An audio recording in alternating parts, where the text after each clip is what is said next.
Welcome, ladies and gentlemen, to the 2024 PMSL America's Fall Season, day number 2. Hey, if it's anything like day 1, it's going to be exciting. The teams came out guns a-blazing. They were absolutely ready to fly and fry. The standings are close, but there is one team at the top looking to take it all already. And that's Team Queso, leading the charge with a total of 65 points. Nearly, or I should say, a 14-point lead going into today. But all the other teams know, hey, it's double points day. It starts for Group A, and they have a chance to really shake up the standings and maybe even take over the championship for themselves. Who knows? Team Queso, they've got to be careful. 65 points is no joke, but the other teams can absolutely deflate that bubble and knock them down to earth. Hey, I'm your host, Taylor Reflections. We're joined by Hot Jukes and Enigma. Great to see you boys once again. It was incredible yesterday. Today's going to be even better. Hot Jukes, how you feeling? It's going to be double the fun, bro, because it's double points day. That's right. Thursday, it's going to be so exciting. I can't wait to just see the lies from the leaderboard, you know? Last year was so great, or last season it was so great to see, and I'm pumped for it now. Without a doubt, man. Double the fun, and Enigma, now it's triple the fun. It's great to see you out here, man. How's everything going? Oh, it's going amazing. Slept like a baby. I mean, who wouldn't after those games yesterday? And today, it's like Juke said, even though I loved yesterday, today's double the fun. Double the points for 4 out of 16 for the lobby, and it's not stopping. It's not just today. It's the remainder of week 1. That's right, and if you're just joining us, first and foremost, thank you for being here. Make sure you hit that sub button because we've got 19 more days left of this tournament and a ton of maps still to be played out. Let's take a look at double points and what that is all about. It starts today, and, well, you notice Group A, they're on Thursday today. They have their double points. Going forward, Friday, Saturday, and Sunday, Group B, C, and D, they'll all get their double points in. Now, this will repeat from weeks 2, 3, and 4. By the way, yesterday, Wednesday, and this will follow suit every other week, will be no double points. So that's the only day everybody is on an even playing field. Aside from that, everybody has their double points. Now, as far as the groups go, well, obviously we've been talking about Group A starting at double points. That's Influence Rage, X Factor, VIP Esports, and The Vicious. But there are still some other scary groups that are at play here, Hot Jukes. Oh, yeah, for sure. I mean, the big eyes are going to be obviously on Group A because double points is just so imperative, right? I mean, we could easily see a 100-point day from some of these squads. So the leaderboards are definitely going to jump up, but it's going to be up to these other squads to perform well. You know, consistency is key. And I'm not sure if we're going to see teams like target Group A, but you know, they're going to give it all they got for sure. Yeah, I mean, it is day 1. You never know, right? We haven't seen double points played out just yet for this season. There could very well be a targeting, especially on Influence Rage, who currently sits in 2nd place. They tore it up yesterday. They now have double points, a scary prospect for anyone above them, aka one other team, and that's quite literally just Team Queso. Now, Team Queso was absolutely on fire yesterday, Enigma. They played out of their minds, 46 total eliminations. Their placement points, though, not the highest on page 1. Yeah, I mean, it just speaks volumes of even though they're not getting maybe in the late games on 1 or 2 of the matches, they're accumulating so many elimination points. And we're talking 46. If you go down to 3rd place, that's Loops' combined total points. They have more eliminations than 3rd place and everyone below them. So this squad is shown coming right out of the gate on day 1, proving that they're able to go against the best. That's it, and like we said, Influence Rage, right? They are Group A, and so is VIP Esports. Hot Jukes, that's what makes Group A so scary today. You've got 2 out of the 4 teams, both up there in the top 4. Yeah, and you know, VIP was the big team that I was looking at yesterday as far as squads I didn't expect to perform as good as they did. And for them to have like a solid day 1 going into their double points day gives me a lot of high hopes for the squad. But at the same time, I'm kind of a little bit nervous because we've seen it happen, right? Where a squad goes crazy, not on their double points day, and then come time to shine, they fall a little bit short. So I hope that, you know, got some good rest in Brazil and are ready to, you know, get after it today. And something to take note of, 4 through 8, only 7 points separate 8th through 4th. That's close. That's very, very close. 1st and 2nd are taking a bit of a lead there, but everybody else making it in the top 5 to earn their PMGC slots. Well, hey, it's still up for grabs, even more so now than ever, I think, even compared to last season. NRG Galaxy, they lead the charge for the NA rosters. They were on the top page, Enigma, for the longest time, but they barely slipped out the page 2. They're looking to regain today. Yeah, I mean, they've got 28 eliminations. Really nice sign to see from the squad, especially with bringing in 2 new players who I believe haven't played any sort of LAN play. But we also got to bring it back to, those 2 squads of X Factor and the Vicious. Those are the hot seat teams being on double points today. And as much as I'd like to say, yesterday could have been a lot better performance, it's unfortunate for them today that even if they haven't found their stride, they need to capitalize the most today for bonus points. Well, I think they're looking just fine. Again, the shout out 24K. We think it's his first LAN. I believe it is his first LAN, and he was playing out of his mind. In fact, one of the top players of the day. So shout out to NRG leading the charge for North America. However, we do have a North American team who is going to be playing for double points today. And of course, that is going to be X Factor. We'll have more on that in just a little bit. But as we mentioned, Team Queso was just out of this world yesterday. And one of those players was just stunning. He really was. Sarpatch actually had a chance to sit down with Team Queso's Kogo to see how he and his team felt heading into day number 2. Guys, here we are with match day 1's MVP, Colega. Colega, congratulations on yesterday's match. A great performance, not for you, but for the team. How do you feel? What do you think about, or tell me about yesterday's match day? Cuéntame un poquito cómo les fue ayer. Felicitaciones a ti y a todo el equipo. Cuéntame un poquito como lo que fue ayer. Pues ayer jugamos tranquilos, a lo que sabemos, y pues salió bien, y pues esperemos que sigamos así. Yeah, we played relaxed. Everything came out good. Let's hope that everything continues this way. Team Queso, top of the leaderboard. Let's see what happens today after match 2. Let's go. Big Kogo got the sweatband on, and he was sweating yesterday. Team Queso were absolutely flying and frying, and I gotta be straight up with you, Hot Jukes. A lot of teams on this list, right? Alpha7, Team Liquid. Was Team Queso one of those rosters you expected to be leading the charge after day 1? No, absolutely not in the way that they did it as well. I mean, was it 16 elimination games twice? That was absolutely ridiculous. So, I mean, they came out way hotter than I think anybody expected. I just hope they keep that same energy for the rest of the tournament. They're going to have to, because teams are looking to catch up today. Obviously, Group A. Now, we just talked to Kogoat. He's in good spirits. He's got the sweatband on. He's looking to sweat some more today. And, well, yesterday for day 1, we had this big race taking place for the MVP, right? And each day we're going to have our day MVPs. And Kogoat, you can see it right before you. He was absolutely slaying out.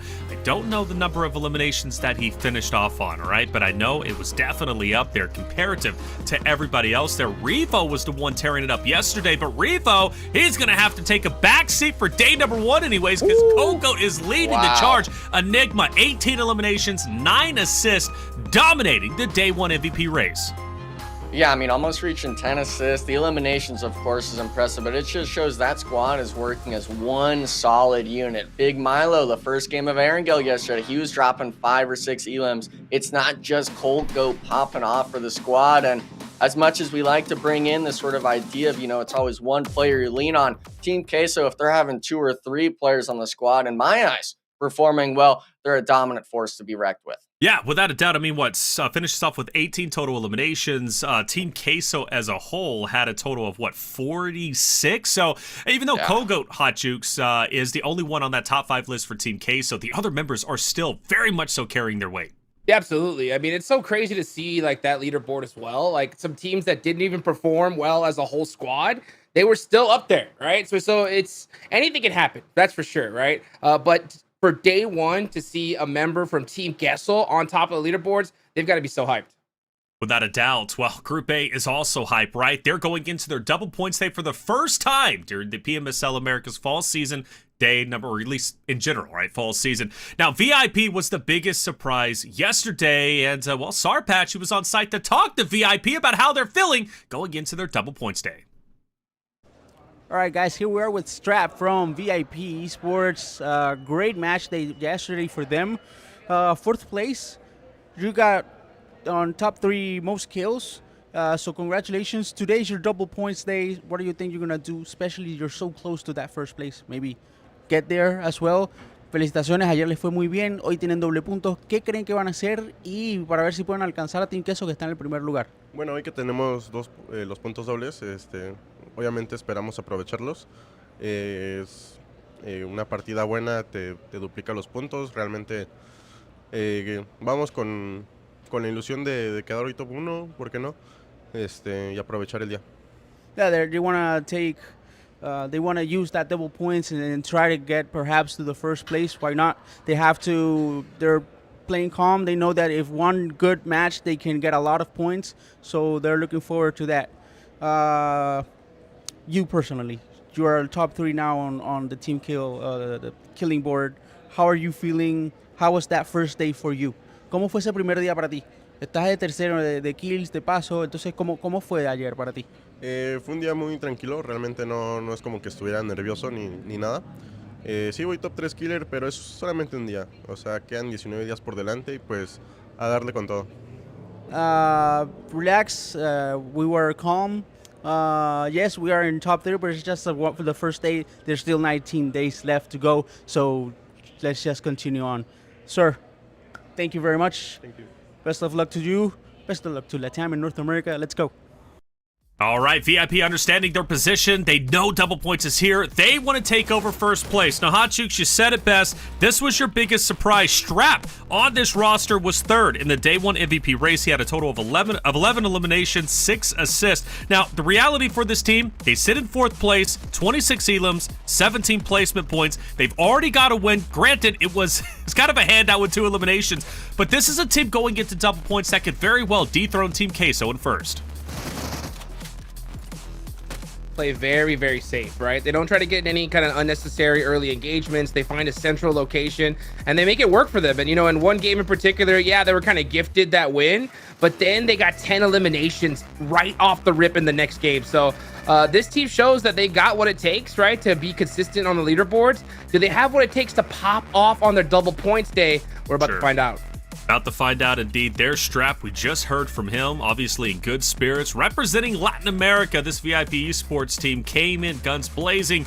They're not playing around. They want to make an impact and for sure want to be top 5 when it comes to PMGC. That's one of the teams in Group A with their double points today. The second one, though, is currently sitting in 2nd place. That's Influence Rage. They're coming back into the fold here. They have had some roster changes. More importantly, Lorenzen now on this Influence Rage roster. I think he played incredibly well, Nigma, for day number 1. In fact, he was number 5 on the MVP race with 11 eliminations, 2 assists. He replaces Diego, but he's holding his weight. Yeah, I mean, it's always a confidence boost as a squad to just have one of your teammates up on that top 5. You realize, hey, this guy is someone that's a top dog in the lobby. And this squad itself, they were so consistent when it came to the Erangel matches. And after doing the math, if it's 3 matches a day on Erangel, we're talking 50% of the games you play is going to be on this map. So if your best match performances are on that map, I think you're feeling pretty good coming into the tournament. Yeah, they were the kings of Erangel, right? Number 1 in game number 1 of Erangel, and then the next 2 Erangels, they get 2nd places. Definitely a team to watch out for, not only at the start of the day, but also on the finish and the middle. Now, when I think about this roster, hey, Hotchukes, they're on that revenge tour. Remember going in our last season, obviously playing with Diego instead of Lorenzen. They finish off in 5th place. They needed to be top 4 to make it to EWC. They were just snuffed out of that positioning. This year, they do not want to make the same mistake.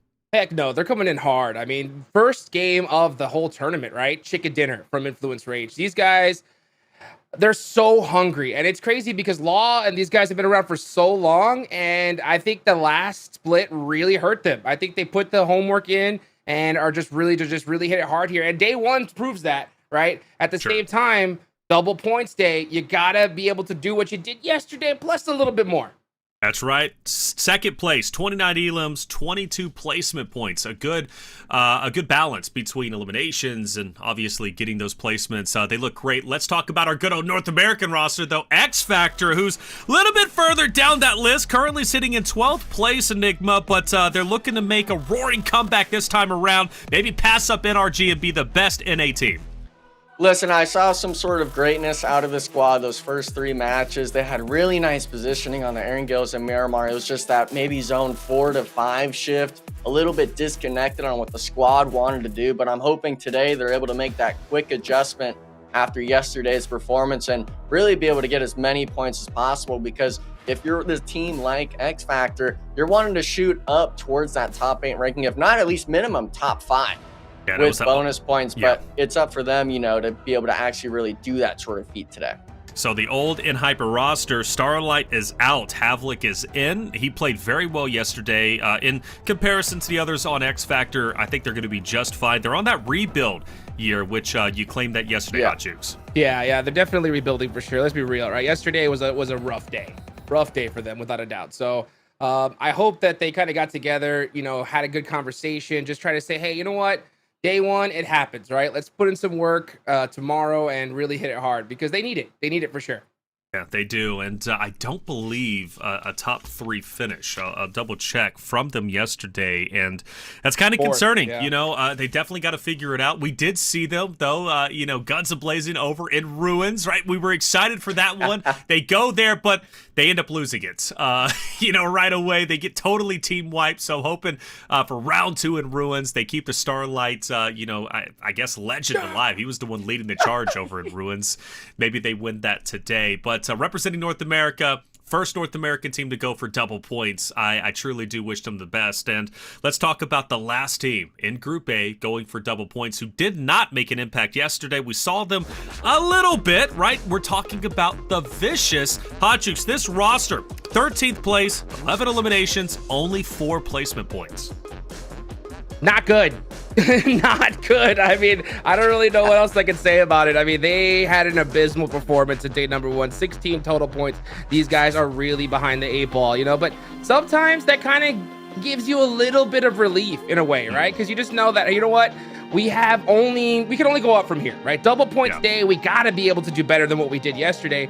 And that's like the great thing about this new format is if you have a bad day like we saw yesterday from the Vicious, they can easily rocket launch themselves to first place today, right? So that's hopefully we see that from them. All right. Well, hey, when I think about this roster, though, I go back to game number 1 Erangel yesterday. They're on Everest. They're fighting it out. They're going against Furia. They win that fight, and that was David, who had some big plays in the last season, in the spring season. He makes his face known again during the fall season. He wins a big fight. He even gets a res right after that. I believe they go on to maybe get into another fight. I don't remember if they win that or get one elimination. I want to say it was actually Alpha7 who might have taken them down. Regardless, though, they do get taken down, but they did have some time to shine. They're not in last place, right? So there is absolutely hope this roster is going to be just fine, especially if David can continue to play well. But now, that's all of Group A. We've covered who's going for double points today. You let us know who's going to have the biggest impact when it comes to double points. I'm thinking Influence Rage. It has to be because they were just so consistent yesterday. But I'm rooting for X Factor, right, when it comes to North America. And I'm also rooting for NRG today. After all, they did have a great performance. At one point, they were in 3rd place. I thought they were going to hold on to top 8. They end up letting it go, though, at the last second. They're now on page number 2 in 9th place. They're looking to regain today. The coach of NRG, J7, we actually have an interview with them. Let's hear how NRG is feeling going into day 2. Guys, here we are with Coach J7. Coach, great match yesterday. Congratulations. What do you think helped? The factors that helped you do that well yesterday? We did a lot of training, working on the fundamentals and sticking together and working on our roles. So we've been practicing that, and it showed off yesterday. 24 and Casper are new to LAN, and on my part, I'm impressed. They look calm. Fatal also told me that they were calm, that they were, relaxed, just concentrating on playing the game. How do you feel about them being, their first time here? That was a big emphasis from last play. We played with a lot of emotion, and I want them not to be too high or too low, just to be calm. There's always the next game. There's a lot of days left, and that's the mindset we take every day. Just focus on the now, do your best, and if not, if it goes bad, then focus on next game. I mean, they're doing great. You guys are being backed up by Energy Galaxy now, a big organization from North America. What are your goals for them or yourself being there, and how do you feel being in an organization like this? I think just keep improving, take it day by day. Obviously we want to perform well and show that the NA region is improving overall, but that's only going to happen if we take it day by day and improve each step. Let's go in A, man. I'm feeling hopeful. I think yesterday's performance was really great by you guys. Congratulations. Only one day, 19 days to go, so let's go in A. We can make it to the PMGC as well. Maybe 2 teams. Let's go. Hey, baby. baby. I love to see my big papa there, J7. Yeah. You know, just talking about how they, they needed to practice the fundamentals. And they're going to need to do that here today. I mean, yeah, we have to wait until the last day, right, Taylor? To see them for their double points. But still, consistency is key, baby. Consistency is key. And Enigma, as a previous competitor, there was a great statement made by J7 there. They're an emotional team. They can be quite polarizing, especially emotional teams in general are polarizing, because when everything's going well, they're popping on all cylinders, right? They're slaying out. When things start going bad, though, it's hard to pick themselves back up. Maybe they start arguing internally. They get down on themselves, right? J7 says he is trying to keep them neutral, keep them balanced. How important is that from you being a previous competitor and obviously now a talent looking at these competitors play? I think J7 fits that role perfectly. He's someone that's played for many, many years, even back when I'd first initially started playing. So we're talking 3 or 4. I actually had the pleasantries of playing with him on Xset over a year ago. And for him being able to state that stuff, that's exactly mindset when it comes to this sort of gameplay. Is you want to have these teams level-headed. And yeah, you do want your teammates to start feeling popped off, but you don't want to be slumped either. All right, well, game number 1 is ready to go. We're hopping into Erangel to start off day number 2 of the PMSL Americas fall season. Make sure you follow us on all the socials for all the updates, maybe even some stats being thrown out your way. Last time we watched this map, day number 1, Influence Rage took first. Latin Kings x Navy Seals took second. Team Queso took third place with 16 total eliminations. Will they repeat that success? Well, let's find out. Hot Jukes Enigma, take it away. Let's get it going here. Match number 1 here for day 2. And this is a southern playing path to start things off. Is it possible you think we're going to see a melee base circle here? I mean, I'm hoping for it. I'm not sure how many we'll see throughout all 20 days of the tournament. But, I mean, as much as the players hate it, you and I both know we love seeing melee zones. Whether it's the bridge camps, whether it's the Navy SEAL plays in the water, I'm all for it. Yeah, let's see what's going to happen here. Intense games out early. You can see them heading towards the north side of things. Furia is going to be right there next to them. NRG heading down south to Primorsk. They're going to look pretty good there. Now, last split, I think we saw Team Queso get into an early engagement in this Ferry Pier area. So it looks like, especially after the performance yesterday, teams learned their lesson. You can see Big Milo drive, flying straight towards that buggy. And they're going to start getting looted up. Yeah, I mean, if you're having a team drop next to you, NRG's next to Team Queso, if you're NRG, you're not really wanting to poke the bear too much at Team Queso because they were on fire yesterday. We cannot deny that fact at all. And for this sort of path, I think I remember last split, like you were noting, yeah, we did see some contests around Ferry Pier. I think that was mostly just for vehicle spawns. I don't think it was really like hard, hot drops there because Ferry Pier, that's not one of the POIs we're thinking of where, that's something you want to fight over. But with the zone shift jukes, we see it. There's still the chance for that melee finish, but it's looking more so in my eyes, it'll end again near towards that farm area. Yeah, it's totally possible right now. So you're going to see Team Liquid down there and melee base. They're going to be looting up pretty quickly here. Influence Rage over by Novo. No crazy engagements. You almost saw a player get knocked out the sky right there, but fortunate for them, they are able to get away from it. So looking at the game so far, VIP, this is going to be one of the teams we're going to keep a close eye on today because it's all about those double points, Enigma, right? We got to see it for the first time last season, but now here in the fall, right? Teams are going to be a lot more seasoned. They're going to understand what the best strategies are. I'm really interested to see if, teams are going to shake things up a bit. It's always about min-maxing and capitalizing on, your 6 matches you get for the day. And VIP, I think they're really happy with this first zone as long as it doesn't shift too hard to melee base because they're basically dead center on this first zone. They have the free pickings as long as they don't get caught off on rotation or maybe hold too big of a split like we had seen some teams do yesterday. The X Factor. But like for the most part with VIP, this squad representing the Latam region and stuff like that, I'm all for it with you in this idea of, they were kind of that unknown, and them being able to show up and having those elimination matches they needed, it gave a lot of promising signs to me. For sure. I mean, they play it very safe. You can see them just very tactical in their play style. They drop safe, they loot up, they try to find a central position, and then they just hold it down, Yeah. And if that zone ends up coming to them, that they're going to be big chilling here. So hopefully we'll see how that works out for them. But at the same time, you know, it's just, teams are going to have to be very, very careful here, Taylor. Especially Team Liquid. Now, one thing about Team Liquid is during the spring season, they love to land over military. Now, sometimes that was a great thing. Sometimes that was a bad thing. But Alpha7 is just up to their top right. And there is a chance we see them kind of fight it out a little bit. At least we would have, especially with that cell. By the way, we're just remaking the lobby. There was an issue with the first one. No worries. We'll get into that remake very shortly. It was that plane path. Start off. You know, the plane. What was that plane path? It was too south. It was too south. Yep. I guess compared to yesterday, right? Because everything was on the western side of the map, right? That's right. It wasn't on the west.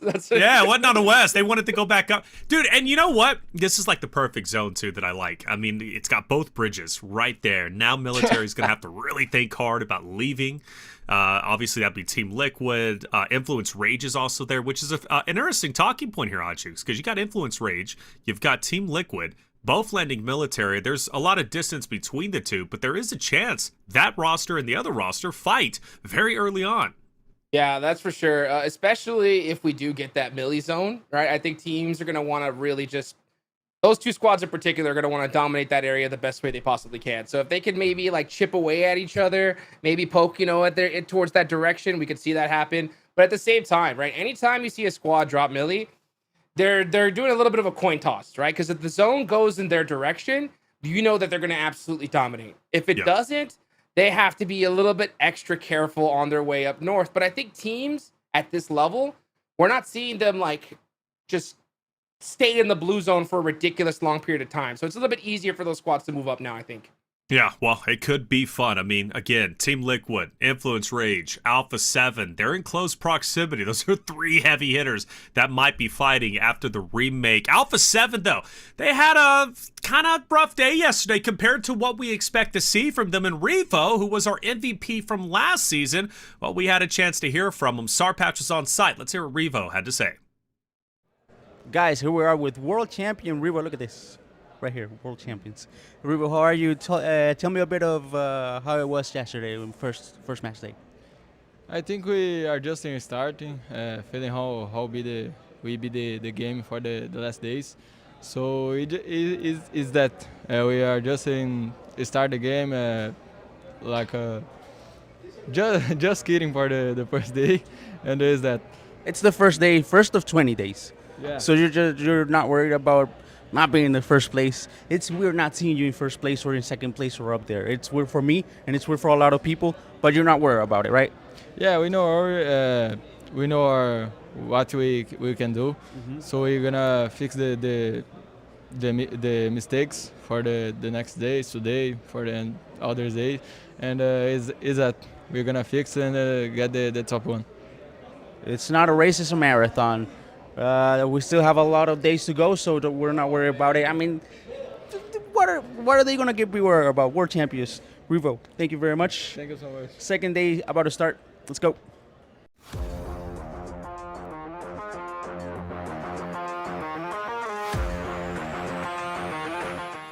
Hey everybody, I'm Batom from X Factor, and here with me is FS, Caprice, and Howlip. Our expectation for this PMSL is win the tournament and qualify to PMGC. Our communication is very simple, and we're trying to improve in this PMSL. Since Inco joined the NA, we are not on the top of PMGC points, but we are not really care about it because we want to qualify directly. We feel like we're still the favorite team in NA region, and we will definitely qualify to PMGC.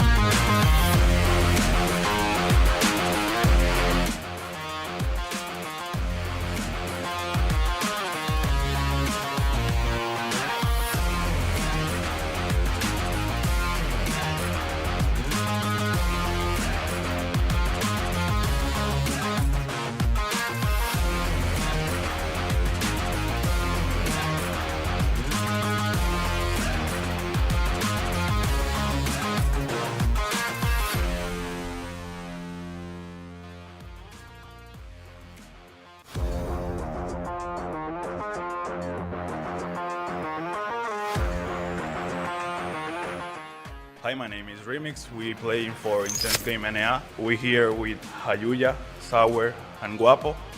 Las expectativas del equipo son poder ser un equipo no dominante, sino poder dar batalla, ya que es nuestra primera vez también para todos. No todos tenemos tanta experiencia como la que vamos a cumplir ahora, es un sueño para todos. Y obviamente expectativas tenemos muchas, como de caídas también tenemos muchas, pero tenemos el potencial y el valor de que podemos lograrlo y llegar a lo más imposible posible. Tratar de clasificar a lo que sería PMSL. Y siempre, aunque quedemos bien, aunque quedemos mal, siempre estar con una alegría, no tratarnos mal entre nosotros y nunca insultarnos a nosotros por un error sencillo o simple que haya pasado en la partida. Bueno, nuestro estilo de juego al principio es pasivo, pero cuando se trata de ya de rushear a un equipo, pues tenemos que ser agresivos y estamos confiados y vamos a darlo todo. Bueno, la química y cómo nos llevamos en el equipo es súper buena. Aparte de que somos compañeros de equipo, somos amigos. Eso complementa más el equipo.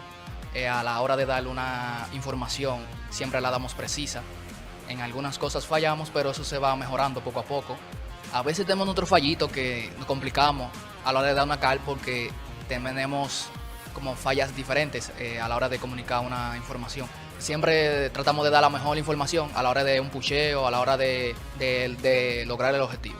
Pues es la primera presencial de Sauer, de Remy y yo, Jayuya. La de Guapo ya fue una presencial aparte con Al Glory.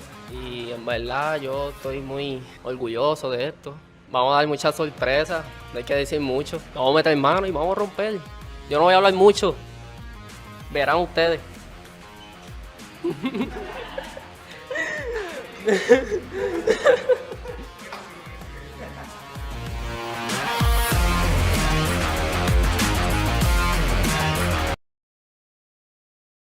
Hey, welcome back everyone to the 2024 PMSL America's Fall Season, day number 2. I'm Taylor Reflections Noble, joined by the wonderful Hot Jukes and Enigma. Hey, had a little bit of a remake. We're still waiting for that game 1 to start. Don't you worry. It's going to start and we'll have 6 wonderful games today. If anything, it's a good opportunity for those teams that might have landed. Things are getting a bit dicey to kind of figure it out very quickly, right? And of course, I talked about that military zone, Team Liquid, Influence Rage, Alpha7, who might be fighting out quite a bit. I will say, Hot Jukes, there was a big battle in Pachiki yesterday. That was 9Z Loops. 9Z's giving that up completely. They did not want the smoke with Loops. Good. They don't need the smoke with Loops. Loops, especially after that, like, once I saw that beautiful nade onto that roof, I was like, yeah, 9Z, you got to leave. They tried it again and again and again, and just they realized that, hey, yeah, this was not going to work. You know, we should have realized it from the first knock that we got to leave. But, you know, I'm glad that they made this adjustment early on, because you and I have seen plenty of times, right, where a team just loses a hot drop location and they stay with it the entire tournament. Right. It's ridiculous.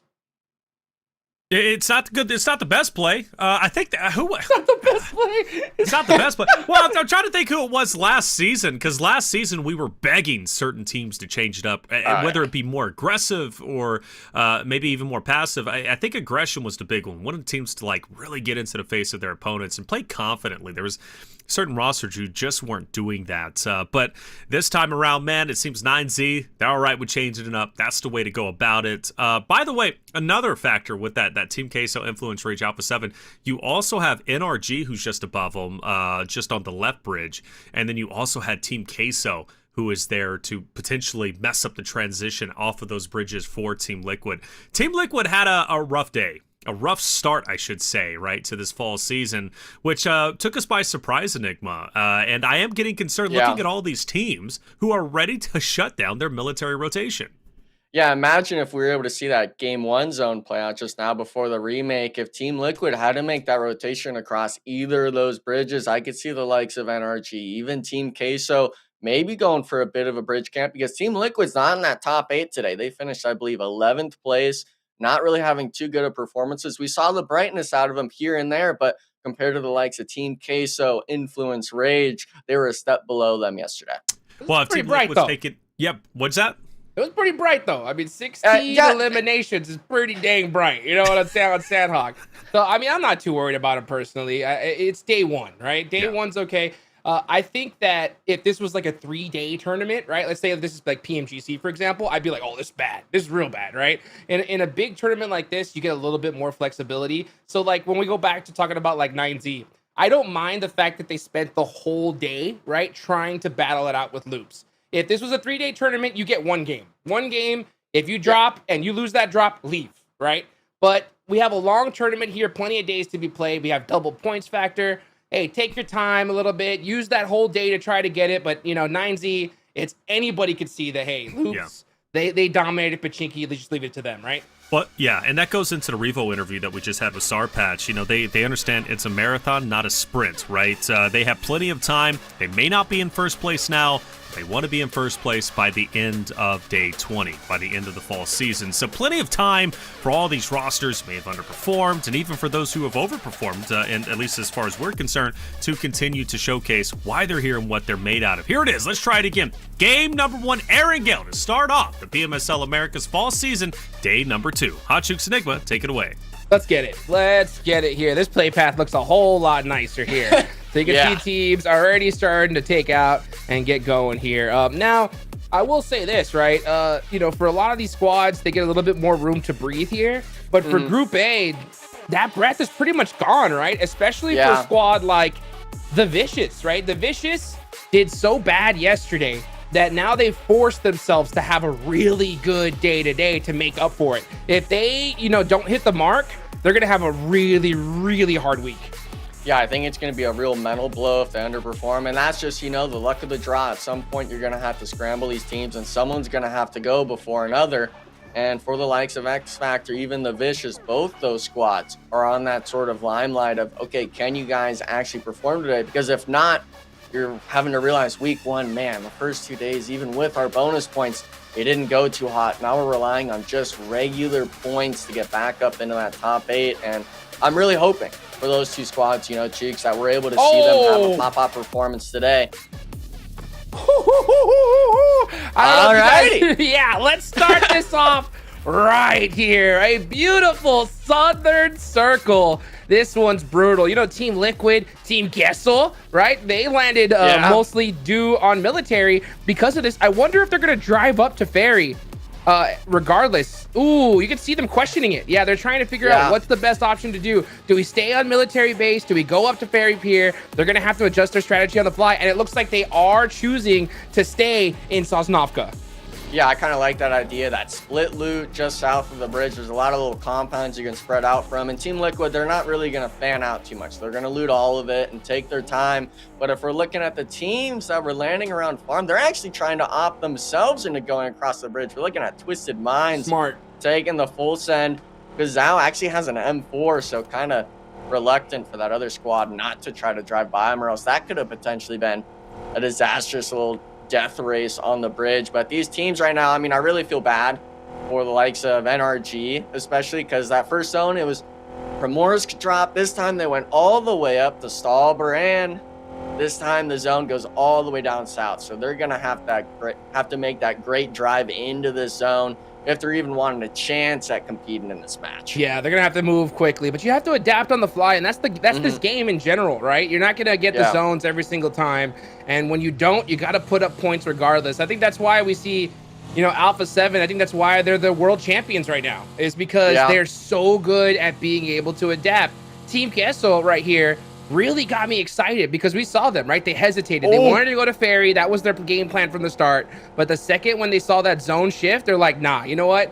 We gotta change it up here. Let's hold down this position. And Nino though caught Colgoat. It looks like Colgoat was there to possibly defend that bridge.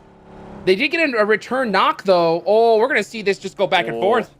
Yeah, I mean, it was looking at Vitin. He actually doesn't even have a weapon when he was driving by, so just 1 HP. And the rest of the loop squad was lagging behind on this bridge rotation, but it didn't seem like the likes of Team Queso were really prepared for this play. It seems like Colgoat will actually be able to get the revive off, getting elimination. But this could have been disastrous for Team Queso because they had the bridge camp dead to rights. They were chasing them down on that drive up. If they were to lose even one player in this spot, we're talking a military zone.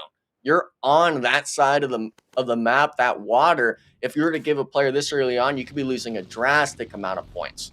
Yeah, that's one thing these teams definitely recognize is with a circle like this, there's so much of this first zone in the water. It's basically zone 2 or zone 3 right now. So Yeah. teams really need to get moving really quickly. 9Z, Aragon need to start going a little serpentine. He's going to pick up his teammate. Uh-oh. That thing got shot up quite a bit. It must be very, very low. It's probably like 2 more bullets away from smoking. But Yeah. 9Z barely able to make it away, and they definitely need to. They need to have a huge day today. Yeah, I mean, Eric got as well. He doesn't even have a vest or helmet, so a lot of these squads often you just make that immediate rotation onto Millie, realizing that, hey, if that bridge gets camped, there's probably a 0% chance we make it across in the later zones. And 9Z, this is one of those teams where they're at the very bottom of the leaderboard. Jigs, they're needing every point they can get, and it's not their bonus points day today, but it's still every match matters for these squads. Even though there are 4 teams in here with double points today, you're still having to perform yourself. And the likes of Aragon, Senatexa, we saw their names pop up yesterday in some situations, but the squad itself was not coming out on the greater end of any of those trades. Yeah, no, for sure. Now we're going to watch an intense game on the move. They're going to be flying across the water with a nice little botation there. This is going to be on that Novo side of Millie. And this is definitely a great, great strategy here to get you nice and safe and sound onto that big island. Now, I will say it. Actually, I don't even know if I want to say it. What are you thinking of? Okay, there is a chance that the zone could still go back to mainland, right? There's a chance, right? But I think that all these teams, without a doubt, they're just saying, you know what, this zone's got to come on over to Millie. Yeah, I mean, we've seen it time and time again, especially in the last, that spring tournament of the PMSL Americas. And for these two teams, they were on that early side of the zone for Millie Jukes. They're actually both going to take an early engagement just, I believe, on this western side of the Millie Island. And this is kind of 2 big names in the lobby right now, Jukes, possibly battling it out early in game 1. Yeah, this is too early of an engagement for these teams. I mean, well, since it is so early, they can kind of afford to kind of poke at each other. At the same time, I think they need to avoid this fight at all possible because teams are on rotation right now. And you risk getting third-partied pretty much here. But yeah, I think Team Queso are recognizing this is not a fight we want to take. But Team Liquid may realize that, hey, you know what? Maybe there's a couple players out of position here. Yeah, it looks like Team Liquid recognizes the third party, but they're the ones with that uphill advantage. They're able to kind of force themselves down and get those shites like we're seeing. And we're actually seeing a knock onto the third-party squad of Loops. I'm not sure if Team Liquid's actually... Oh! Are they going to get a thirst on him? Oh, the body blocks. Oh, no. And he got knocked, Jukes. Oh, this is just horrendous for Loops. And look at that. Team Liquid already driving up on the compound. This is huge. Now, did Team Queso hear this, though? That's the question. If they did hear this, there's a possibility they'll come in for that big 4th party. Oh. But meanwhile, oh, wow, never mind. Team Liquid said, we're going to take these points real quick, and we're going to shut down Loops. This is the team that ended in 3rd place yesterday. Yeah, and look, since they're able to push back Team Queso, it seems like they weren't able to hear it, so it just leaves Loops completely isolated out. That player loss early, trying to cross the bridge, and then getting caught out by, I believe it was Ayala or Mythic, getting that initial knock. Really just showing Team Liquid is not letting that performance yesterday get to them, and today they're here to play. Dude, I mean, without a doubt, that's how you play right there. I mean, it's an easy understanding, right? You got a knock. You got his homie body blocking. You get the second. Yeah. Hey, full press. Let's wipe this squad out quick. Get those early elimination points to kind of hedge our bets for the later games here. A lot of teams, especially early on in tournaments, we'll see them a little bit hesitant, right? They're like, oh, we got a knock, but we got such a good position. Maybe let's not move. No. They said, you know what? This is an easy squad wipe, and they did it. Yeah, and that's, the first place squad from last split of this tournament, showing that, we still got what it takes. It's not like we're washed or anything like that. Maybe they wanted a bit of a better performance at EWC. I believe they finished 8th at the World Cup. But for that squad, they come back here and they're wanting the action every single game. And Jukes, the zone shifted. There's still a little bit of that northern side of the water, but I'm going to have to put my ticket in. I think it's still going Millie side. Yeah, it's full Millie at this point. Alpha7, you can see them in Primorsk. Looks like McGrellin's trying to hunt down a boat to make a late botation. Yeah. But I'm not sure if he could find one. So we'll see what Alpha7 strategy is. But right now we are keeping our eye on Inco. They are still in the mainland here. Let's see how they decide to play things out. But now Team Liquid, these guys are active, right? They moved from a decent position that was still in the circle, but it was on the edge. They full sent it to Central. Yeah. They're going to hold this dip right here. And the scary thing is when it's the likes of Team Liquid doing these sort of vehicle plays, it just looks like they're hunting someone. They're not wanting to stop. They're not getting just info. They're giving a call out and someone's ready to shoot, whether it's on the ridge or on a tree, and just absolutely beaming a player. And that's VIP, I believe, just to the north. That's the squad with double points on the day. And yeah, they've made a good rotation into the zone. They're basically centered right next to them. And that's what we love. I always love the gliders, Jukes. This is something that I think NRG like to do it a lot last split because they would land Primors, can make this glider rotation early.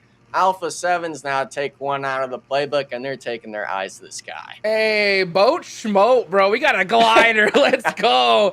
Full sending it in the sky. And the good thing is that the zone is so central on Sosnovka that there's probably not going to be any players. Look at it. And we got NRG on the move, too. They just said, you know what? This is going to be way too difficult of a rotation. Let's go do it in the air as they look down on Prison. Oh, man. I mean, they're still eating the blue zone, and, you know, we're getting every vehicle this game, Jukes. We're talking little skiff. You know, we're getting the gliders, the UASs, everything under the sun's getting used. I mean, you got to make it happen. You got to be able to adapt, right? And it just goes to show that even the top players in the world will bust out a glider if necessary, right? And they did that. So nice little split here. You could hear the glider in the background. Here they come flying on in as we got a couple of their teammates. Yep, just keeping an eye on the sky for them. As now it looks like they don't want to. I don't know if they want to push this too deep in, but maybe they do. This is risky, honestly. The further you go in a glider, I mean, that thing will get popped out of the sky so easily. Yeah, and I mean, it's so loud compared to any other vehicle. I mean, you could. Oh yeah! Oh, we're dive bombing. Straight down. Oh yeah, they want a car. They want a car at this point. Do they? Maybe it's out of gas? The problem is, Jukes, is they're so far back, so late on other teams being in front. I'm not sure if they're even going to find a vehicle. Well, the other duo, I see it. They're just on that edge up to the right under that Navy squad. And obviously we see the Vicious as well in zone. Maybe the Vicious actually will be able to hear the glider in the sky and possibly take some shots. But the rest of these squads, Alpha7, their glider plays looking like it's out of fault now. I'm seeing, unfortunately, I think that's Mafioso being knocked. But these teams now, they're scrambling to get in. Yeah, we can see some shots happening. Revel getting a shot onto Baton. That is our double points team, X Factor. You can see Havlik gonna go ahead and run towards the vehicle. Maybe looking to support his teammate here. Oh, X Factor, they have him caught out. Oh, the beautiful nade there. And they are gonna punish Alpha7. This is what I was saying. It's a little risky to go that far deep. But you know what? When you're the world champs, I guess you can risk it a little bit more, huh? Yeah, and I mean, it looks like they were going for that monster truck, and right as they pulled up to it, it seems like X Factor was already set up, getting both of them sort of knocked and eliminated. And you can see that. I mean, McGraw, he can only do so much as a solo. I think he's actually having to run it in, and X Factor, they're realizing this. They're taking their sights right to him, 4 deep in vehicles. They should. I mean, they really should, right? You want to be able to soak up as many points as you possibly can on your double points day. So if you, no matter which squad it is, right? If you could take advantage and scrounge up a couple of these, take them right now. And you can see, yeah, this is what there's a little hesitant though. They were a little hesitant though. You can see them driving around, but now they finally have made the decision and they're hunting down Carrillo. Yeah, I mean, it looks like Havlik realized the last player was here in the compound. Good nade though. 1v1. Oh, he didn't throw his, but takes some damage. It's the 4-man up in the building. Every pre-fire going in, and this is a completely different X Factor, it seems, Juice, compared to what we saw yesterday. That looks good. Meanwhile, Nenabete going fishing onto Furia. And Silence, man, he's trying to be silent right now. He's like, look, I'm just a little fish. Never mind. Now, chum in the waters. Yeah, and this is still on that north side of the zone, Cheeks. There was a little bit of this cliffside in, and Inco Gaming's like, yeah, you all can start swimming. We'll just start shooting you in the barrel at this point. Luckily for them, getting that one elimination, hopefully. But the issue is, you know, of course, Cheeks, after this zone shift, I really doubt any of that side of the land is going to be in play. They're going to have to start swimming themselves. And if there's people already in the water in front of you, it's never a good sign. Yeah, never a good sign. Just might as well just shoot at them, try to get some points, because making it across that water is going to be tough bet. So if you can just, hedge those bets a little bit with some nice early eliminations, it's going to help you out. X Factor, though, with 4, that will double. So 8 points already. They have a nice hill to work with. Let's see if they're able to really utilize it. It's good, especially on your double points day, to get a squad wipe on the best team in the world, right? Yeah. So that's going to help. But meanwhile, All Glory Gaming are going to get taken out. Is that the Vicious? Yeah. It is there.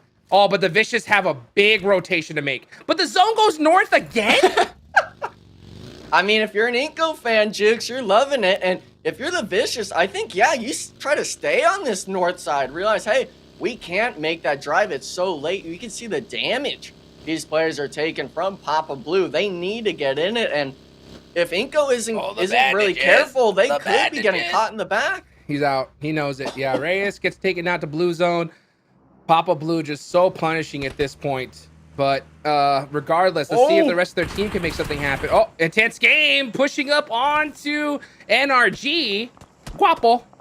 Busting out the full med kit. Barely avoiding that nade.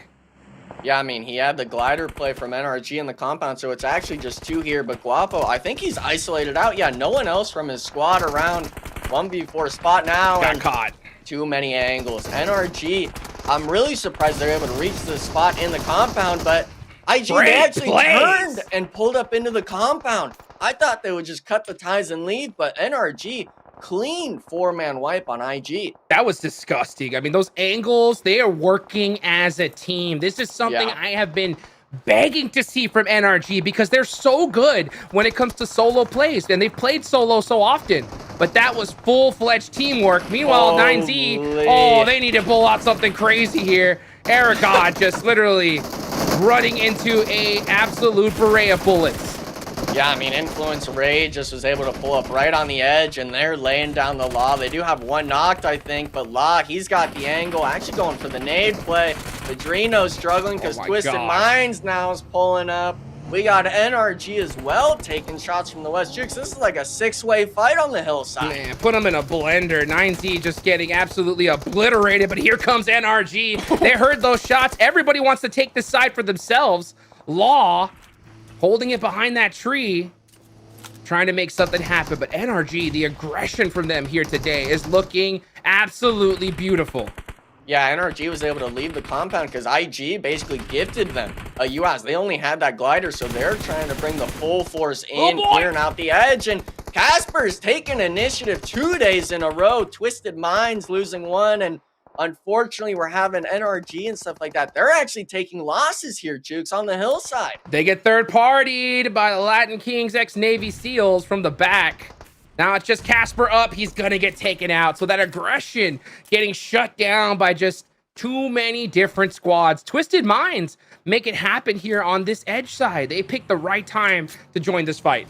Yeah, they came from that southern edge and rotated in. They're saying, hey, the elimination feed's kind of lighten up. Let's try to get our piece of the pie. They have 3 eliminations to their name, but, the carnage is all in that dip. Whoever plays in their Jukes just immediately got third-partied and wiped. And Twisted Minds now, they realize that no one else is here. They're able to take it initially to Latin Kings now, and it's only a matter of time at this point. Big shots coming down, but nothing connecting. And at this point, yeah, you start taking the ego fights, but he lets him get thirsted. Huge misplay, Jukes, from the squad, but 5 eliminations, they might still be fine with that. Yeah, they still might be fine, but who's fine is going to be none other than Influence Rage. They got taken out, but they got 6 eliminations. Remember, that doubles. So that's 12 points for them in just game number 1 alone. The big team to keep your eye on, though, is X Factor. They're in a tough spot here, but they have 6 eliminations. Are they going to be able to get the res on the Havlik? You can see FS trying to throw up some smokes, trying to buy some time for his team. Yeah, it looks like Capri's actually getting knocked from Team Liquid. VIP there we spread go. out enough from X Factor, but this squad, for the most part, they're starting to piece it together. This is that zone I'm talking, Juke, stage 4, 5, 6 range, where this is do or die for this squad. This is the part they struggled on the most yesterday, and at this point, I'd honestly like to see them just cut their ties with Capri's and play duo. We hate seeing squads trying to go for these Really? They can You get him, think yeah. so? But FS needs to put suppressive fire. He just needs to start shooting in this direction just to Oh. make something happen. But unfortunately, too little, too late. You can't just sit there and watch. Just shoot in that area, make it more difficult for them to be able to catch your teammates. And just like that, they lose the whole team. Yeah, they almost lost Baton there as well. I don't even know if he has a vehicle. No smokes. Inco Gaming, though, they're making their swim. The Michael Phelps replay. And I think they're actually all 4 players up. They were able to wipe the Vicious, I think, that rotated on that north side. So they were aware of a team coming from the bridge angle. 3 points for them, but they still got to work in from that shoreline. Vicious not able to take advantage of those double points in this game. Baton does survive for a little bit longer. So let's see what happens as you do have FS getting shot up. Need to start moving. Whoop, just a little bit down that hill. Run! Oh my gosh, Baton is now lit up. X Factor's just about dusted here. I mean, so many teams are focusing on them. Yeah, I mean, I was really worried. I thought it was actually FS that was going to get knocked, but Baton essentially getting 2-tapped from range. Imagine if the shot connected just through that window of the car, or the vehicle explosion was close enough. They could have been completely wiped right now. And this is kind of crazy to look at. Was that 3 players? A lot of smokes, yeah. And they still got more smokes. I think they cleared a lot of their backpack jukes to pick up more because they realized, hey, we're probably going to need, 40, maybe 50 smoke grenades because it looks like they've got something close to that between the 4 of them. Well, out of all the teams that are going to have those double points, VIP still alive with 1. Inactive gets taken out. And Thirsted, that's going to be from Ratto Boy. Nenebete taking off, saying, you know what? I'm going back in the water. And I don't blame them.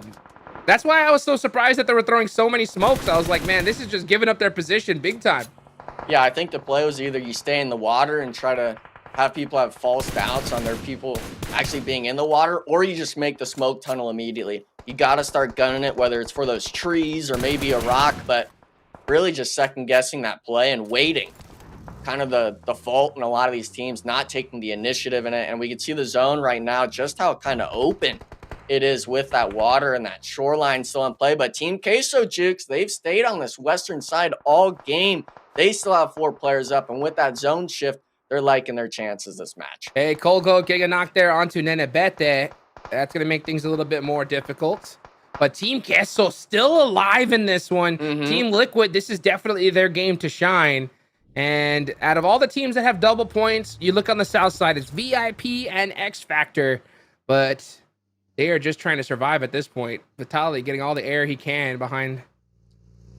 Wait, was out. He's coming. He knows, I think. He definitely knows. Vitali poking his head out. But I don't think anybody recognizes or can even see him behind. He can't be making too much moves here. Yeah. Yeah, you do not. I mean, these guys are so good. If they see 1 pixel just out of place, they're shooting at it. Yeah, and I think it was also some of the players were just pre-firing that little, 2-seater underneath the water because your legs are still exposed, swimming, treading the water, so to speak. But it looks like Vitali actually he came out of the shore. He tried to go for one on Twisted Minds, but only getting the knock. No Thirst, Furia as well. They're 4-man deep, maybe if not just 3-man, but they're getting naded out right now. Over. It's no. Goodbye. Woo, Guizao soaking up some points. 8 eliminations all by himself. Twisted Minds is going out of their mind right now. He's going to be looted up to the teeth, and he's going to hold that shack for everything it's worth. So, wow, what a play. He is absolutely on a rampage. I think that's a record so far in solo eliminations. Yeah, I mean, I think we've maybe seen 5 or 6 from Team Queso or Revo, but him pulling it out game 1 is really a nice sign for the Twisted Minds fans. And if you're looking at the battle tracker on the right, Jukes, we're talking a solo. And then after that, it's just a 3v4v4. These teams are going to have a really even playing field. And if you're the likes of Twisted Minds, you're seeing your teammate having 8 elims to his name, you're loving your chances. Milos with a beautiful spray there. That's going to take out VIP. So that's all of our double points teams eliminated. Twisted Minds with 11 eliminations, looking good. Jeez. Guizao now on the roof. They have a very dominant position here. But Team Queso have been on fire, man. They are still sticking it to these teams this late in the game. Team Liquid have been a little bit quiet now. They found a dominant position. They got their eliminations early. Now they're looking to just clean it up if they can. Yeah, classic playbook stuff from them. They always take that initial kind of maybe early game engagement, but they play it to the T every time. And that's why they still have 4 players live. That's why they still have 5 frag grenades, smokes between them all. The armor looks pretty solid other than Ayala's helmet. But this team itself really plays for that late game spectacle because they're all about outplaying the enemies. And with this being a 4v3v4, it's anyone's game still. And with it being stage 6, we've got one more shift and then the one after, and then it goes to nothingness.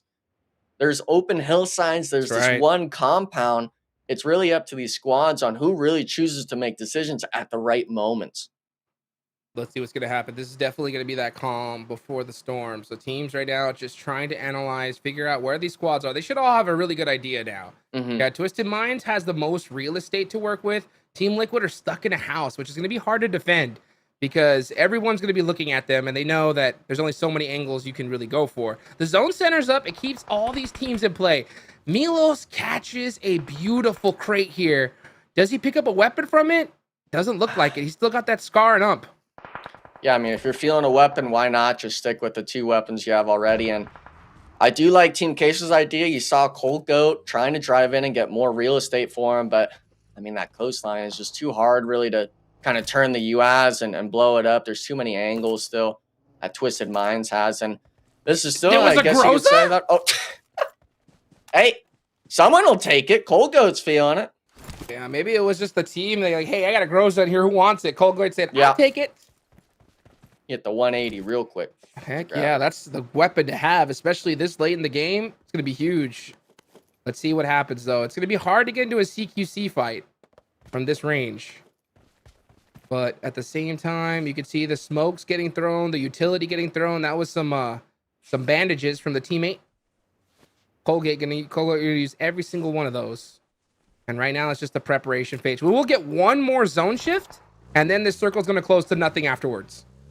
Yeah, I mean, we're seeing Twisted Minds. They're actually starting to kind of heavily situate themselves on the northern side. They're trying to say, hey, you know, Team Liquid, we don't think they're going to push to the east. They're not going to wrap right on us. They're going to go straight into the middle and maybe try to smoke it out. And they're actually really the only team that has 4 vehicles live that all 4 of them could play that sort of light coverage, I guess you could say, whether it's onto a tree or stuff like that. That's something not to play around with late game. And Team Liquid is the team where they can utilize that to their fullest advantage as a squad. Yeah, the problem, though, is like kind of where the train is set up. I think all eyes are on Team Liquid right now. So I think out of all the teams, even though Team Liquid has the strongest compound, sometimes that's the bad thing that can happen because now you got 2 squads 100% focused on you. So we'll see what happens because then we get one more zone shift. Let's see where it goes. This is going to really decide who's going to win this game. And it centers up. I think Team Liquid is just outside of it. So, I think Team Liquid is in big trouble here. Big trouble.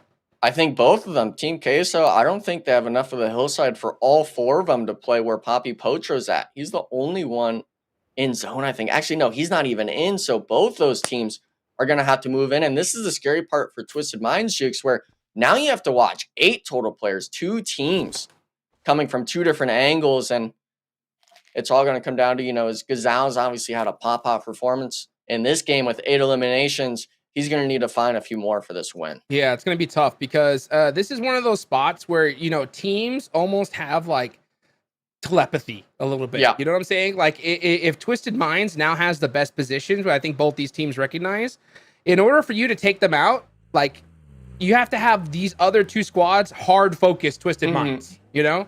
Yeah. But what's most likely going to happen is Team Queso and Team Liquid are going to fight it out, and then Twisted Mind's going to come to clean it up and win the fight. So let's see just how it decides to play out. Team Liquid on the move. Are they going to go for the most dominant position? No, they're edging it in. They have smokes in just on the ridgeline in front of Twisted Minds, not fully committing just yet. And this is that idea, Jukes. It's about stalling out the time and having other teams rotate, kind of filling themselves in. Team Queso now clumped in on the left. Twisted Minds, they actually gave up this whole ridgeline. Team Liquid has no close range presence or, I guess, threat over this hillside. So these teams now, it's really going to be, big nade.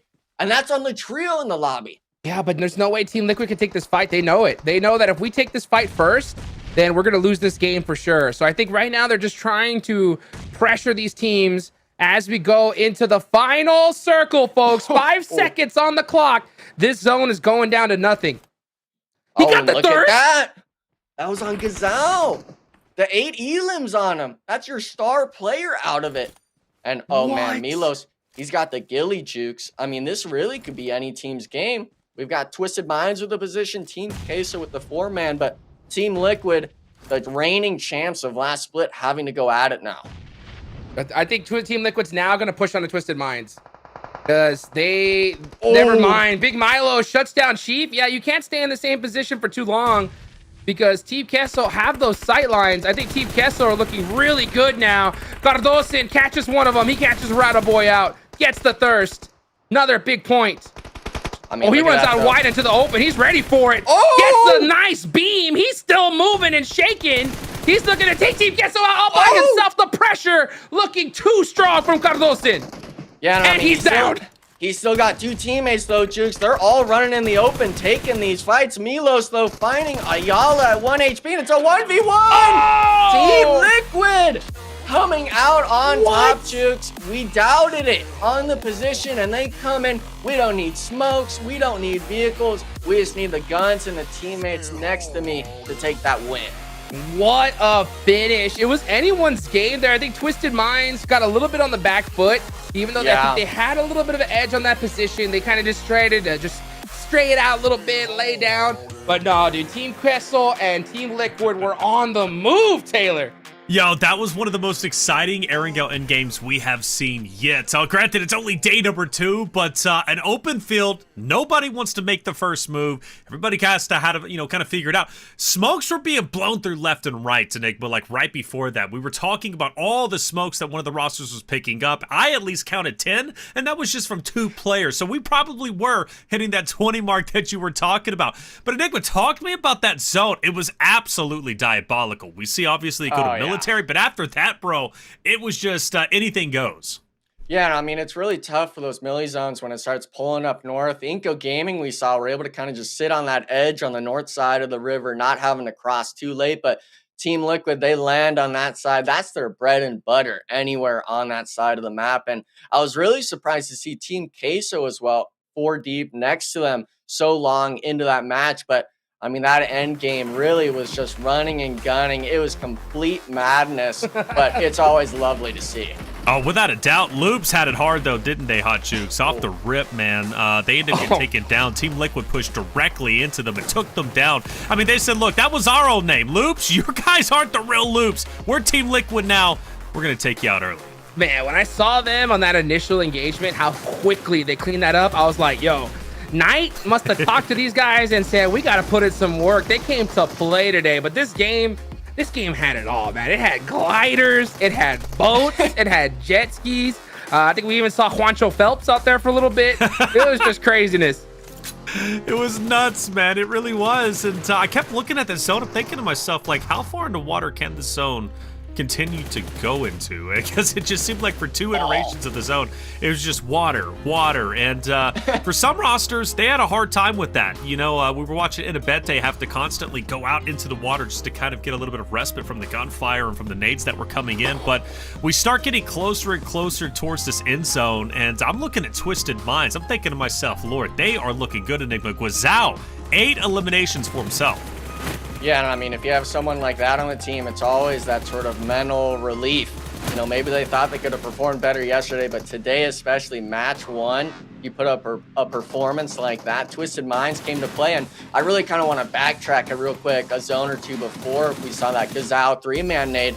We're talking 5-6-man blender on the hill for this sort of team where everyone was fighting on that like eastern side of the zone for what it seemed to be like 2 minutes straight. A long time indeed, which benefited Team Queso because they were on the opposite end and they were kind of just chilling out for a little bit. For what it's worth, Team Queso second place, 5 eliminations.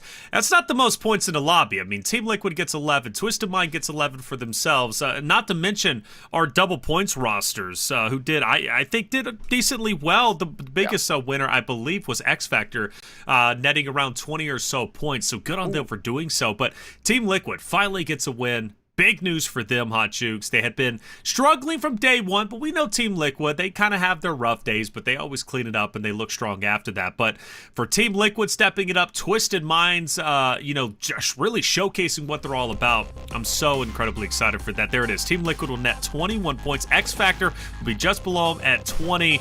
Overall, though, I think a lot of teams got some big wins in map number 1, Hot Jukes. Oh, for sure. I mean, Team Queso to put up 11 points after their performance yesterday is huge. That's all you need, right? That is really all you need. You got to put up consistent points on the board, and they definitely did that. Team Liquid, like I said, after I saw that 16 elimination game yesterday, I was like, oh yeah, it's only going to be a matter of time before they start firing on all cylinders. And these guys were aggressive, right? No hesitancy. They got the double knock. Let's make this early push, take out loops, and then make it happen from there. 21-point game.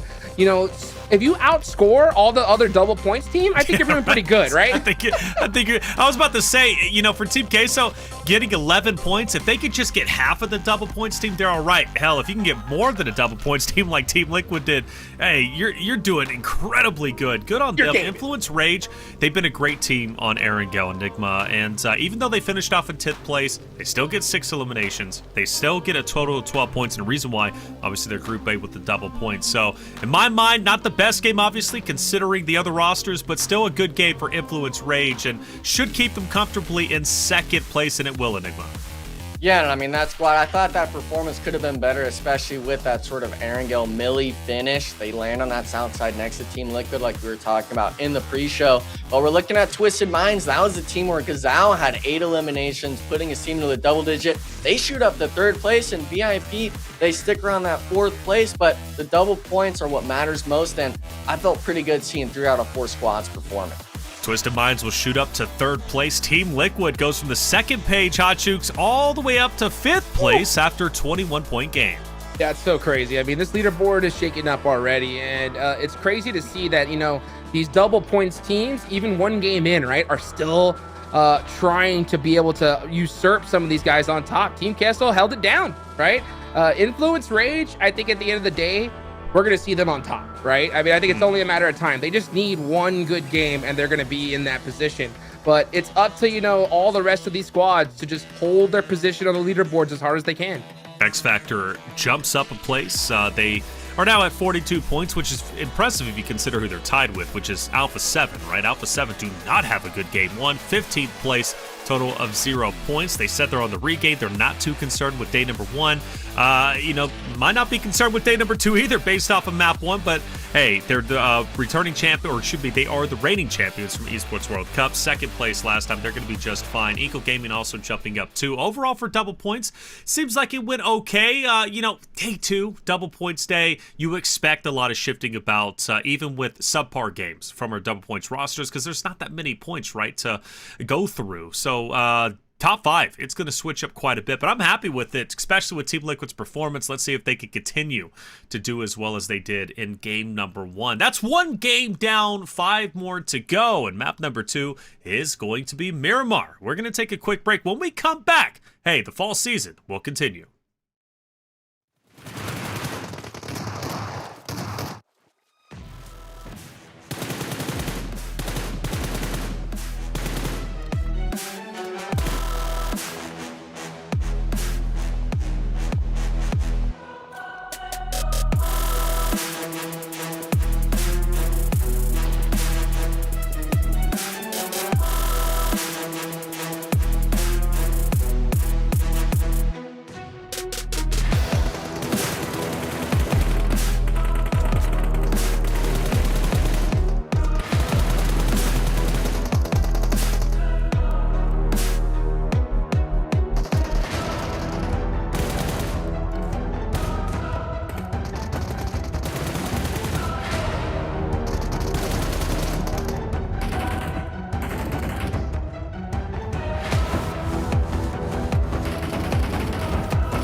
Welcome back, everyone, to the 2024 PMSL Americas Fall Season, day number 2. I'm Taylor Reflections Noble, and we're about to hop into game number 2, so I'm going to bring in our casters for a quick chat before I give them the floor. Of course, I'm talking about Hot Jukes and Enigma. Enigma, you're all smiles, baby. That game number 1, it's got you amped up.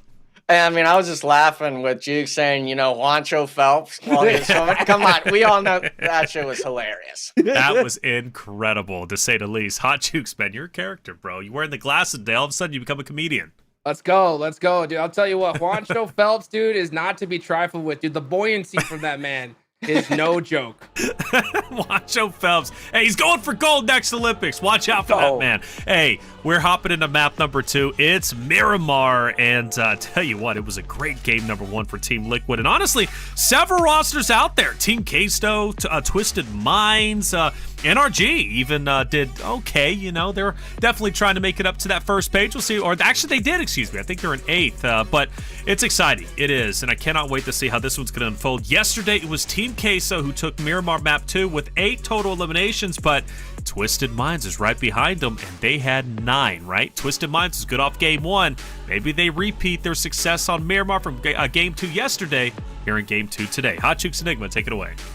Let's go, baby. Here we go into a Miramar. Beautiful play path here. That's going to work out great for Alpha7 because they're going to get that El Pozo drop location. Well, you know, one thing that we heard Taylor talking about was none other than NRG Enigma. And I want to talk about this team, okay? Because in my opinion, this team's doing a great job, right? I think that their aggression, their team fight ability has leveled up over this past season. Now I think that the one thing they need to start recognizing a little bit more, right, is when to play passive. Yeah. What do you think about that? Yeah, I mean, that last game, it really is just the perfect example. We saw them holding a center compound. Yeah, they wiped out intense game trying to crash the compound, and I heard all that commotion just east of them on their hillside, but instead of just kind of playing their side of the mountain, they opted to go immediately into the middle after just watching, you know, a team get put in the blender in the center, and then Influence Rage made the same mistake. But NRG, they're having their moments of brilliance. It's just not consistently through those 30, 40 minutes of these matches. And it is a nice sign to see, you know, with their eliminations. But those 8 placement points is a big thing to call out.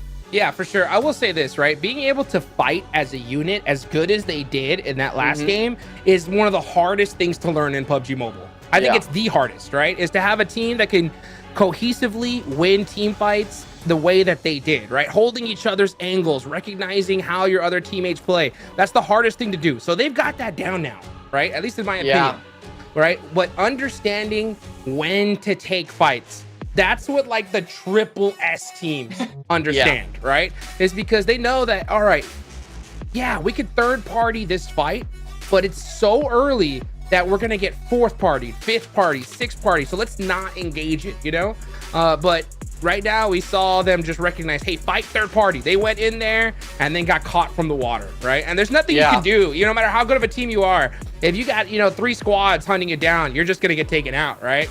Yeah. So I hope we see NRG develop that fight timing sense here as this tournament goes on. Yeah, and that's always a squad where we like to see them taking that sort. They actually really prefer it in a lot of these Erangels and Miramars. They'll play so far in the blue zone for those zones 3 and 4. And yeah, look up. Look up. Surely someone's gonna look up. Someone's gonna look up. Oh, look no. up. This is 4 points here, Jukes. Oh, they're not looking up. Wait, did they notice it? Oh, the accidental crash. Will they look up now? Come on, please. There's no way. No. Dude, you think Navy? You think there's just like, what? You know, just all of a sudden Queso's like, is it raining over here in the desert? They dropped one off. Is he gonna look up enough? Oh no. Did they spot him now? I think he spotted him now. It's too late. They split off already, Jukes. Imagine if they had done that 30 seconds before. All 4 of them got a weapon. That would have been disastrous. And Team Queso, that's a team where you don't want them getting any more elimination points. But escape and disaster. By the way, if I was in that game, I wouldn't have looked up. Okay. Really? You know what I'm saying? Oh no, I'm staring at the sky 24/7. Yeah, you think so? You think you're still looking up there? Oh yeah, I definitely am. Oh man, these guys are so focused. They're just like, all right, you know, let's talk about what we're gonna do in this game. You know? Yeah. Maybe they're looking at the map feed, doing all that kind of stuff. But little did they know, there was 4 points right above them. Oh, Oh yeah. Bring it back, baby. Bring it back. Bring it back, dude. You know, Team Kessel was sweating on that one, dude. That was so crazy. Yo, that was wild, bro. Navy SEALs. Navy SEALs living up to their names. Land, sea, and air. This time they were in air, man. I don't know when they were going to reach land. Team Queso. They should have just looked up, wouldn't have mattered now, off the reset. Bro, that was some wild antics.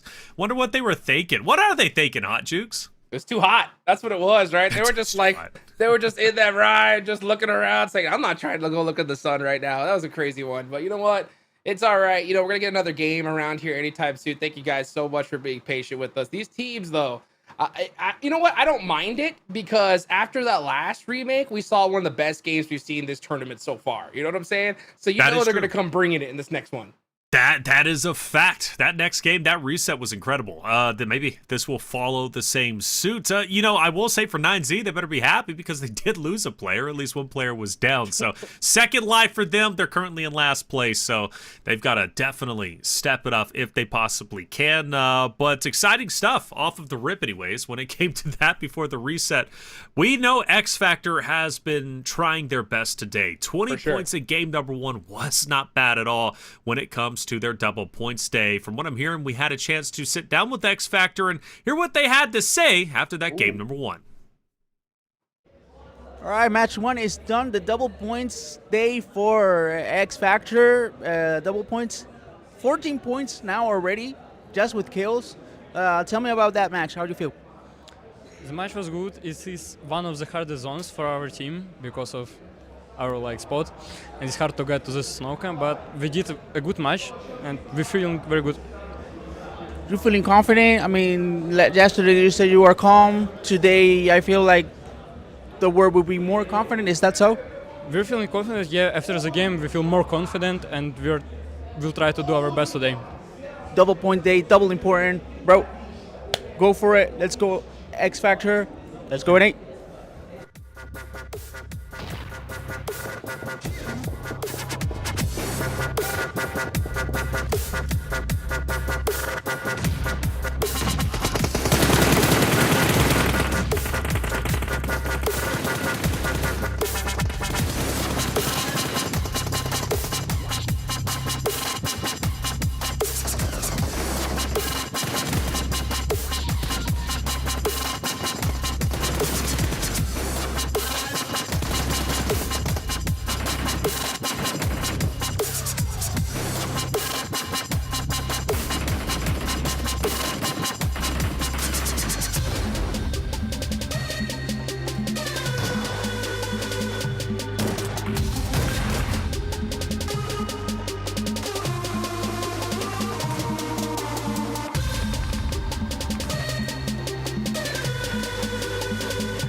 And welcome back, everyone, to the 2024 PMSL America's Fall Season Day 2. We just had a reset on Map 2 Miramar. We're figuring things out. We'll be hopping into that Map 2 relatively shortly. Things have been exciting today, at least off of that Map number 1. Aaron Gale was incredible. That end zone was wide open. 3 teams battling, and they all had a T in their name. Talking Team Liquid, I'm talking Team Queso, and Twisted Minds.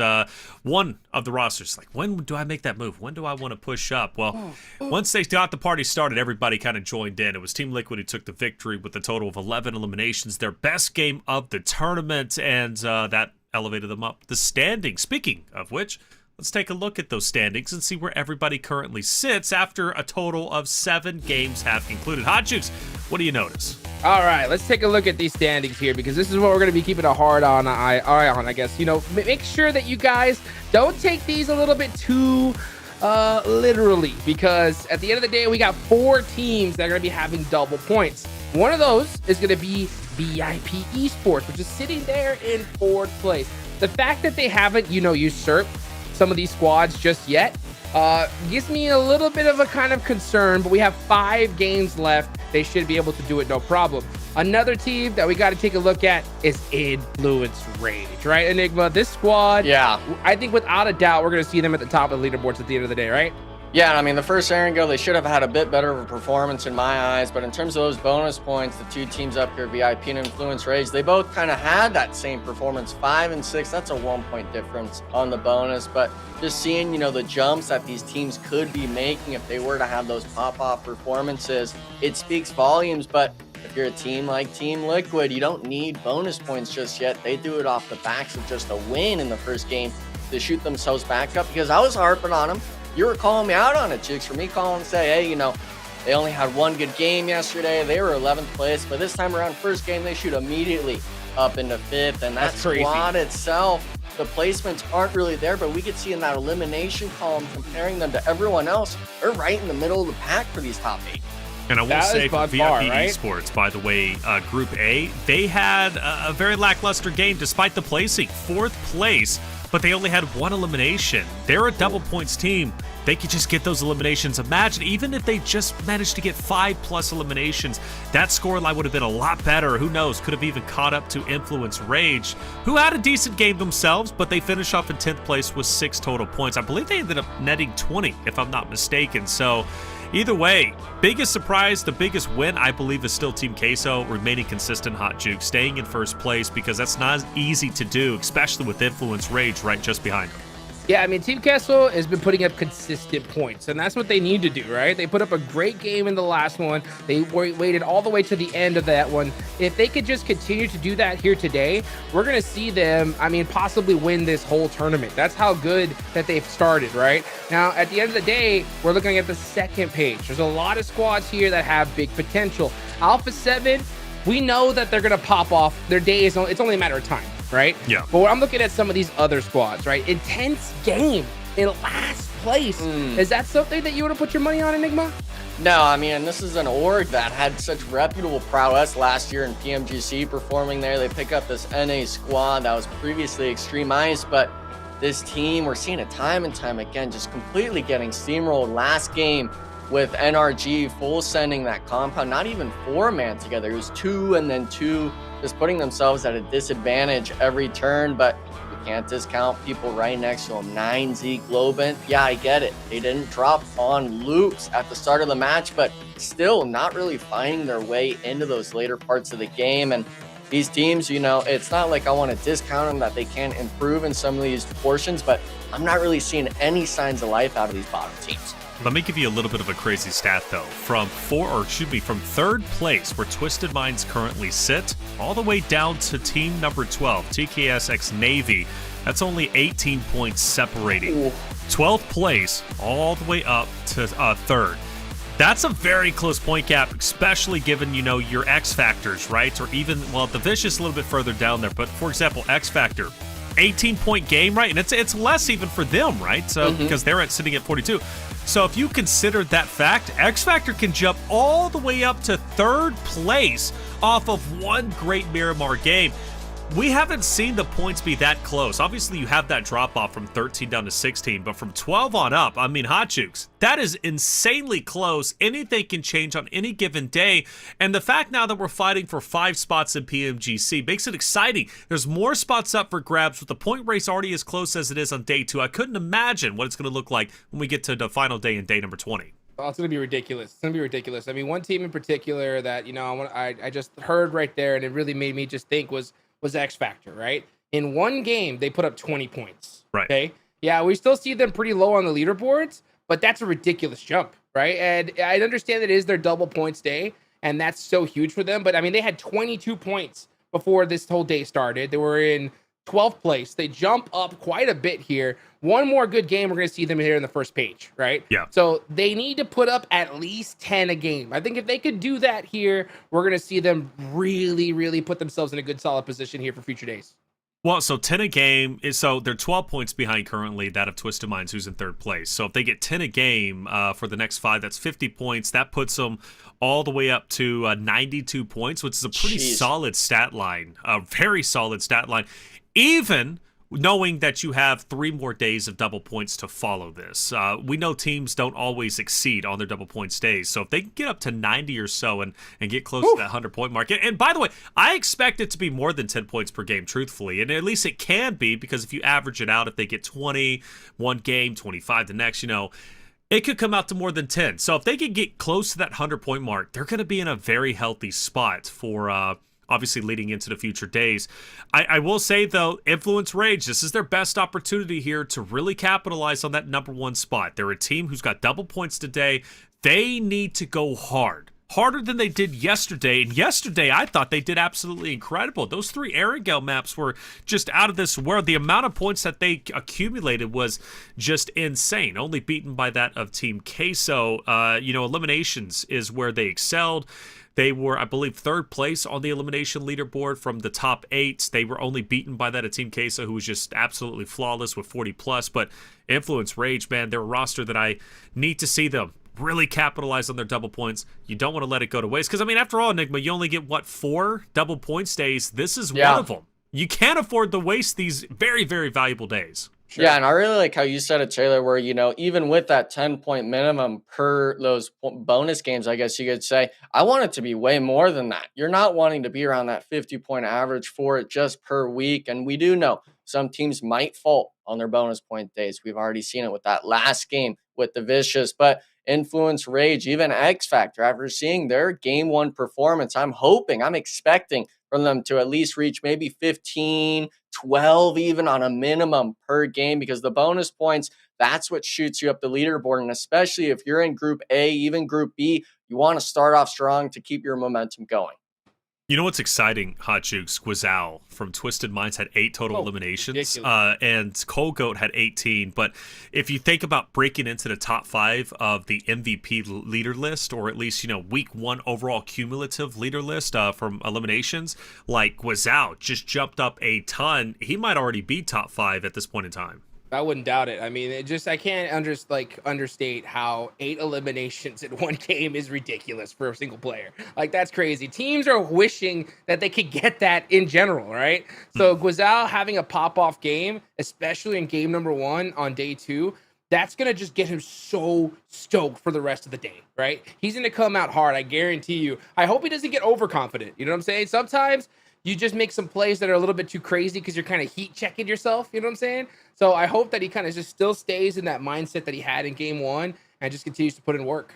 Well, what's exciting about Guizhou and Twisted Minds as a whole is they did get 2nd place on Miramar yesterday with 9 total eliminations. That is another big game that they could potentially be getting, and who knows, even more if they get 1st place, right? Twisted Minds is a roster that it's a big organization to represent Enigma, a massive one, in fact. And we talked to J7 a little bit earlier. We had a chance to ask him from NRG, the coach of NRG, how do you feel representing NRG Galaxy with as big of an organization it is? And he says, it means a lot to us. Obviously, they want to perform their best. They want to do their best. Twisted Minds is an organization that's got a lot of funding behind them. They've got a lot of prestige behind them.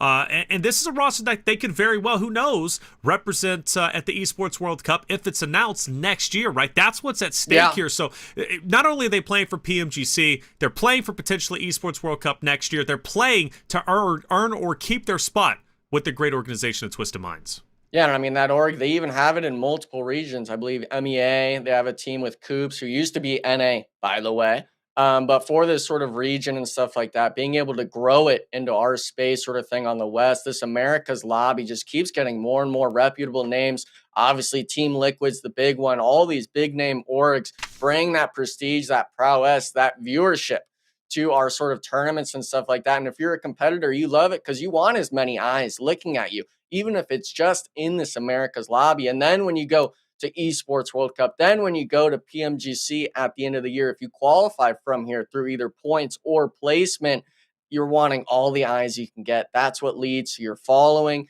your name, brand, and ultimately your success even as a player. Well, another roster that hasn't been performing well, been hyping up a lot. Let's talk about Alpha7, Hot Jukes. You watched them throughout the Esports World Cup. They've not done the best here, right? They're currently in 9th place, still early goings. We talked about it's only 18 points, right, to go from 12th place all the way up to 3rd place. So they're doing just fine. I want to stress that. But Alpha7, this is a roster, when I look at them, I expect success, but it seems like they've kind of been cruising over the past 2 days. And you know what? Cruise along, baby. Cruise along. These guys are your world champions, right? I don't have a single worry in the world. I know these guys are going to put in work. It's only a matter of time. And let's be real, they still are putting in work, right? I mean, they were in 6th place before today started with 42 points. And we're like, oh, dude, what are they doing? That's just so crazy, right? It's like at the end of the day, they get in one good, solid position. They're going to destroy, just like we saw Team Liquid do yesterday, right? They got a decent Sanhok. They won the game. In the last game, they got a military circle. They won the game, right? So it's only a matter of time before we see something like that from Alpha7. And for what it's worth, Revo is number 2 from the day 1 rankings and the MVPs. 12 eliminations, 5 assists. He was only bested by Kogoat from Team Queso, who just slayed out with 18 total eliminations across 6 games, which is very, very impressive to say the least. Right now, obviously, Guizao is looking to break that record. If he can have 8 games on average, you talk about a superstar player. That would be just absolutely nutty. Revo's okay, Alpha7's okay, but they are lower than you would expect. I just have to point it out based off of the standings. Now, if we get to day number 10, and they're still down there in 9th place or, you know, even lower, now we start raising the alarm bells. What's going on with this roster? Why aren't they performing well? But we've had a chance to hear from Revo earlier. It's a marathon, not a sprint. They're still in, they still have good confidence. They may not be where they want to be now, but they're going to be where they want to be by the end, and that is 1st place to lock it in over that at Team Liquid, which I think they can do this time around. And the reason why is because they won Esports World Cup. Getting that first victory for a competitor, for any competitor, means a lot. And I tell you what, sometimes teams get 2nd place, 2nd place, 2nd place. It could even be 2nd place for an entire year. But once they get that 1st place, they get a taste of it, they start dominating from that point forward. And their 2nd places turn into 1st places consistently. That's what we could expect from Alpha7 potentially by the end of the PMSL America's Fall Season, day number 2. Hey, we appreciate you all sticking by. Make sure that you keep that chat going. Keep it alive. We're about to hop into map number 2. We appreciate your patience. Hot Jukes Enigma, let's get Miramar started. Let's get it started here, folks. As we can take a look, we got a wow, beautiful playing path, literally dead center of the map here. So pretty much everybody's gonna land exactly where they want to. Yeah, I mean, I don't think we're gonna see anyone failing to look up in the sky and noticing 4 players just taking a stroll in the sky, but it might still happen. I know we were really hyped up for it, or we had the remake. And for Miramar, you know, I kind of want to put into perspective, Jukes, if we're going 1 out of 20 days, 2 out of 20 days. After the first day, you've only played 5% of the tournament or something crazy. We've played 1 match on the days so far. And you had said it yourself yesterday. The bonus points really leaves it up to where you don't really even know how that leaderboard is going to end up until the end of the week. And I'm hoping for these squads, especially today with Group A, they're able to really shake up that leaderboard, because any sort of mental, I guess, stress or questioning you could put on the other squads that have to perform after you, it'll always be a good edge. Yeah, it'll always be a good edge indeed. And you know what? Speaking of edge, you can see some of these teams are going to be hugging it as we got Furia dropped out pretty early. Twisted Minds are going to be hold that edge right by Puerto Payaso. And they're going to have to get going here because we have a very, very southern circle. Hey, I'm hoping for another South Island game back-to-back. I know Millie's got a lot more room to work with, but I think I've seen it once ever ending on the southern side on Prison and Portona. Really kind of an awkward terrain for most of these teams. And I got to call it out again, Jukes. NRG, they went for that late plane side and the zone's completely on the other side. So hopefully we could see maybe another glider play. Who knows? Like it was an hour ago, but these teams, you know, it looks like a lot of them are going to have to make that great migration into the zone. Yeah, they're going to have to get moving here pretty quickly because a southern zone like this is always difficult because in Miramar, the southern side is just, it's ridiculous. There's so many different hills. It's so difficult to drive down. I know for a fact that a lot of these teams don't prefer it, but you got to make it work. You got to make it work. Intense game. This is one of our NA squads, Jukes. Obviously, you and I have been talking about them. Maybe, you know, a little bit of an underperformance. This is essentially all of their first times at LAN, except I believe one player, that is Guapo, being played on LAN stage and stuff like that. And this squad, I'm really hoping, especially that they're representing Intense Game for the organization as a team, that, you know, they're able to string some things together today. Yeah, I hope so as well. Let's see if they're going to be able to do that because it's easier said than done. You got 4 teams who need to put up points like crazy because it's their double points day. And you have teams who are on the top of the leaderboards that are still holding on. So let's see what happens here. Is Luke taking some shots on a team Queso, not able to hit the mark though. Yeah, I mean, Loops, maybe a bit of back and blood. Is he by himself though? He's got to be careful. Oof. Yeah, those are keep away shots, if anything, because when you're soloed out like this, you don't want to bring too much attention because if a team recognizes that it's just one player, they'll full send it on you. Yeah. I mean, we saw it literally last game when Loops crossed the bridge. It was Team Queso, that same exact team, just full chasing him down like dogs. But really surprised actually seeing both the names again, kind of going at it back-to-back match. We never really see that when it comes to teams landing near each other. But maybe it is because with this zone, these teams really struggle in finding their way around the map without running into someone, but not losing anyone just yet. 64 players still alive. And X Factor, this is a team where I actually want to make note of it. I believe last game for Erangel, they made a crazy rotation. They took a botation, Jukes, behind Intense Game all the way around towards Novo. And then they drove somehow from the east side of Millie with no vehicles at one point all the way to the west to fight Alpha7 and then made it into that top 8 placements as a squad. So some of these teams, you know, they're not making drastic rotations like that, but X Factor themselves, hopefully with the rotation like this, they're kind of making it a little easier, a little simpler on the rotations, because I think sometimes they just overcomplicate things too much. And I do agree. And that's the hard part here is because, you know, these teams are so well versed in these kind of positions that at sometimes they just want to make pushes when they don't need to, you know, or maybe they stay at a place a little longer than they should. Yeah. And, you know, you got to be able to make that right decision. But that's this game in general. Sometimes you're going to make some coin flip decisions and all you can do is just learn from them. And that's what's great about a tournament like this is it gives time, right? To be able to make mistakes, learn from them and adapt. And there's a lot of teams here that have so much potential. It's just certain little things that they lack.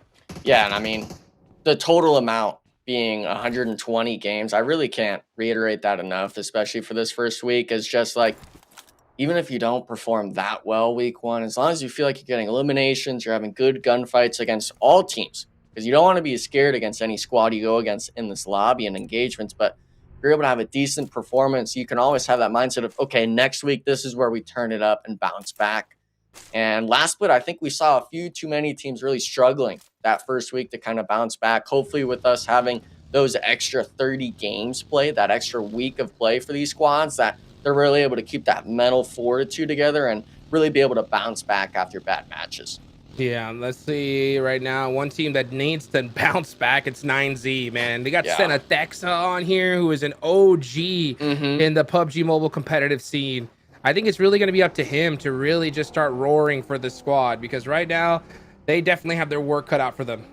Yeah, some players are that mindset of out in the old and in with the new, but obviously Team Liquid's a fault in that statement, having Ayala, Mythic. Those are players where even when I was playing years back when I'd first started, those were big names in the spaces. Huge. So it shows kind of maybe it's just an adaptable mindset even after years, not letting the ego get to you. But it's also that one note of, are you able to bring up teammates that maybe don't have that mental fortitude? It's always those question marks, those kind of questions. And that's why I really enjoy having Sarpatch there on site, is being able to get those interviews with J7, with Revo, and really get a deep dive of, okay, how are we feeling about that last game? You guys maybe underperformed or misplayed.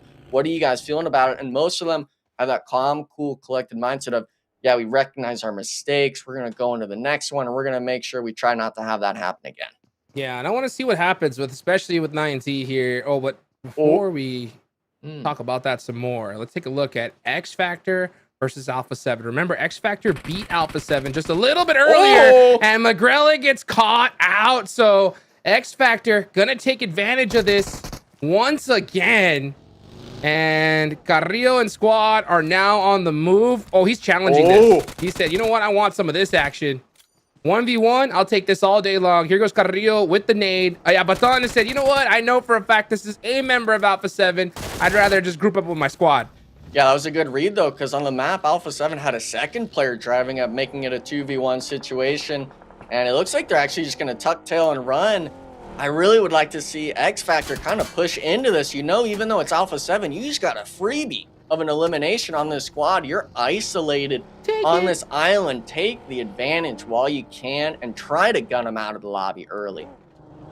Yeah, and you can just see Alpha7. I think they're going to cut their losses there. And that's what happens, right? Sometimes you get a little overconfident. You just kind of running out in the open and you get caught. It's not even overconfidence. It just happens, right? It just happens in the game like this. Meanwhile, the circle going even further south. So team's going to have to make that rotation very quick. NRG going to be the squad late to the party here.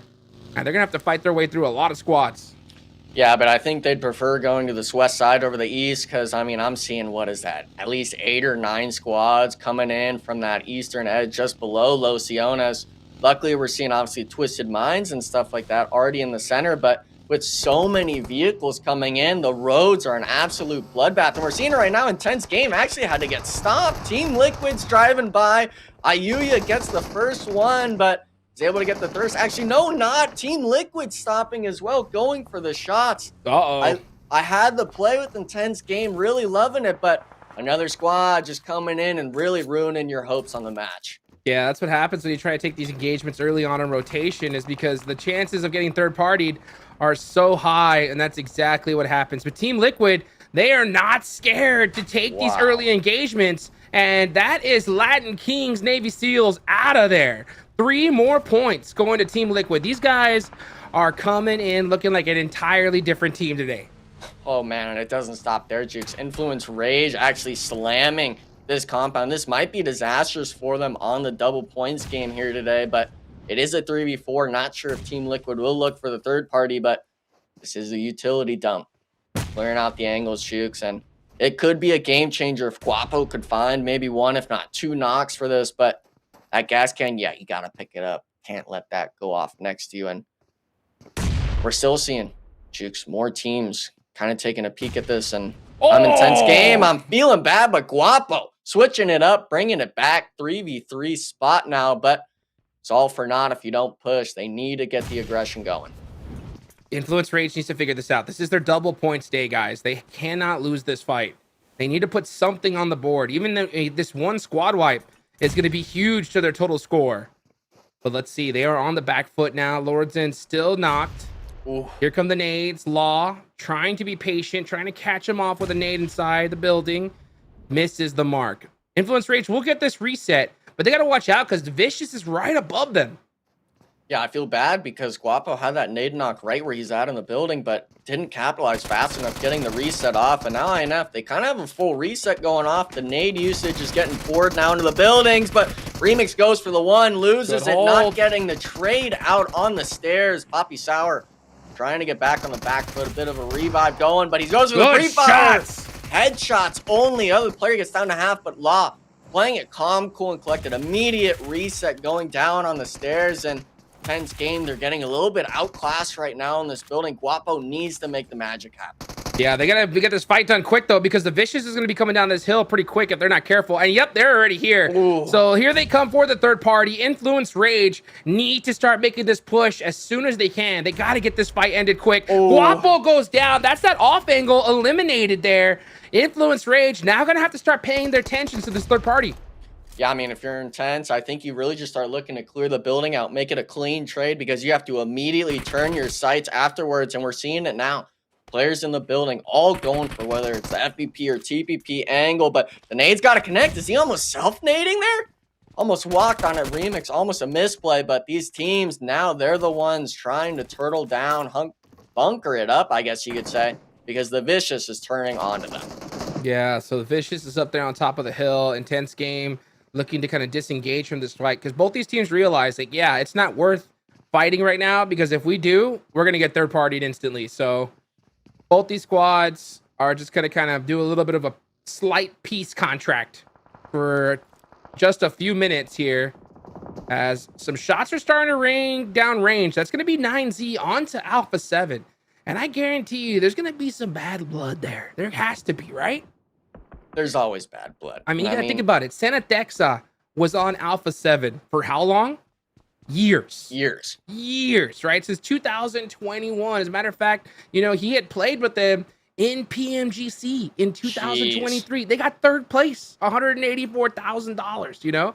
So now he's on 9Z, a phenomenal player, but it's not just a single player game. It's a team game, you know? And you have to rebuild all that synergy, all that work. It's going to take a while, but I mean, the 9Z roster is not something to be trifled with. That's for sure. Yeah, I mean, 3 years of experience with the squad is never something you can really rebuild overnight. And hopefully with him being kind of that spearhead of the team, he's able to maybe develop something close to that within a week or two of this tournament. Kind of the same notion we make with this squad, NRG, having to find that sort of cohesion as a team, move as one unit. And to be honest, we talked about it at the beginning of the broadcast, their teamwork, their team fights, especially, has been a lot better compared to last split. And we're getting to day 2 of the tournament. Last split, they only really started popping off near the end of it, but got to perform well throughout all 20 days this time around. And hopefully we'll be able to keep seeing that from NRG. Yeah, let's see if that's what's going to happen here, as Fate is now on the move. He's going to be pushing back on over to his team. Yeah, staying together is going to be huge. I think that's something that plagued NRG so many times before, is these kind of crazy splits, you know?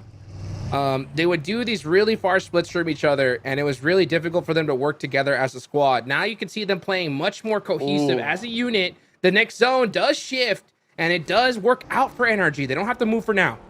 Yeah, I'm really like an X Factor spot as well. One of the double point squads, but we'll have to put a notion on that because Glory Gaming from the backside getting run over. 9Z. They're taking the fight to him, full sending it on the buggy. 3-man blazing, and Melgar, he can only watch, gets the one knock, but it's gonna be for naught if you can't get the thirst. Now struggling with this team fight, and Team Queso as well now, looking for the third party. These teams on this west side of the map really having the bloodbath again. Melgar's probably gonna go, I think he wanted to go towards that little building, but now he's on the move. Meanwhile, 9Z mighty close to Team Queso. This is a fight they're gonna have to take. Yeah. And I mean, if you just had this squad wipe, you got to figure maybe you have a bit of breathing room to take another 4v4 without a third party. Team Queso, though, really struggling to get Big Milo up, and Milos, he's getting the shots down, but you got to focus on that whole squad of 9Z next to you. And Team Queso, they've been playing a lot of these notions right. Some of these teams, like the Vicious, perchance, haven't been able to do the same, but they're going up against Furia now on the opposite side of zone, Jukes. They're needing to get these eliminations. Yes, they do. Yeah, Vicious needs them big time here. As intense game, putting some shots on to Influence Rage. They finally finished that fight. These are big points for Influence Rage. Remember, they are on their double point stay. That's 6 total points after those 3 eliminations. And yes, they have a 3-man. They're going to have to work their way into this next circle, though. Yeah, I think they're happy though because no one's near him. But Loops, that was the team that was maybe looking to third party, now forcing a fight with VIP on the north, actually just making it a one-sided fight. It's coming down to a 1v1 between him and Cunha Nino, trying to get a bit of healing off. He has his teammate off on an off angle, trying to give cover fire, and yeah, it looks like it. Both these teams are trying to play around, but Nino, smart enough, realizing, yeah, he's going for that wrap. I'm not letting it happen. Loops now, 3 eliminations on the board, and that last game, it was a struggle for him, Jukes. They got steamrolled by Team Liquid. Luckily, doesn't seem to be affecting them much in Miramar. Yeah, they got 3 eliminations, but that was a very tough loss for VIP, as this is their double points day. So they're going to go out with only 2. They're going to have to make it up here in the next 4 matches. But, you know, right now we're seeing some signs of life from 9Z. This team was at the bottom of the leaderboards, star-studded roster. They got to get it going here. And you could see them finally starting to get their bearings on this match. Trying to take it eye and decide which fight do we take. Do we head towards Team Queso? Wrap around the edge of the zone?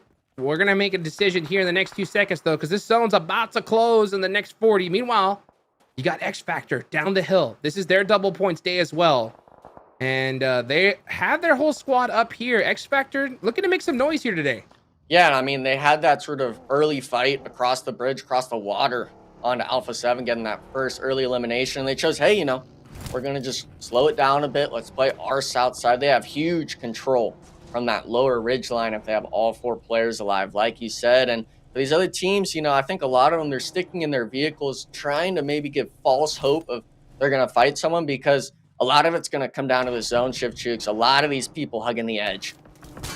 Yes, they are. But now they're going to have to move to the center. This is a very tough circle for these teams on the 8. Influence Reg is getting punished right now.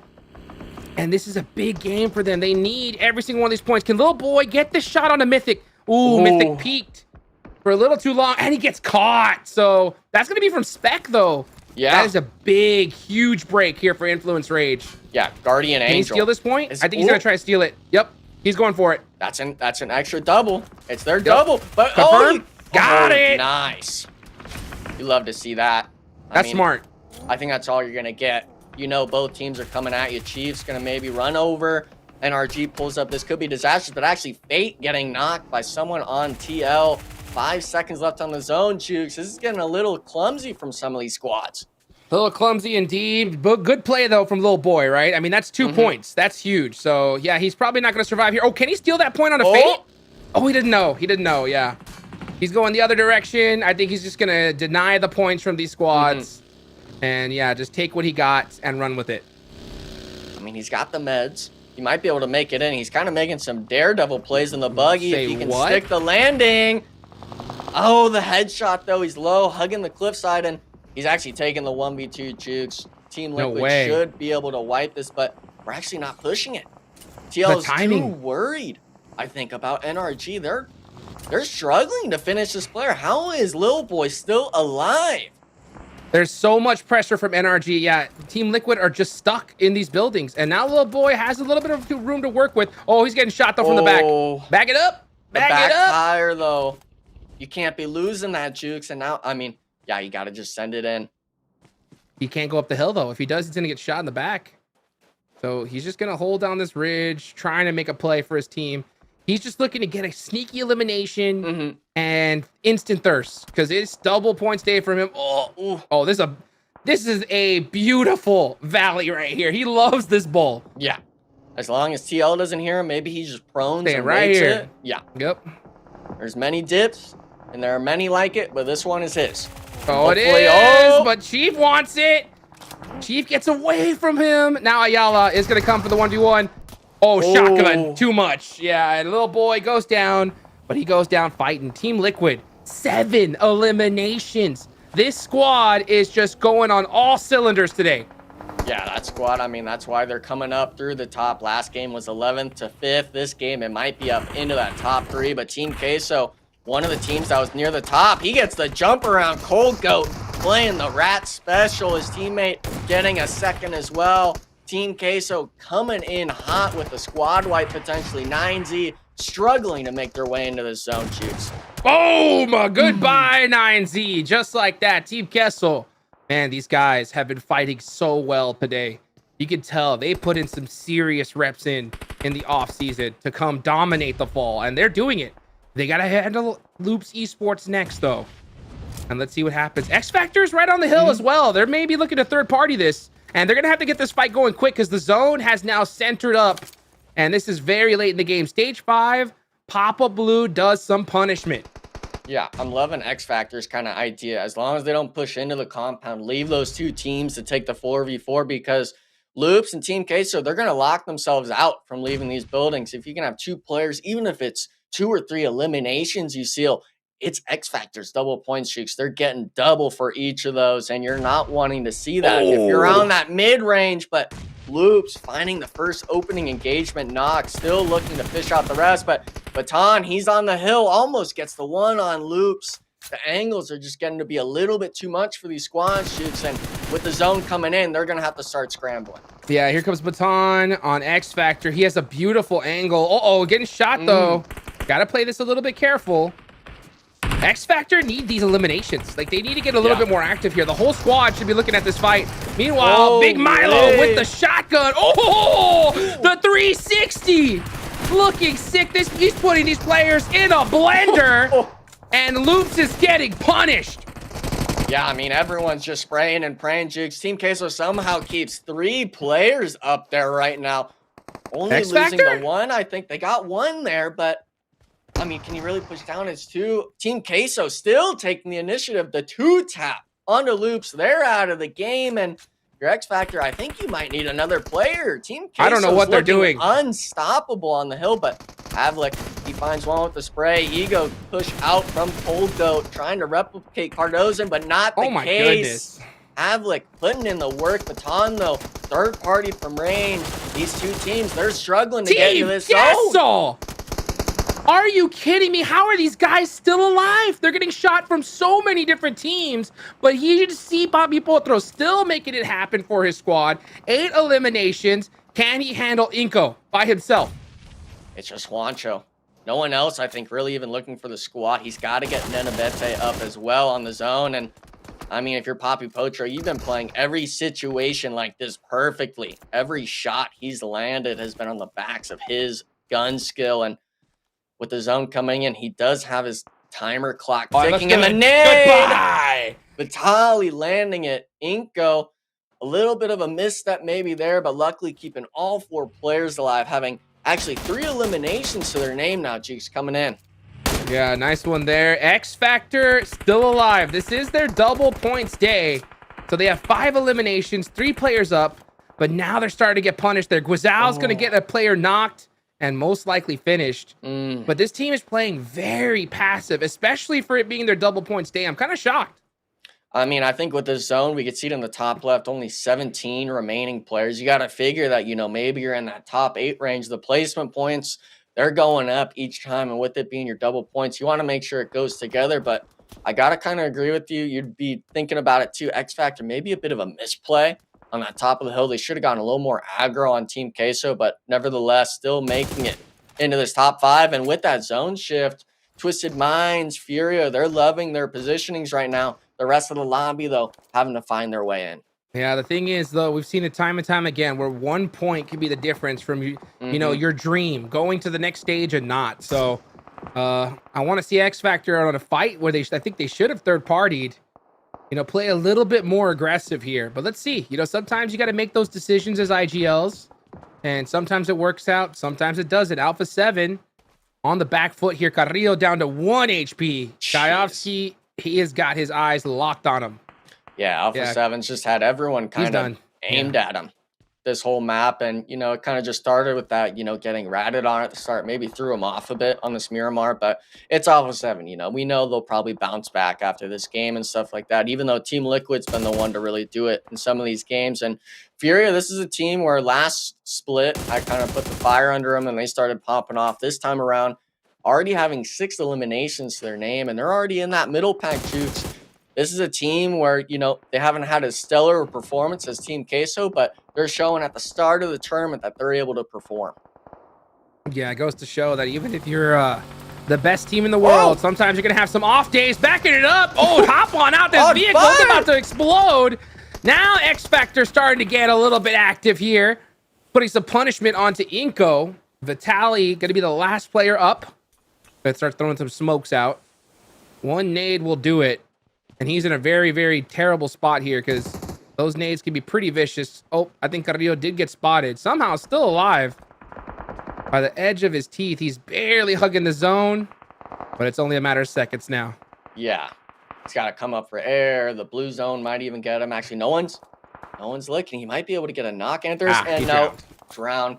X Factor, though, I don't think they're able to clean up Inco. Yeah, they lose one. So X Factor, they had that position on the Ridge Jukes, losing down to just a solo now. And that's it.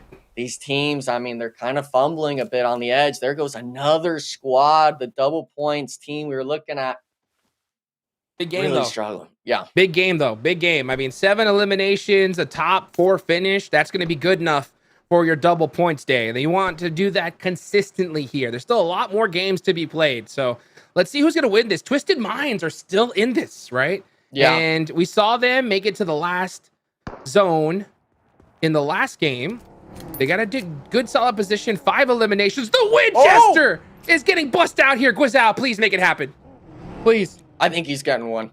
4v4, you just clear out the Inco player. But look at this kind of struggle they're going to have to make. Twisted Minds, even though they have vehicles, all that terrain is flat. If Furia wraps around, which they're doing right now, they are going to be completely into open to Furia in this 4v4. So this will kind of be that telltale sign of if Twisted Minds can actually push a pressure point on Furia, or if they're going to fumble and maybe get wiped. Please stay on Guizao. I want to see this Winchester shot. It's got to happen. He's got to do it for the team here. Furia is there on that south end. Obscure gets a knock on Vitaly. And that is going to be it for Inco Gaming. So now here we go. It's Furia versus Twisted Minds. Twisted Minds have the high ground, but they are stuck in some buildings. Furia are going to have the angles in a 2-2 split here. But never forget. Oh, never mind. Guizao drops the Winchester, picks up the AK. Boo! Boo! Hey, come on. He's trying to win, Jukes. No, they're going to lose now. They're going to lose now. If he had the Winchester, they win the game. But since he dropped it, Furia has the advantage. Yeah, I mean, Furia as well. They've got that center spot. After this, it goes to nothingness, Jukes. We've seen it a lot, actually, already in this tournament coming down to this final zone. And if you're a Twisted Minds fan, you got to make that smoke tunnel, go for that sort of Team Liquid role play, start running and gunning in the open and landing shots. But I mean, Furia, yeah, Kayowski, he's got 4 frag grenades to him. It's going to start turning into a red zone almost on this roadside. It's going to really matter how Twisted Minds plays this. Yeah, here come the smokes, but that nade from Silence is going to do it. Another little bounce nade here. Impossible to pick him up. Wow. Ratto Boy on the edge, trying to make a miracle happen. Little mini red zone. Twisted Minds getting punished. Guizao in the back, trying to hit a nade, but it's just looking too overwhelming. Man. Oh my gosh, MG3-2. The only thing that can take him out is a Winchester. Yeah, they needed it. Rattleboy, though, he does find one. Maybe goes for the first, at least 1 point, but doesn't find it. Furia now having to deal with just the last player, Guizao. He did have 8 eliminations this last match, but it doesn't matter, Jukes. Furia, clean wipe, getting the winner chicken dinner on Miramar. Big game for them right there. I mean, they had that 2-2 split. They had all of the terrain right there for them. Beautiful game for Furia, and a win that they definitely needed. I mean, tomorrow is going to be their double points day, Taylor, right? So for the fact for them to pull out a chicken dinner here and now, you know they got to be pretty hyped. Yeah, well, not only them, but also Team Queso again, having a great game as far as I'm concerned. I was watching them just fly and fry Milo and Kogoat in that house, bro. I was like, wow, that is some good stuff. That end zone, by the way, was nutty. I don't think I've ever seen such a chaotic end zone, Jukes, where it's just nonstop smokes, grenades. I mean, just use everything you could. I'm looking at Furia, Twisted Minds in the hardcover POI. That's a great spot to be in terms of like other rosters, like especially if you're, might get third party. But now you had to benefit Furia in that spot, right? They had that little bit of low ground where they were able to go over that little dip, and then Twisted Minds just had to break out. You knew exactly where they were, and Furia played that very well. I mean, almost perfectly, it seems. Finish off with 12 eliminations, a winner chicken dinner. That's a big win from Furia. Yeah, I think it was also a big win for X Factor too, right? Even though they didn't win the game, they put up a ton of eliminations, which is going to help them out huge on their double point stage. Yeah. So it's good to see, NA shining a little bit when it comes to double points. No, it is. Well, it's crazy because not only Furia, but also X Factor, don't be surprised if they break into top 5 because of this game alone. I mean, that's what's at stake, and that's how close the points are, right? I mentioned it was only 18 points difference from 12th place all the way up to 3rd, where Twisted Minds was at. But Twisted Minds, they're putting in work, and they're going big. Influence Rage, though, they started off hot, it seems, with 4 eliminations, Enigma. Yeah, I mean, the squad itself were really winning some of these engagements early on, but in the end, they really struggled to find their stride in that later part of the zone. But with the squad, if you're Influence Rage and you're seeing yourself, at least we're getting 5, 6 eliminations on your double points, that's a decent game. X Factor having a little bit better performance too on their double points, but you're wanting that top 3. You're wanting those double-digit elims, especially on the double points, or else you're really feeling like you dropped the ball. Yours Team Queso starting to heat up a little bit. Jukes, I'm watching this and it's just blowing my mind how good they were able to come together. Obviously, we saw how they ended that name, which is absolutely beautiful for Inco, but Team Queso, they were on fire. They're doing so good. I mean, they're on fire. The cheese is melty. The fondue is ready. I mean, when it comes to this Team Queso, it reminds me of the Team Queso of old. You know what I'm saying? They used to be such a dominant force, and they've been so quiet for so long, and I think they're just tired of it. They're tired of it. They're like, nah, you know what? We're going to make a name for ourselves in this tournament, and they are starting to do so, right? But at the same time, it's a marathon, not a sprint.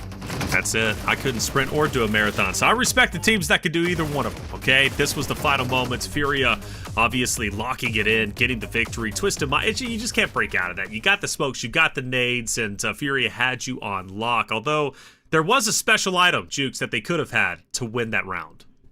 Yeah, dude. Once they dropped the Winchester, I was like, GG, it's over. I mean, seriously. I mean, honestly, because in that kind of position, they needed some kind of crazy snipe to kind of help give them a little bit of a break.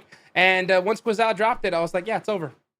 And it was over right after that, so I give you credit where credit is due, brother. Well, that's 2 maps done and a major shakeup to our standings. Once we show it, it's going to be absolutely nutty. You want to wait around to see that. But we're going to take a quick break. When we come back, we'll be throwing map number 3, Erangel, your way. Don't go anywhere.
right, welcome back, everyone. 2 maps down, 4 more to go. Erangel coming up next. These are your results from map number 2 on Miramar. Furia taking a big victory with 22, but X Factor, good old North America, making the most out of their Group A double points. Will lock in 22 points for themselves, surely jumping up the rankings and should be the #1 NA team, at least after the standings have been updated. But Twisted Minds at 13. Inco at 8, Team Queso at 10. The usual suspects up at the top, outside of Alpha7, sneaking up there with 4 total points. We look at page number 2, our underperformers. Influence Rage, though, Enigma will at least get 8. Yeah, I mean, Influence Rage, they do have those eliminations, again, like I said before we'd cut to break, but no placement points. They're kind of just dropping the ball with these bonus points. Team Liquid, you know, they get basically the same amount of points with just more eliminations. It's not their bonus point day yet, so it's nice to get that sort of average, maybe 8 or 10 range if your squad's looking for it, but it's really not too hot, especially if you're second on the leaderboard here, Taylor. The bonus points need to start adding up. Well, they are adding up, Hot Jukes. X Factor and Furia will jump up. The big one is X Factor, right, going from like 11th, 12th place all the way up to 5th. Let's go. Big jump for them and a huge game for them right there. And there's still so many more left to go. So they could easily rocket launch themselves up to first place. And that's something they want to do. They have the most bonus points rather than anybody else so far. So they are crushing it. Influence Rage still up there as well. Not in a position I thought they would be. I thought they would be already in first place. Yeah. But, you know, they're trying to make it happen. But still, it's crazy to see all these other teams still hang on. It is, and it's crazy to see the Vicious, a team that is on double points today, drop down from 14th to 15th place, nearly last. They've got to be careful here. Intense Game can pass them up. Normally, double points means you go up. For the Vicious, it means they're only going down. But here it is, map number 3. We hop back into Erangel, where Team Liquid started off the day with their first victory of the fall season. 11 eliminations. Team Queso just behind them, and in Twisted Minds also showing themselves as wonderful competitors with 11 eliminations, 8 of those coming from Guizhou. An intense game from him. I believe he sits at 10 total eliminations for the first 2 maps. Let's see how high he can go as we hop into map number 3, Erangel. Hot Jukes Enigma, it's your time to shine. And shine we will, Taylor. Shine we will. Just like these teams are shining today. Oh my gosh, man. It's so crazy to see so many names and so many orgs that we haven't seen pop off in such a long time, Enigma. Yeah. Just come out in the fall out of nowhere and just be like, we're here, baby. And we're back. Listen, the last split was a bit of a letdown because, you know, as much as we love Team Liquid and Alpha7, we want to have that conversation last week of 5, 6 teams, not just top 2 going for that first place. And what we're seeing right now, yeah, Alpha7, Team Liquid, they've shown their prowess and their experience, but these other teams, Team Queso, whether it's Influence, Rage, and even Furia as well, being able to come in strong and really keep the leaderboard looking competitive. And at the start of the day, I think Taylor had said, it was top 12 being in that contention to possibly being able to shake it up to get to second place. So for today, even especially, huge flowers to X Factor so far. There's still 4 games left to be played. Hopefully they don't drop the ball yet. But so far, that team, they're capitalizing the most out of the other 3 teams in their group for the bonus points today. Well, one team that needs to start capitalizing is the Vicious, right? They are so down on the leaderboards. This is their circle, though, right? A beautiful northern zone for them. They're already in it. They can just get looted up, put themselves in the best position possible. I'm really expecting a lot out of this team in this game. This is also a big game for squads like Furia, who just popped off in the last one, right? Alpha7 finally get a circle here. So all the teams that have been a little bit, quiet, this is their time to shine. Yeah, I mean, I think we saw a little bit of brilliance maybe too in that last game from a squad like Inco Gaming. They came in and were able to wipe out Team Queso on that hillside. Yeah, we saw them make that full send clown car play with the Murado and ultimately get wiped. But that squad came out with, I believe, 5 or 6 eliminations, getting a few placement points. That team was desperately needing at least some sort of points in the board because yesterday they fumbled hard. Yeah, they definitely did. So let's just see just how big of a bounce back we're going to get from these teams. Furia locking down crates. getting looted up, ready for the rest of the game here. No crazy hot drops as yet, which is something I like to see because you know at this point this is double points day. You got to play this as serious as possible. I mean, it's always got to be serious, you know, from the start to the finish. Oh yeah. It's not like you're going to be having your Team Queso performance on every team, even though with it being 20 days of play, Jukes, technically every team could have a pop-off performance like that. But you and I both know that probably won't happen. These teams, though, I got to give shout out to Twisted Minds, of course, them coming and swinging that last game. Obviously, they only got second, but that team like Furia have been able to really get their point totals up with the eliminations, getting those extra placements, being able to capitalize on other teams' mistakes. But one team, you know, I got to bring it back, especially to a specific player, Revo. Okay, for Alpha7, he was on that MVP leaderboard yesterday for 12. But this squad, you know, after 2 games, I'm not really sure how many eliminations they even have. They've kind of been a dead duck in the water, I guess you could say. They haven't found it yet. And I do like, you know, to give praise of, you know, they were second place. They won World Cup.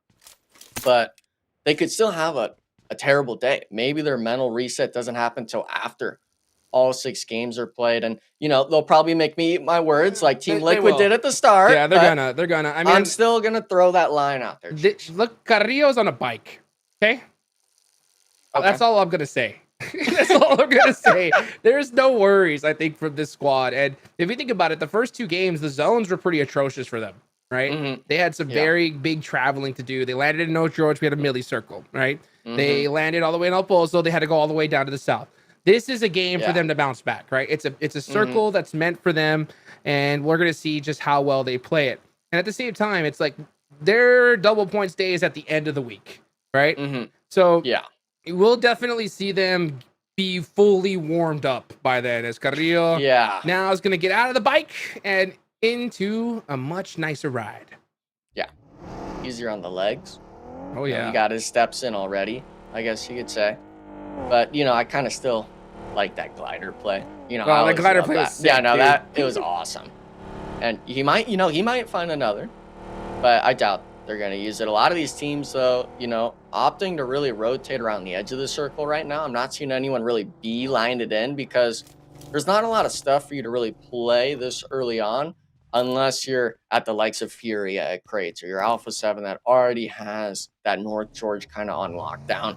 These teams like the likes of NRG, Team Liquid even, and Influence Rage, they're going to have to kind of try to weasel their way into these zones. And we've seen it time and time again from them, but I still got to ask the question of, you know, will they make the right play or will we see them maybe fault in this Erangel? Well, let's see. Let's see if they're going to do that because, you know, there's... Oh, wait. Before we get into that, we're on Everest, baby. The big mountain. Furia already locking it down from Crates. This is their easy rotation. They're trying to catch All Glory Gaming slipping here. Silence. Trying to be true to his name. Trying to stay as silent as possible. What has he got? Was that a 6X? No, 4X. Something like 4X on the DP. He's not going to take a shot. It's actually, I think, just 2 of them there, though. Yeah, Kowalski and them were still looting the crate section, so they're going to kind of give it up to him. AGG, they kind of just swap spots. Almost, though. A lot of other teams starting to make their rotations, and actually looking like the south side of the mountain here might be having a little bit of a contest. Yeah, Team Queso versus Loops, opting to try to just back out of this. Team Queso, they had a pretty solid few eliminations last few games, and even though it's a team like Loops, you don't know that's the squad you're going against. They're opting to make that safe play and just rotate away. Yeah, let's see right now if we are going to see an engagement here anytime soon. Loops is on the move right now. Again, this is double points day for 4 groups in particular, guys. For those of you guys that could be just tuning in, we're looking at Influence Rage, VIP Esports, The Vicious, and X Factor, right? So this is their day to shine. Their job right now is to make a lead so big that no other team can pass them up. And it's so crazy that we're already 2 games in, right? X Factor, I think they've done their job, without a doubt, right? They put up, more than 20 points each game in the past 21. 2? Yeah, so they are doing exactly what they're supposed to, but they had a really rough day in day 1. So this is they're using the double points to catch up, not really just make a crazy lead, right? But there's still this game and 3 more left to go. The leaderboards can definitely shake up for sure. Yeah, I mean, they're meeting your minimum, at least you set for all these bonus point teams, 10-point minimum per game. They're at 21. They're above that mark. So this team, if they're able to keep that tried and true, they're definitely going to be able to shoot themselves up at least into second place, if not first. It's just a matter if they can continue accumulating those elimination points, maybe getting into that top 6, top 5 even for these placements. But we've seen it time and time again. This squad, as much as we see their early game brilliance, they start to fumble in the later half of the matches. And Team Liquid, I was questioning them. They are going at it every game today. Jukes Loops again getting caught out, but Chief, he's jumping in the vehicle. Honestly, an amazing play from him because Loops was trying to hit the drive-by, salvage it, but ultimately giving Team Liquid still the advantage. What a crazy way to start things off. I'm telling you, Team Liquid are just vicious in day number 2. I mean, there's no mercy on all of these squads. They see a player just driving out. They're going to take that elimination all day long, but it looks like we may have a Ruin-esque finish here. Ooh. I'm looking over there by Cube. That's a really good position to hold, and it looks like Twisted Minds might be just the team to take it, but they're getting mighty close to Alpha7. So we're definitely going to see some fights ring out here. Yeah, I mean, we know this part of the map on the east by Ruins is going to have congestion. Every point of the bridge on the river is going to have 1 or 2 teams fighting to cross it. And even Mount Everest, where Furia is at currently, they could have a squad pull up and fight them. These teams really kind of got to wait it out and see where the zone goes. It's either you're defending or you're attacking squads. And Team Liquid seems to be one of the only teams today, at least, that has shown signs of both of those. I'm hoping some of these other squads, like obviously X Factor and especially Team Vicious, hopefully they're able to replicate the same thing. Yes, indeed. So Team Liquid going to be holding down Ruins for now. And Ayala, just going to try to protect those vehicles. You can see all of them parked mighty close to each other. Ooh. Yeah, just in case we get a crazy, just hardcore shift. So this is a spot they're going to be holding up for the rest of the game. I love this area of Ruins. There's so many different places you could hide, but it's very weak to that hillside. Nobody wants to take that hillside on purpose, but you know, when worst comes to worst, sometimes you have no choice. So we'll see how Team Liquid decides to park themselves there for now. Still quite a few teams though that still need to get into this circle. One of them is going to be VIP Esports. They're one of your double points team. Another is going to be X Factor. They're going to be in that same boat. So let's see just how they decide to move through this circle. Yeah, that last game was pretty pitiful from this squad. They really were just caught out early and got steamrolled. I believe it was Loops on the edge of zone and then got third party. But for this Erangel, I'm actually liking this rotation because it looks like there's not any squad in front of them on the edge on this Gatka side. But obviously, like you're just noting with Ruins and stuff like that, there's still play on the north side of Rozhok and stuff like that towards shooting range. So if the zone shifts away from them, they could still continue and have to drive around the edge of the zone, almost doing the around the world move, Jukes. And if you're VIP, if you're always driving, you're not shooting your weapon, you might be getting stagnant in that car. That's true. And that's the thing is that like a long game like this, a tournament, you know, you want to keep those fingers warm. And if you haven't been battling for a minute, you're going to be behind some of the other squads that have been fighting the entire time. Shooting from the blue zone is crazy right now. And FS is willing to take that gamble. Unable to get the knock. May I just get it? I think he did. No, somebody did for sure. His teammate. Yeah, his teammate. So the zone goes north. This is a tough circle shift for so many teams. Because now that gamble of it going south is over. Alpha7 are in a great spot. But look how many teams need to start moving. Yeah, and I mean, I'm also noticing just how you said Alpha7 Mafioso is actually sitting in blue zone, holding it. X Factor doing the same thing on this eastern side towards Rozhok. And we were questioning that stop in zone, but his teammates were completely spread out. And look at this, they're chasing him down. They understand Loops. They're a duo at most. We need to get these points, and I'm loving the aggression from the squad. Baton getting it with the last shot to the dome. Another elimination point for this team. And look at that, Jukes. They chose to stay on the edge on this eastern side. Even with the blue zone here, they find themselves a way into this next zone. That's the way to do it. I mean, the thing is that if you're going to make a late rotation like this, you're basically just hoping on luck, right? Yeah. That you just find the right fight at the right time, maybe a lucky third party. And they caught a couple teams off. They caught Loops off guard, right? And that is going to be some serious points for them. So things going in the right way for X Factor. And honestly, it couldn't it couldn't happen at a better time, right? Double points day. That's the day you want all the luck. Yeah, and I mean, doing it, you know, we have the Erangel Miramar Erangel as the first half of today's matches. Being able to do that on these games, yeah, they've had their fingers warmed getting those eliminations per game. But I feel like this game, if they're able to just make sure they get into this next zone, they're really going to find themselves a good stride going into the latter half of today. And with it being the bonus points, these other squads, they're taking shots, especially VIP, but we're not seeing the same results as X Factor. They're not getting those knocks. And when you start missing shots, you're missing the bullets, the damage, you really start having that mental stress on you. And oh man, the full send jukes across the bridge, losing one. This is just a do or die play here. Yeah, you can see VIP Esports in the water now, just trying to survive. And this is tough. Yeah, full send on in. This is desperate times, call for desperate measures. And this is not the spot you want to be in. Honestly, I would have rather seen VIP just edge it out and just take fights like we saw X Factor do, because this is just so risky, especially on your double points day. Stage 3.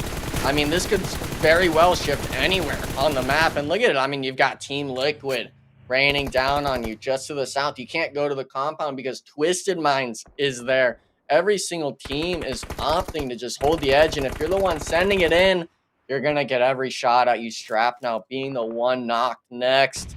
All these teams. And look at this. It's crazy. The zone shifted, Jukes, to where there's no one in the zone, really. Oh, man. And if you're an X Factor fan, I'm a believer now, Jukes. They're loving it. Dude, I mean, what a lucky break for them. Seriously, you could not hope for a more fortunate circle shift. This is huge for the double points team of X Factor today. Alpha7 are in a good spot. NRG are in a good spot. Furia, Team Queso, good luck, guys, because this is not the zone rotation you were hoping for. The only team I think has a bit of breathing room, even with a poorer position, is Team Liquid, because they could just sit on that edge bridge and farm the 4 or 5 teams on the south. Everyone else, they're opting either for the bridge rotations or they're just taking the fight straight up. And a big key takeaway I think we're going to have to notice here is if X Factor chooses to play more condensed like we wanted to see from them, or maybe they're going to fault again and leave it up open for those 2v4 fights to happen. Yeah, let's see what happens here as Caprice is on the move. X Factor pushing from that edge with this beautiful, gifted circle to them. They have to utilize it to their maximum opportunity. I want to see double-digit eliminations from this team. Yeah. And a top finish, because you don't get this kind of circle often.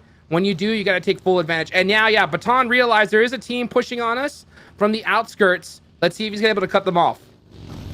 I mean, he's mirroring them. I think he hears all the vehicles, which is a really nice sign as long as they're able to get the shots down. But that's not the only spot, Jukes. Team Liquid now.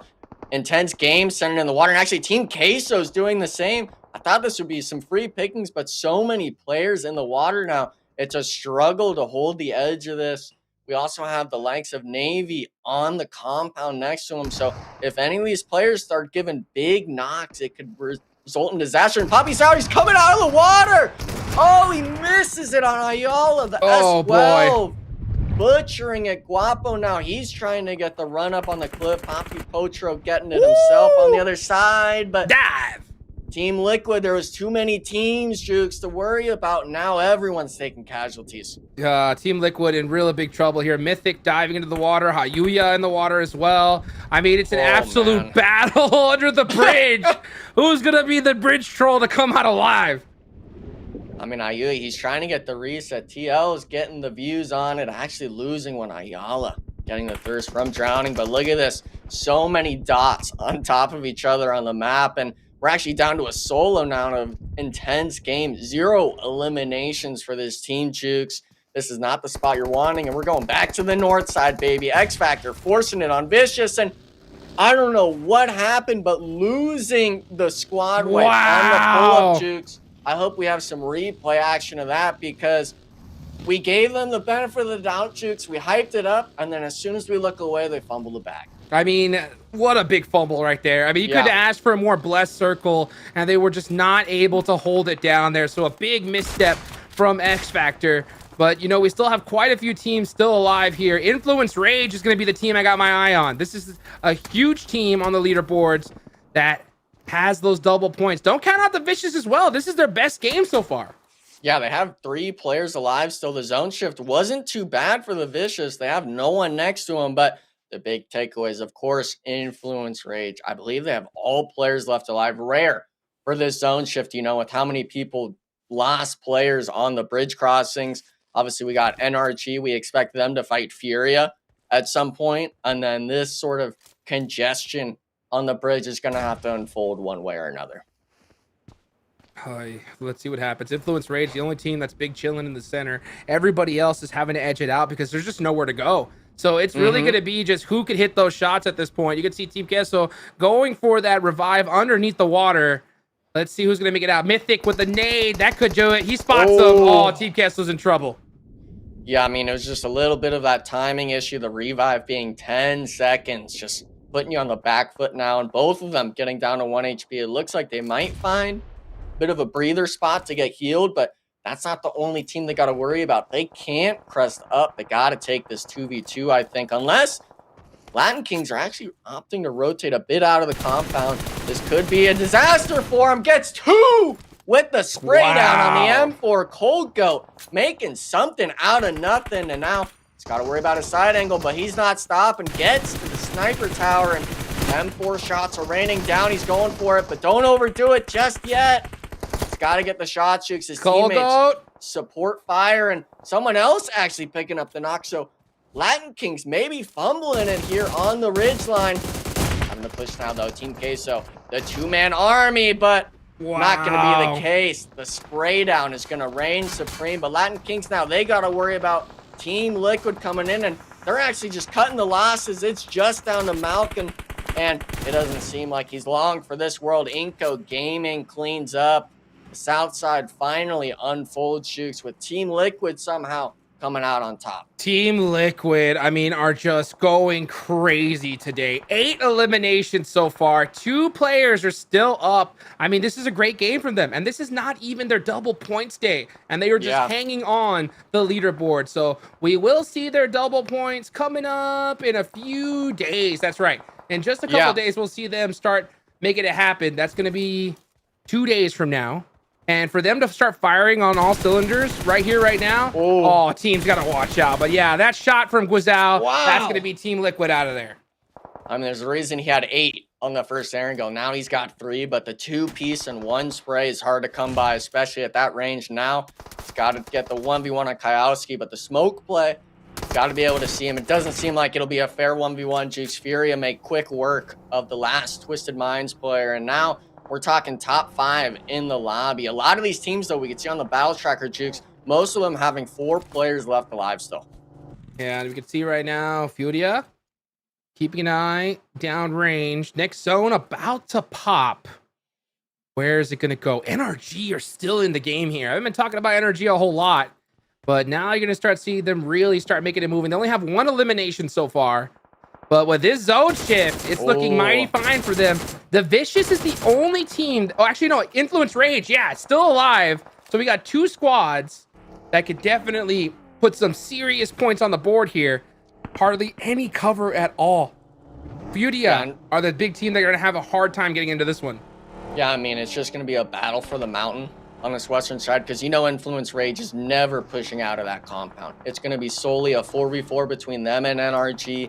We obviously have the Vicious, who are on their double points. They got to somehow find their way in, and then obviously Inco Gaming showing up this game again, back-to-back. So a lot of these teams have a chance of, maybe they had a few decent points in the last 2 games, but this is the game where you get a win, you could definitely be feeling yourself going to the latter half of today. Yeah, that's for sure. And you can just see right now. Oh, boy. Things are starting to ramp up. You can see Spec trying to keep an eye on some of these players here. Casper clearing out that back line. That's always something you want to do. And he is able to get some nice shots there downrange. They need all the points they could get here. And if you're going to stop one team, you definitely want to stop one of these double point squads. Wait, Jukes, Furia sending it from Inco Gaming. The bloodbath commences, and Inactive getting it done instantly.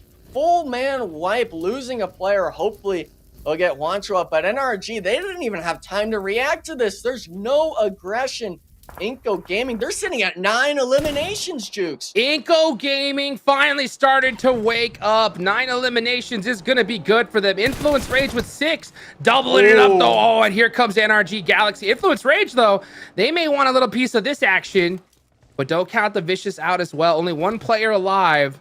Every single placement point will double for them though. So let's see though, who's going to win this game?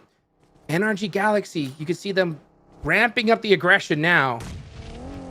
Only 2 eliminations to their name so far. When is Influence Rage going to make that move, though? You got to wait for the eliminations to pop up. Hopefully you see at least one trade out. And we saw the aggression instantly when it was Inco versus Furia. They drove up instantly. They have the read of, we need to wait for the third party. And NRG, they're forcing this fight. They got to keep it a clean 4-man wipe. If not, this could be their recipe for disaster and losing that game-winning clutch. But Inco, at least they're turning up this game, Chooks. They're proving themselves that, hey, we can get the pieces together on Erangel. And I think a lot of this is going to come down to the utility usage because Inco Gaming's the one on the back foot. They have to find their way in. NRG has to be the stone wall on the edge of zone. We'll have to see, though. Spec, he's got 2, actually both eliminations for the squad. A reputable player. They got to piece it together here, Jukes. They got to piece it together big time. You can see Fate with those long nades. Oh, Law, though, getting active. That is Guancho eliminated. I cannot believe they even left that position. Yeah. I mean, that is wild. They should have totally just tried to take out NRG and then go from there. But instead, just a crazy sacrifice. That is Inco Gaming eliminated just like that. Yeah, I mean, if you're a Vicious fan too, that solo, like you called, he's actually right on the edge of zone. I think they kind of lost him on where he's at in this play. So NRG and Influence Rage basically forcing this 4v4 out. There still is a world where the Vicious could come out on top here, Jukes, but it really comes down to how these teams trade it out. And with Fate making the first move in, he's actually kowtowing away, not sticking it. You really want to see some sort of map play go on, or else it's going to be a disaster in the center part of the zone. Yes, it is. So right now we are staring at Influence Rage. They are going to get so many points in this game, guys. I mean, they are going to rocket launch themselves to first place after this one. This is all they needed. They just needed one good game on their double points day, but they need every elimination they can get. Shout out to the Vicious as well. They're going to get some nice placement points from this too. But NRG, it's really up to them to shut down these double points teams. Yeah, it looks like they already sent one out on that eastern side. I'm not sure who it is. I believe it's Fate. And this is one of those things where you don't want to rotate too early from the mountain because then you allow Influence Rage to maybe piece themselves out. They left Spec down there to kind of hold down the fort, maybe just grief them if they try to come out. But if you're driving in vehicles, Jukes, there is a chance you could get knocked in 24K. Getting caught out in the open. I'm not sure if that was the right play. At least go for a bit of pre-smokes maybe, but NRG, they still have the power position. Casper actually sitting dead center, and this isn't stage 8 yet. It's not into nothingness, but having a player in the center like this, you're kind of hoping, if you're an NRG fan or even a player, that the zone shifts off of that compound. Yeah, let's see what happens here. As Casper is going to be holding down this crate for dear life. Full level 3'd out. He's in a good spot. And you're right. I mean, they definitely have the big position. I like the fact that he is going to blow up that car. He took out the tire, so that way it'll be more difficult to, get shot underneath it. And it is anyone's game. Influence Rage has the numbers. Oh, that knock on the Spec, though, is going to be critical. Casper is going to have to make something happen here. But there's still, yeah, you're right. There's one more circle left. It can go anywhere. Yeah. And I mean, if you're a Vicious fan, I think the best case scenario is if it goes just straight east. But Casper, he might have spotted him. I've seen the shots rain out, but not finding an Influence Rage. I mean, they're in the zone there. NRG really kind of on the back foot because you lost 2 players making that rotation. You're not in that zone really. If you're Fate, you got to move forward. And I'm not even sure if he has a vehicle left to get in. He might have to smoke himself up. And if you're an Influence Rage, I mean, we're sitting at 9 eliminations. There's 3, if not 4 total. That's 8 additional points if they were to get every elimination, Jukes. Unreal. And you can see Spec gonna go out here, but could definitely get some information for the rest of his squad. So you can just tell right now he's just looking, trying to tell his team what to do here. This is stage 8, so the zone's gonna go down to nothing. Fate is out of position. There's nothing he can do. No smoke. Yeah, no smokes at all. Fate will go down. I mean, this is looking like an Influence Rage win right here. Yeah. And I mean, it's nice though for the bonus point group. We talked about 2 of them being in this top 3. The Vicious, even though it's not a pop-off performance like Influence Rage, it's still great stuff to see from them. Hopefully they'll be able to kind of keep that going into the latter half of today. But now we're seeing it Fate. Yeah, I mean, he actually just let the zone knock him out. And now it's kind of down to Casper realizing, hey, you know, they're going to leave. Yeah. Influence Rage realizes that they're going to sacrifice these points because they know who they're going against. And if you're NRG, you want to deny all the points you possibly can. So Influence Rage now going to leave their building. They're going to hunt down this last point. Casper going to have to pull off a miracle. He's got the 3 gear. 1 frag grenade to his name. It's already getting rained down on him, having to move himself. But the crate, I mean, you got 3 angles looking at you, Cheeks. As soon as you move, it's just, you don't even get to play the game. They're finishing it done. And the Vicious, Bruno's in. He somehow weaseled his way into a top 2. Great stuff for the team struggling on bonus points today. And yeah, I mean, give it to the zone. Oh, he almost saw him. I don't think so. They got him! They found him! Wow. So instead of, denying the point, you feed Influence Rage just a little bit more. And oh, man, their stomachs have got to be full after that one because that was a whole lot of points. Yeah, I mean, feed the beast. I think they got, 3 out of 4 of those players. Taylor, we got to get your insight on it because a team, we didn't see a pop-off performance really from those bonus point squads, but Influence Rage made it look amazing. Well, the Vicious, let's not count them outright. They are on bonus points for their Group A performance. They get 2nd place. And I'll take that, especially after talking about how they were down there nearly last place. They only had 1 team to pass them up. They were in 15. So they didn't get the most points, but at least they got 2nd and 4. You never know what game is going to be the game where you get the confidence. But for Influence Rage, let's talk about how impressive this is, Hot Jukes. 12 eliminations, 1st place. Out of the 4 times... or now 5 times, that we have watched Erangel over the last 2 days, they've only placed outside of top 3 1 time. Crazy. The other 4 times, they've got 2 first places, so 2 winner chicken dinners, and 2 second places. When we talk about Erangel, Influence Rage at the moment control this map. I mean, if you're going to win the game, though, and get a crazy amount of eliminations, it's got to be today, right? And they did it. I mean, these guys are going to go so high up the leaderboards. There's no way they're not in 1st place after this one. I mean, because that is going to be a crazy rocket launch. And there's still 3 more games left to go. So anything can still happen. Oh, without a doubt, anything. NRG also getting 3rd place. Nice to see them back at the top. Inco showing their face. Enigma, we haven't seen too much of Inco, right? But 9 eliminations, 4th place. Again, another great start. Day 1 showed us that there were a lot of teams ready to get mixy, ready to get dicey, and really showcase what they're about. We now follow that same trend. Yes, we get the usual suspects, but now we're starting to see the Vicious pop up. Inco Gaming start to show their head. Twisted Minds really starting to showcase a dominant performance. Yeah, that top 12 you were talking about at the start might even be top 14 after today if Inco can keep getting those points together. Oh, yeah. Wow. Yeah. That's the game we wanted right there, Enigma. 44 points, brother.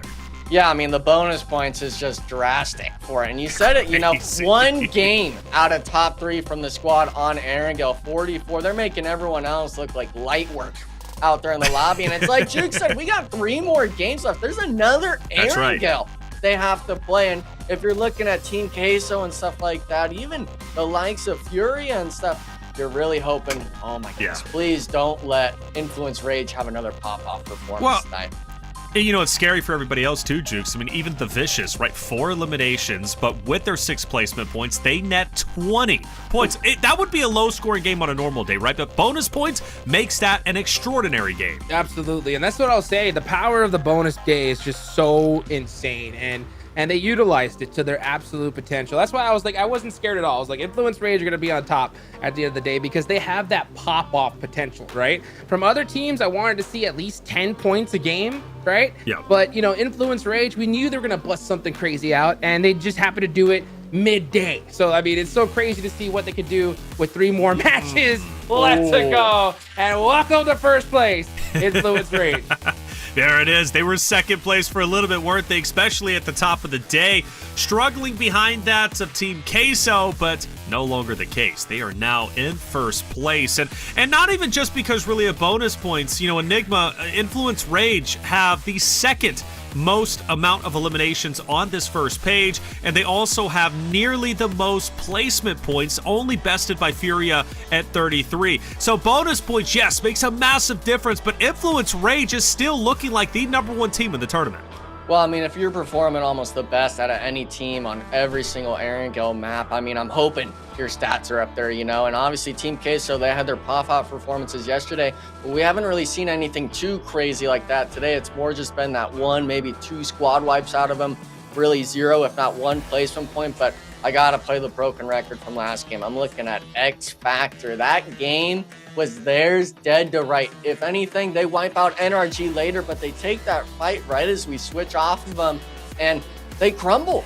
We don't know what the heck happened to them on that northern side, and yeah, I mean, it was just disaster from that squad who I thought had that game in the bag. I thought so as well, and right. I know they're going to look back at that Hot Chooks and say, man, if we could have had that, we could have now been edging close to 90 points, maybe even 100. We could have been up there where Team Queso's at. Still 3 games to go, though, and one of the good news is they do have that other Erigo, as you mentioned. Because of that very reason, they can take what the lessons learned from game number 3 and obviously apply that to game 6, and who knows, maybe finish towards the very top. If they can finish top 5 at the end of the day, I would be very happy, not only for them, but also for North America. Yeah, me too. And it's so crazy to see that because it's just one misstep, right? One little lost fight, and it could just be so drastic. And that's the one right there. I mean, they could have had easily a 40-point game, but you know what? You got to shake it off, right? 3 more games left to go. There's still plenty of points left to be had. That's it. Well, Inco Gaming had a wonderful game. In fact, finishing off in 4th place with 9 total eliminations. So therefore, Sarpatch took the advantage to talk to one of the Inco Gaming members. His name's Inactive. Let's hear what he had to say. Finally, match 2 is done. It's been a long day today. Inactive, tell me about this match. It feels like things are starting to loosen up. You're starting to get better matches. How do you feel after this one? This one actually feels great. First top 3 in 2 days. Of course, feels good. And yes, we're just trying to keep improving the points that are messing us up at the end of the day, game by game, day by day. Yesterday is already part of the past, so just take it as a learning. So you guys, I mean, when I've seen you guys, you are like, the chemistry between you guys is really good. You're always laughing. You're always in a good mood. It's a lot of players that are always in a good mood and everything. Wancha, I know they're always like that. After yesterday, was the mood a bit different, or everything is calm there? No, everything actually was totally calm. No stress. We already know how we've been playing those days that we've been training before the tournament start, and I'm sure that you still guys have not seen what we are able to do, and that's what we're trying to show you all. It'll happen, absolutely, bro. Let's go. A long way to go, so let's not worry about it. Okay.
And welcome back, everyone, to the 2024 PMSL Americas Fall Season, day number 2. So far, we've seen 3 great maps today. That includes 2 Erangels, 1 Miramar. Now, we hop into map number 4, which is Sanhok for the first time today and the second time during the fall season. I'm your host, Taylor Reflections Noble, joined by the wonderful Hot Jukes and Enigma, who's been lovely casting all day today. The energy's high, and man, I gotta tell you, that last game was great for a number of different reasons, but more importantly, Hot Jukes, Influence Rage, getting the most points we have seen yet with a total of 44. They absolutely slayed out. Oh man, they're going full Saiyan mode right here, right? Just screaming at the top of their lungs because, I mean, what more could you ask for? This is the game you are just begging for in double points. So Influence Rage, they're set up so sweet. Another game like this, and they'll be solid, I think, for the rest of the week. Yeah, well, definitely will be. Vicious would love to see them also follow the energy up at the map number 2, finishing off in second place, getting 20 points for themselves. But the reality is, for Sanhok yesterday, it was all loops. Loops dominated. They get first place with a total of 6 eliminations. But then Latin Kings x Navy SEALs was also there. This was the first time we witnessed them truly in a winning moment, a chance to take the victory. They fell a little bit short, but nonetheless, they put themselves on the map in a conversation here on the desk, and followed by Team Liquid. This Enigma was the map where Team Liquid really showed up and showed out, matching the energy of Team Queso from map number 1 yesterday. Both of those rosters getting 16 total eliminations. Team Liquid return to hallowed grounds, which is Sanhok. Can they replicate the success from yesterday today? They've already looked a lot better than day 1. I'm not sure if it'll be the same as yesterday, but if they at least do the same they've done the last 3 maps today, then I think they'll be pretty happy with their consistency. And that squad themselves, I mean, yeah, it's not their bonus points days, but them having those moments, especially against the likes of Loops, people that were around them on that leaderboard, you're wiping them out early on in the matches. That's leaving you to get more points later on in the games. And even with them being a duo, they were still able to be a force to be reckoned with in that last Erangel. So coming into this Sanhok, yeah, I mean, I think we're all hoping, especially if you're a fan of Team Liquid, to have that repeat of yesterday. But even if they have just, maybe a poor performance in some people's eyes for today's games, I think they're still pretty happy with it.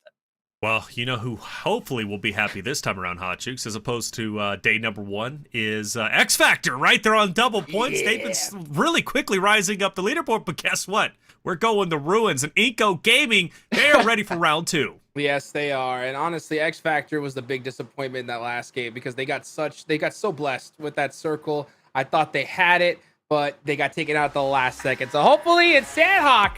You know it's going to get spicy, right? Hopefully they can bounce back. Hopefully they can. Ruins! X Factor versus Inco, round number 2. I'm sure we're going to get it. And I do believe Loops or another roster was hanging around the area too, ready to take them down off the rotation. So it's going to be spicy in Ruins. I am sure of that. Hey, let's see who's going to perform here. Will Team Liquid get a great game? Will it be the likes of Loops or maybe Latin Kings x Navy SEALs? Let's find out all that and more. Hot Jukes Enigma, take it away. Here we go. Sanhok is here. One of my favorite maps to watch. Least favorite to play competitively because it's absolute carnage. My eyes are on Ruins. X Factor. You gotta win it in your hometown. Yeah, I mean, we've already seen him going for that sort of, drop. The observers understand exactly what we're wanting from him. And the players themselves, I mean, if you're X Factor, you gotta have the complete opposite of what happened yesterday. Get the 4-0 wipe, getting those eliminations. But, I mean, it actually looks like they're switching it up. They're going for a bit of a split loop drop just north of Painan, really opting to just play it safe on their double points. And, I'm really surprised with that being X Factor. I would have thought they'd at least maybe test it. But wait, it's not actually even a stop because they're taking it to Influence Rage. But actually, 3 of them dropped there. I thought it'd be disastrous, but FSS is there with an S12, gets the 1. I thought it was just 2 players at the compound, but they 3-stack this Jukes, and they get every man advantage on them. Wow, and out of all the teams to take out, right, it's Influence Rage, who just had the craziest game, put up so many points. X Factor must have done their homework and said, you know what, I think there's a player from Influence Rage that likes to land here by himself. Well, why don't we just go ahead and try to take that point early on, and they did it. Yeah, I mean, catch them lacking. Influence Rage, they're actually the other 3 players are in boot camp, so really kind of stretching themselves thin, not being able to help them. And I was happy to see that. Hopefully we're able to maybe get a comment during break from Sarpatch and seeing, if that was planned or not, going for that 3-man stack on the compound, because Influence Rage, I mean, that's a huge momentum stopper, losing a player like Diego early on. Oh, man, that's going to hurt big time. So we'll see just how the rest of the teams decide to play this. As, Influence Rage, you can see them just looting boot camp. Lorenzen just trying to keep an eye out on these hillsides. Is he going to spot Havlik here? He does. Wow. Oh, I'm surprised he left that. The compound's nice. They're actually dead center there, Jukes, X Factor, but going all the way back up. And Influence Rage, they're probably never they're gonna push up this hill. Yeah. But I mean, if you get the knock and thirst, it's like right back at you, sort of thing. But the rest of these squads, I'm seeing it, Jukes. It's kind of that more moot point now. There's not really anything too crazy going on, but at least there was still a bit of a change up today. Compared to yesterday on the map of Sanhok. Yeah, no ruins drop for X Factor. Instead, they catch Influence Rage off guard and get a nice point to their name. So, I mean, they've been pretty consistent for every game except that last one. Unfortunately, they got taken out a little bit earlier than they were hoping for. But you know what? This is Sanhok. They're pretty central. They got this. They got the circle. Let's see how they're going to be able to work with it. X Factor Havlik, he actually didn't even have a helmet, so I'm kind of happy to move back, because if he got just one to the dome, I think he would have been knocked. But this is kind of a scary thing we're seeing on the map and right in front of us, Jukes. Team Liquid's getting way too close to X Factor, and he's actually the only one here on the mountain. The rest of his team is still down below on that western side, so Team Liquid might just come up and be the kings of the hill with X Factor having the starting point. And Mythic going for the nade, actually almost getting caught out. No headshot to get the knock, and runs in the molly. He might get down. Yeah, Team Liquid capitalizing on the slowness that is X Factor forming here. Wow, X Factor they make a crazy play and then get punished immediately after. That's something they definitely got to work on here, because it looks like they have everything going for them, and then just all of a sudden, boom, they are in a real tough spot. So Team Liquid, they've definitely been firing on all cylinders today, and that is not a team you want to get caught slipping with, for sure. Yeah, you want to have it where they start going maybe a few days later in the tournament, kind of like how Alpha7's maybe going right now, because if you let them start firing off and getting those points like they are, it's going to maybe be a repeat of last split, and you want to prevent that as much as possible. And obviously, it is Sanhok. These teams are going to have a lot more brawls, whether it's in or outside the circle.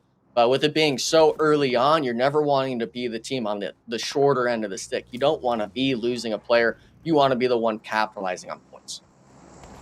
Yeah, let's see. Right now is Loops starting to put some pressure onto Intense Game. Poppy Sour throwing looks like possibly even a smoke. Yep. Bounce nade, though. Looks good. He's in big trouble. Pow, pow. And that is Poppy Sour out of there. Loops taking full advantage of that isolated player. So, man, a lot of players that are getting ISO'd are getting eliminated very, very quickly here. So I want to see these teams realize that, hey, you know what? It's worth it to just stick together rather than, trying to hunt down that little extra loot. Yeah, I think that's just being too lackadaisical. You're thinking you got more time maybe on the circle, but we've only got 2 minutes left until the circle closes. We've been in this for 2 or 3 sort of minutes. These squads need to start moving as a unit, and NRG, this is one of those teams that really likes taking their time coming in. Obviously, Team Liquid moving as a unit early on, and that's why I think Sanhok's really the telltale sign when it comes to teams being a unit together, being able to go for it. But it's kind of a nice little spot. I'm kind of liking this, Jukes. Right in the roof. Looking a good one. Yeah, it's looking. You can see 24K. He's got good sight lines on everybody right here. So he's right now just trying to hunt down one of these members of All Glory Gaming, but they're not going to move a muscle. So, I mean, at the same time, you're hard peeking it, but you don't want to just leave yourself in an obvious position for sure. So now Adrian is on the move. They're on the edge of this circle here. Just outside of it, actually. This is all the way on the southwest side of the map, right near the water. And NRG is holding it down. This is crazy because NRG need to focus on inside the zone because the zone's most likely going to shift away from them. I would have liked to have seen him actually just kind of keep sitting on the roof, to be honest, because I think what 24K was waiting for was for them to get in one of those two vehicles because it's headshot level. It's hard for him to get out of it instantly if he's not really reaction fast like that so early on in the game. And it's like you said earlier, you know, these teams not playing as a unit. If you get in that vehicle and you're not prepared to get out instantly, that's a free initial knock. And NRG is that team that will look for that thirst and aggression, with it being Sanhok, because if they're on the edge like this, Jukes, that's their comfort spot. Absolutely. You could see VIP. I saw him 2-4 there for a second. I got excited. Hopefully we could see some crazy snipes in Sanhok. Sprays are being so good right now. We don't see too many bolt actions, unfortunately, in esports. Hopefully one day that'll change. Zone goes south. Now we're going to see Furia going to have to leave their island here. Latin Kings Navy Seals are going to have to move down south as well. Not a bad shift, though, for NRG. Yeah, I mean, they get to kind of have their cream of the crop for which spots they want to play, and they might still be able to hold AGG, but I think now's the moment where you just play for that positioning in it.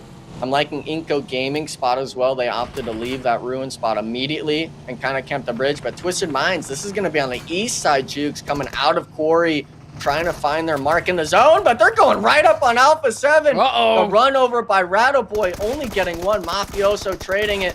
The DBS is doing the deeps, not finding Run over! Gazelle! He's coming in, Jukes, and he cleans it up on the second. The rest of the squad too far.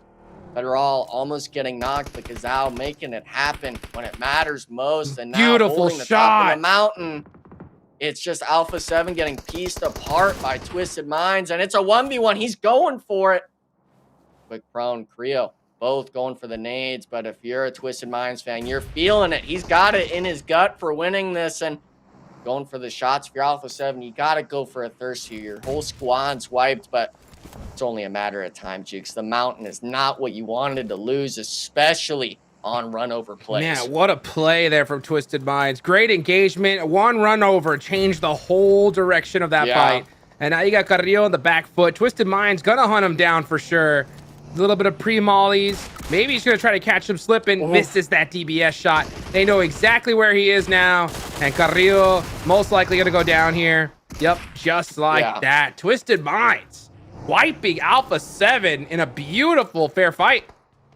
Yeah, they made that look like light work going in there. 2 run overs. We get the turnaround on the instant revive, getting it done. And, you know, it's just one of those squads where they're really turning up the knob a bit today. Yesterday, you know, they're in that middle of the pack being top 8. But this day, this is their time to shine. And it's not even their bonus point day, Jukes. Yeah, it's not. And that is a crazy way to finish. Alpha7, the first team out in Sanhok. That is not something I was expecting. But, man, Twisted Minds, couple run overs. All it takes, you know, all it takes to take out a crazy team. Now you got X Factor on their double points day, down 2 players, trying to sneak away some eliminations here. Let's see what they're going to be able to do. Zone is starting to close here. 47 seconds left. Only one team is still out of it. That's Latin Kings Navy Seal. They're going to be able to push in through Quarry. But right now, in Pine On, we got Team Vicious set up looking good. So they're in a good spot here to put up some points.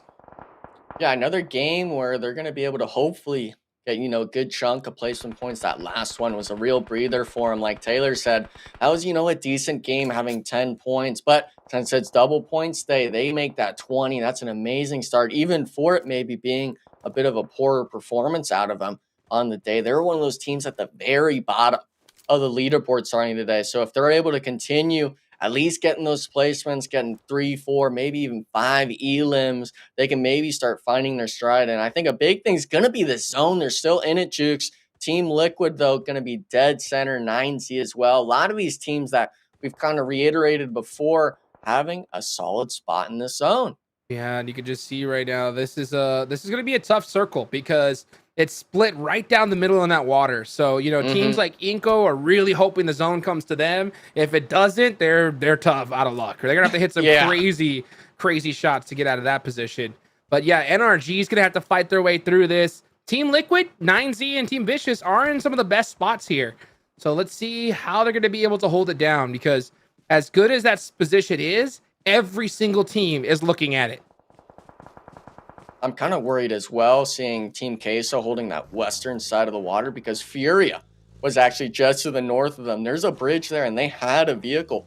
There's a potential we could see a full slam on that north side, but that camp NRG had earlier on Jukes, no eliminations. They actually lose Fate again early on in this match. And the squad, you were opting that decision of, I think they go for positioning. I was leaning towards them going for those elims, and now we're seeing the fruits of their labor really falling short.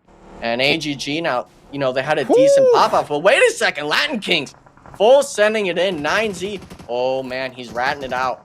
Not moving a muscle. Jukes with the DBS. Cardix going to be the first to fall for Latin Kings. The smokes are coming out, a second player down, and wait a second, we're actually down in just a solo for this team, and that's it. Seeing the nades ring out. This is the trouble, Jukes. It's just you go for the slam. It's Sanhok. It's not Aaron Gale or Miramar. You're gonna have 5, 6, 8 different scopes, lines of sights on you, and you're feeling the brunt of it all. Yeah, I mean, you can't even peek.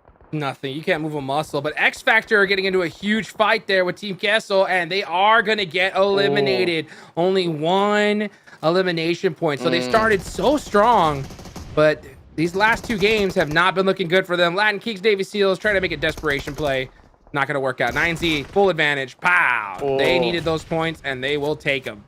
Meanwhile, Twisted Minds popping off. 6 eliminations so far.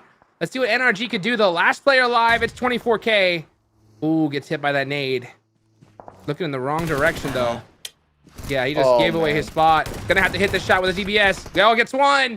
Oh, the S12K coming up short. All Glory Gaming are gonna take out NRG.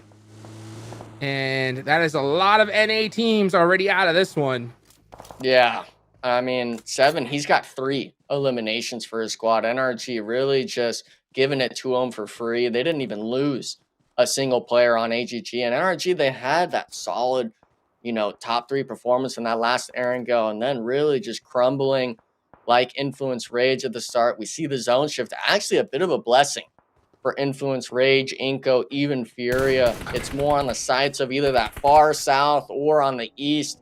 Who's going to really be able to find their nook and cranny in this zone? And I mean, I got to go back to NRG, Jukes. It really is just, they have the position in zone. They're just losing fights so easily. Yeah, that was just a tough fight for them right there. They're out of this one. But right now I'm looking at Team Vicious and Influence Rage. These are 2 teams that still have those double points here today. VIP as well. They're over there all the way on that east side.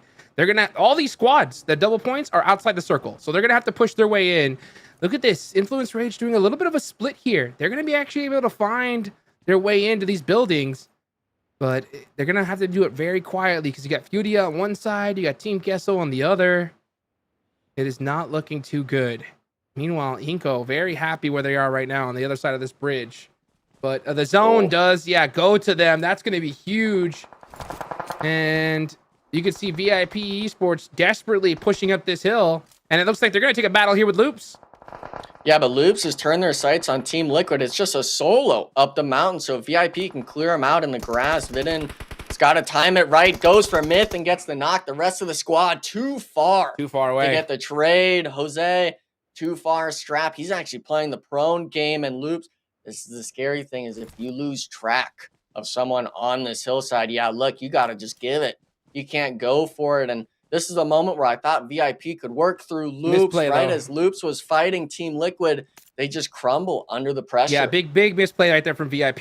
Now you can see them starting to move together. They're learning from their lesson, right? They were like, yeah, you know what? Let's just push up. They pushed up a little loose, and they got caught out. If they were all grouped up together, they would have easily 4v1 that player from Loops, and then just been able to just steamroll through the rest of these squads. You got to work together if you have the numbers. Numbers, though, you're speaking of Twisted Minds, kind of on the back foot. They slammed into the Vicious, and I mean, the Mollies, they start stacking Jukes. They start spreading. We're down to just Obscure, holding it down. S12K, another side on David, trying to just bait his teammate.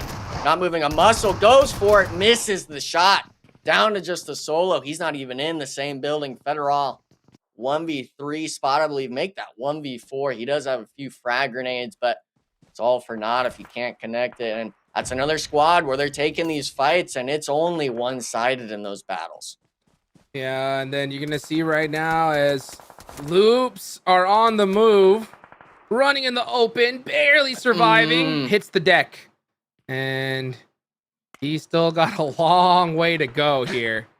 This is a tough circle right now. I mean, Team Queso are really the only team in, and this Pinon area, there's just no coverage.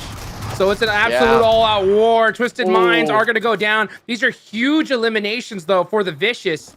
That's 4 so far. Those points are going to double up, making it 8 in total. And they're not done yet, but now they're going to have to take it to 9Z. Yeah, they've got the vehicle. Hopefully they can find, a way in, some path either along the water or going up and over just below Team Liquid. But the nades are coming out. The Loops player was found out, Jukes. VIP down to a duo. They only have 2 elims now, turning their shots towards Team Liquid, but looks like they got the reset. Full 4-man still up above them. Strap is in the zone, but you've got that small room. Team Liquid, all it takes is 1 nade, really, to wipe out your squad. So you might want to be looking to spread out, but that western side too, Chicks, a lot of those teams having to find their way in, looking for it. And yeah, Team Queso, one of them, actually getting knocked by Furia. A lot of these teams still having players, but now we're making the mad dash in. Influence Rage, Lil Boy solo, trying to hold it down. Nades in Artusan's hand, trying to find it. Shots in the back from third party, soften them up a little bit. Not really a good connection. Going for another team. Team Queso giving support. Guardian Angel, and this is a big name. Oh, Doesn't boy. find it. The The molly. molly. Does he get him? Come on, you gotta go. They gotta for be it. burning. Oh, here they go. Out in the open. Big points for Influence Rage. Oh, and he crosses just in time. 1 HP. Don't shoot him under. Wow. The heals. I mean, That talk nade. about- Oh, talk about just Team misses. Queso saving it for your squad. I'm not sure. INF actually lost their 2 players trying to make that rotation in on the zone, and then they realized, hey, it's free. Oh man. Imagine it bounced off the roof, Jukes. So close. Just right on his dome. Little boy's just trying to survive at this point, just doing everything he can to live. And I mean, he's most likely going to go out here after this, but still, I mean, those little efforts, those double points, they make a difference. He's now going to get at least the 1 placement point. You can see him just trying to crawl his way, but Team Queso's like, nah, we need this elimination, and we need to shut down Influence Rage. Yeah, and I mean, that squad, they do have a few points, only 3 Oh, he saw him. He elims. saw him. But lucky him. Lucky him. Milos has to leave that dominant position, and Lil Boy's going to live a little bit longer, but Big Milo gets a nice knock onto Team Liquid on the other side of the field. Yeah, Team Queso needs to focus all their attention on Team Liquid here. Yeah, I mean, but it's a matter if you can cross back to the mountain. Beautiful I think only nade. 2 of them have made it, but Chief just laying the dime on him. It looks like 9Z third partying as well. Team Liquid getting pieced apart on the mountain, trying to come down the bridge though as well, Jukes. It has its own brawl. Inco Gaming trying to scale their way down. Reyes or Vicious trying to just hold down underneath, but the nades though, they're landing right in front of their face. DBS! Full Goat losing it surprisingly. 1v1 Milo shot in the side, and it's going to be on just Poppy Potro. He has the top of the hill, but he's got to concede it. He has Milo for the reset, and that's actually going to be VIP Esports on the east side wipe. Team Liquid as well falls, Jukes, in this engagement. Team Queso, they lose 2 potentially, but they get the position in this zone. And Team Queso are just always in the mix of it. No matter what the fight is, no matter what the position, they're in these final circles. That Molly's got to be good. It's going to be right on point. Oh, actually just a little far. Aragod able to live a little longer. Now he's out in the open, and Papi Potro just got caught slipping. So he's going to go back to pick up his teammate. And going to have to find a way down this zone. That's going to be a tough pickup here. Yeah, I think he's going to let him go. Yep. Oh, man. Yeah, he realizes really I got no time. decision. 2 seconds left. The zone is closing. I got to make something happen. Low Boy's still trying to make it happen for his team. Inco Gaming, I think, spotted him now. He's got to make it out of the water, and yeah, it's just, you can't find your way in. He was looking for healing maybe on the rock, but the zone's right on him. He's going to peek up. Unfortunate for Influence Rage, but Inco Gaming, big spot for them. They actually have 4 players left alive still on the bridge. They do have the Vicious right next to him, but Vitali's catching them out peeking. This is the Vicious time to shine. They're under the bridge, but they got to win this game. They have a ton of eliminations. This is their double points day. They've had a very rough tournament so far. This could be the game that gets them to bounce back. They want to win it. Let's see if they can, though. Inco's right above them. 9Z get eliminated. And now the whole focus of Vicious is on to Inco Gaming. Let's see what happens, though. Runs in with some mollies. A little bit off the mark. It is so difficult to throw utility onto that bridge from where they're at. But Nenebete gonna get blasted. Team Queso now are starting to finally take some shots. I mean, but he gets the nade off potentially here. No one's peeking. I also saw Vitali jumped in the water, so he's trying to get a two-prong, I guess, approach for it. Unfortunately, though, Team Queso getting a knock on Inco. He's not able to make it. David getting 2 of them for the squad, and the Vicious, they still have no one knocked yet for the squad, Jukes. This is still a fair fight against Team Queso, and we're actually down to top 2 now. Top 2, here we go. It's the Vicious on their double points day versus Team Queso, who has had one heck of a tournament so far. 9 eliminations. These guys have been so consistent. Can they take out the Vicious, though?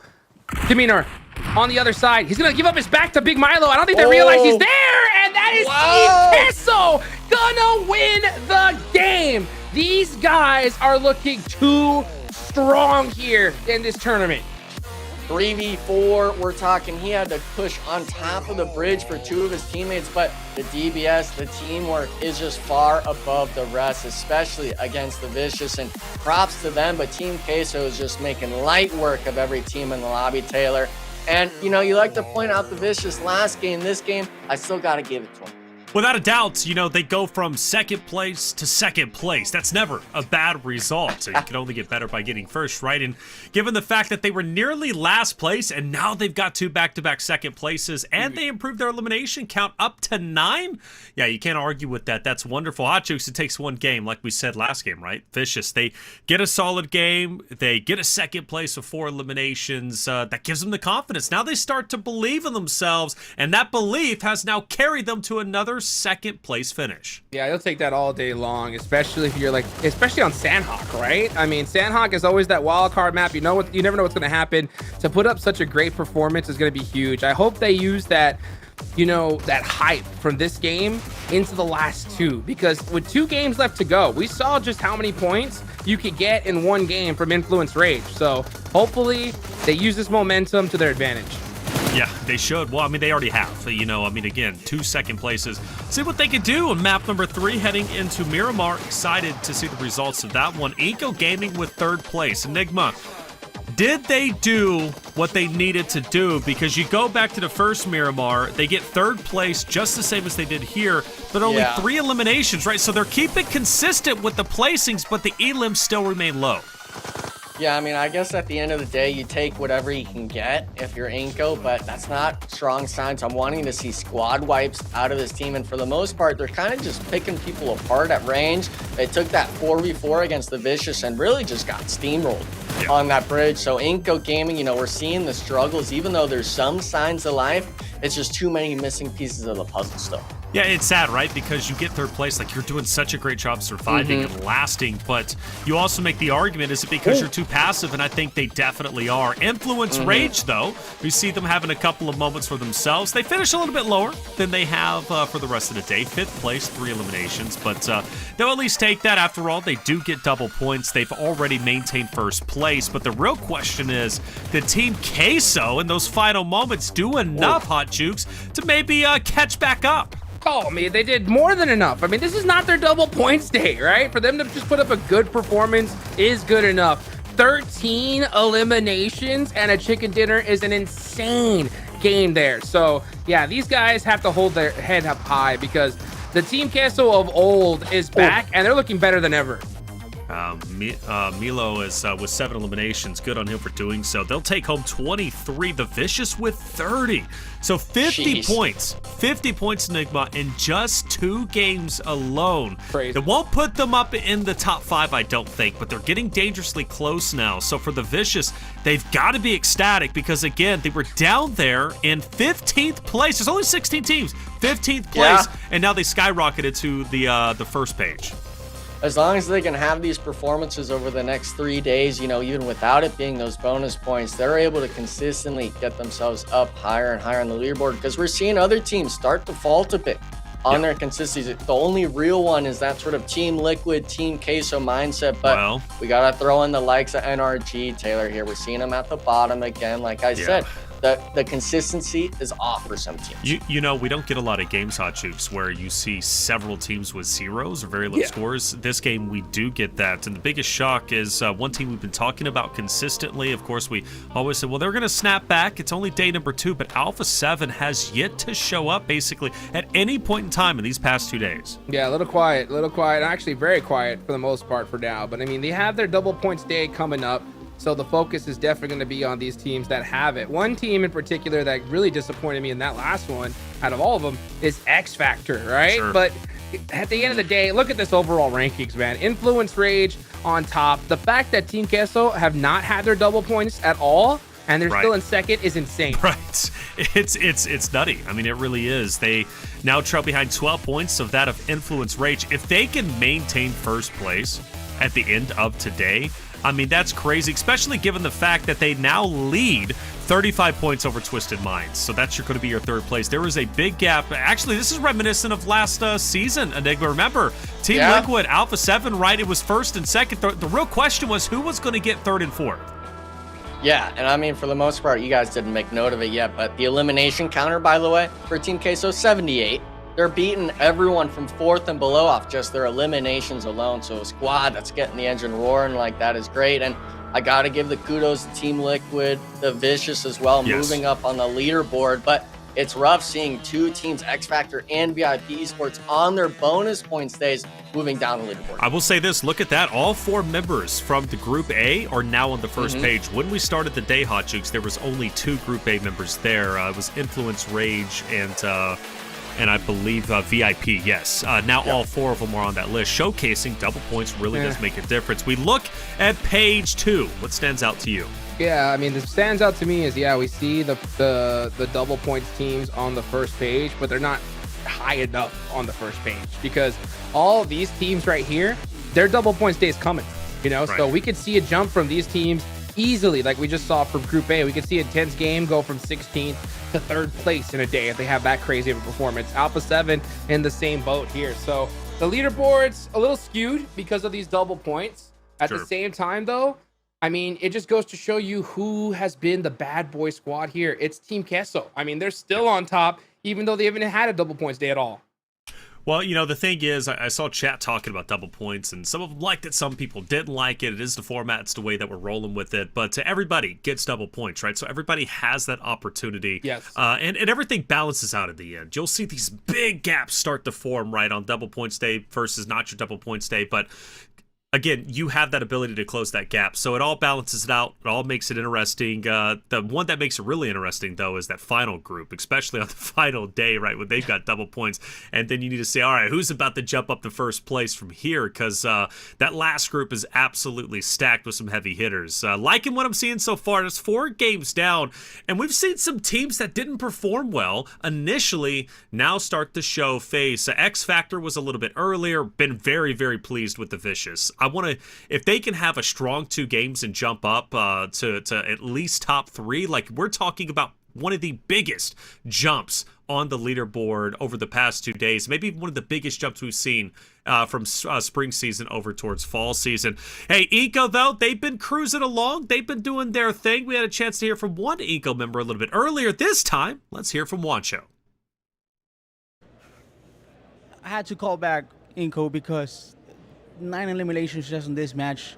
The change from yesterday for today is very clear. What is it that you guys changed from yesterday from today? That is, we have this difference now.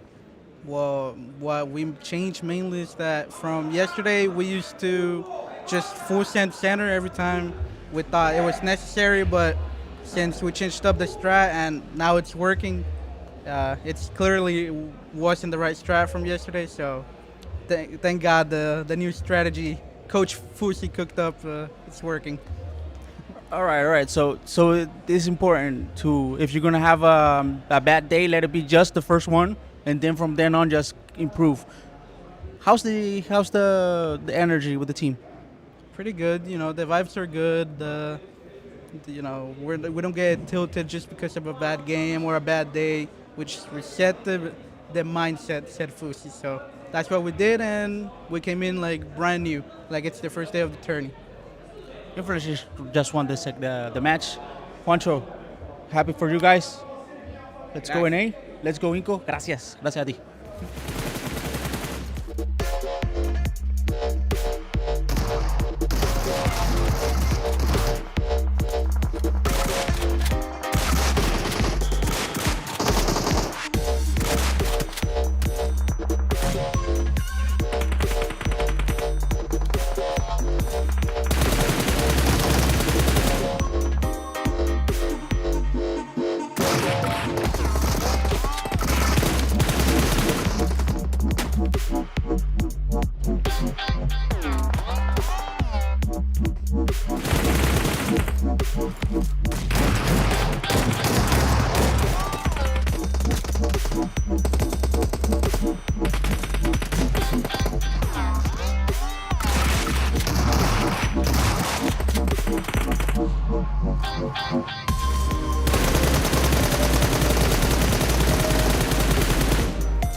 And welcome back, everyone, to the 2024 PMSL America's Fall Season Day 2. I'm Taylor Reflections, double joined by Hot Jukes and Enigma.